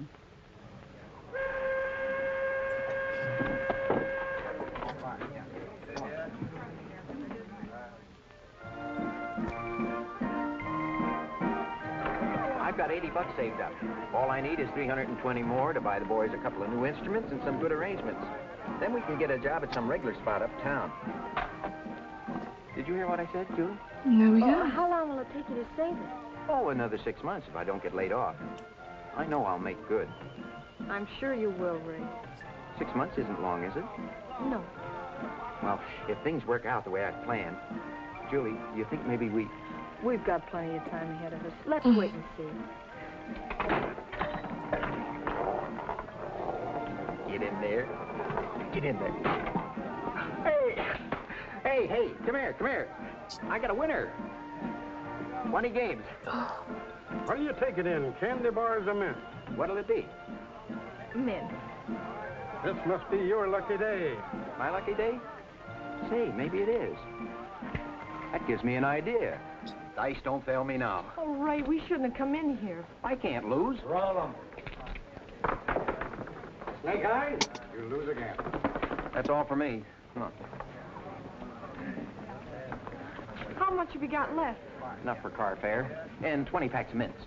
Oh, Ray, and it took you so long to save that money. Well, instead of 6 months, it'll take 8 months.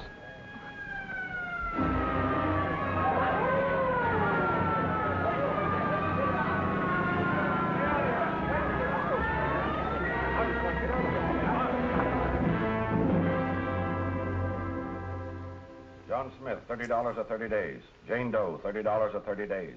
John Smith, $30 or 30 days. John Smith. We have a lot of Smiths here tonight. $30 or 30 days. Ray Lawson, $30 or 30 days. Your Honor. $30 or 30 days. 30 days. Julie Rogers, $30 or 30 days. Julie Rogers, $30 or 30 days. 30 days. John Smith. Just a minute, Judge. I'll pay her fine. Pay the clerk. John Smith, $30 or 30 days.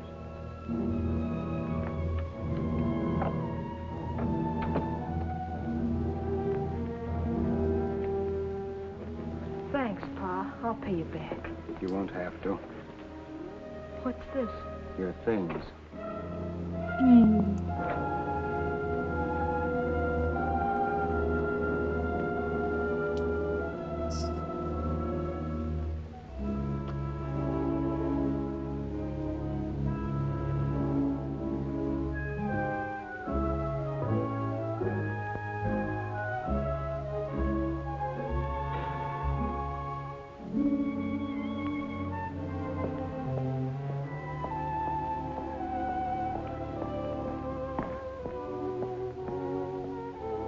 Okay.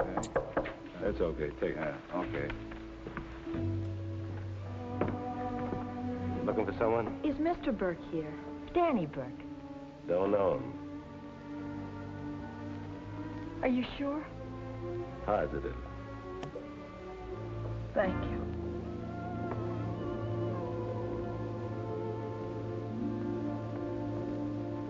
Where are you going? Oh, I was looking for Danny. He left town.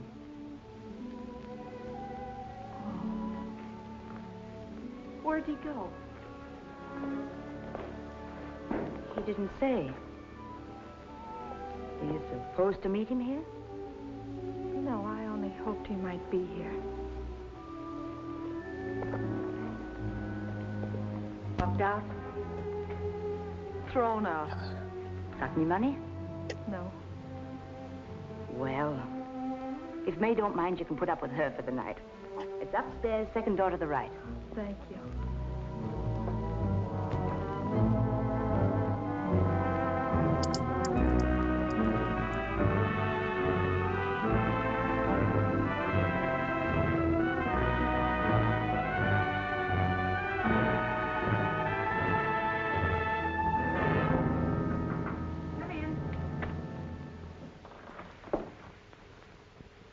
Oh, it's you. Irene said I could spend the night here, if you don't mind. Sure, that's okay with me. You got kicked out, huh? Yeah. What are you going to do? Oh, I don't know. Do you think I'd get a job here? Doing what? Singing. I dance a little, too. Listen, kid, this is a tough racket. You prance around night after night with your back aching and your feet killing you, and for what? So a bunch of rummies can slobber in their drinks. I think I can take it. Take some advice, kid. Go on back home. I know it'd be tough to have to swallow your pride, but best way, believe me. You don't know my father. Never take me back. You did? On account of Danny? Yes. Do you know where he is? Got no idea. When is he coming back? Who knows? Oh, May, if I don't seem to. Oh, take it easy, kid. You must have had a tough day.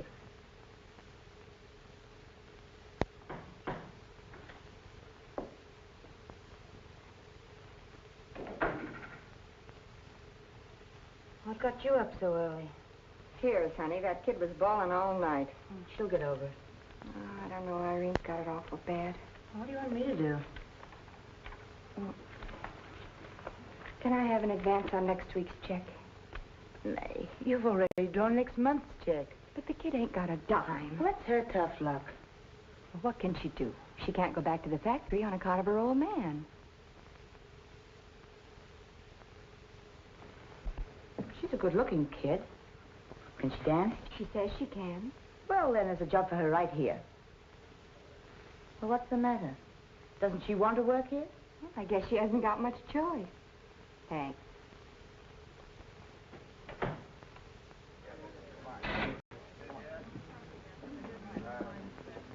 Gee, I'm so nervous. Well, what are you nervous about? I feel I have 2 left feet. Who's gonna look at your feet? Come on, girl, snap out of it. And when you get out there tonight, do me a favor. Show me your personality. Smile. Don't say nothing in my contract about smiling. All right, take it.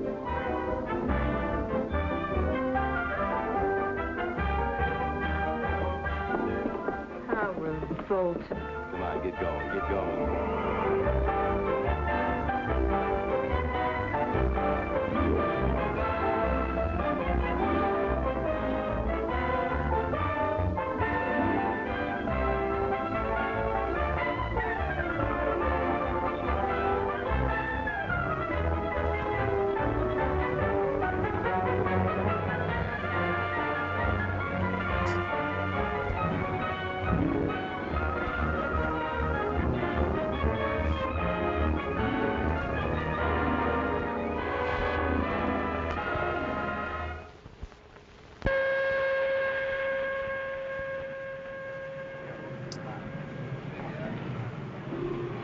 Okay. I think I'm gonna have to call it. Because I need to eat something. Helen. Ray, where have you been? In jail, 30 days. Gee, you look bad. Well, it wasn't good. I haven't seen Julie come out. Well, she doesn't work here anymore. She quit about a month ago. Well, I guess I'll drop over at the house. Well, she doesn't live home anymore. What do you mean? Her father threw her out. Threw her out? Where is she? She's all right. What do you mean she's all right? Where does she live? Where does she work? She's working at the Paradise Club. Paradise Club. All right.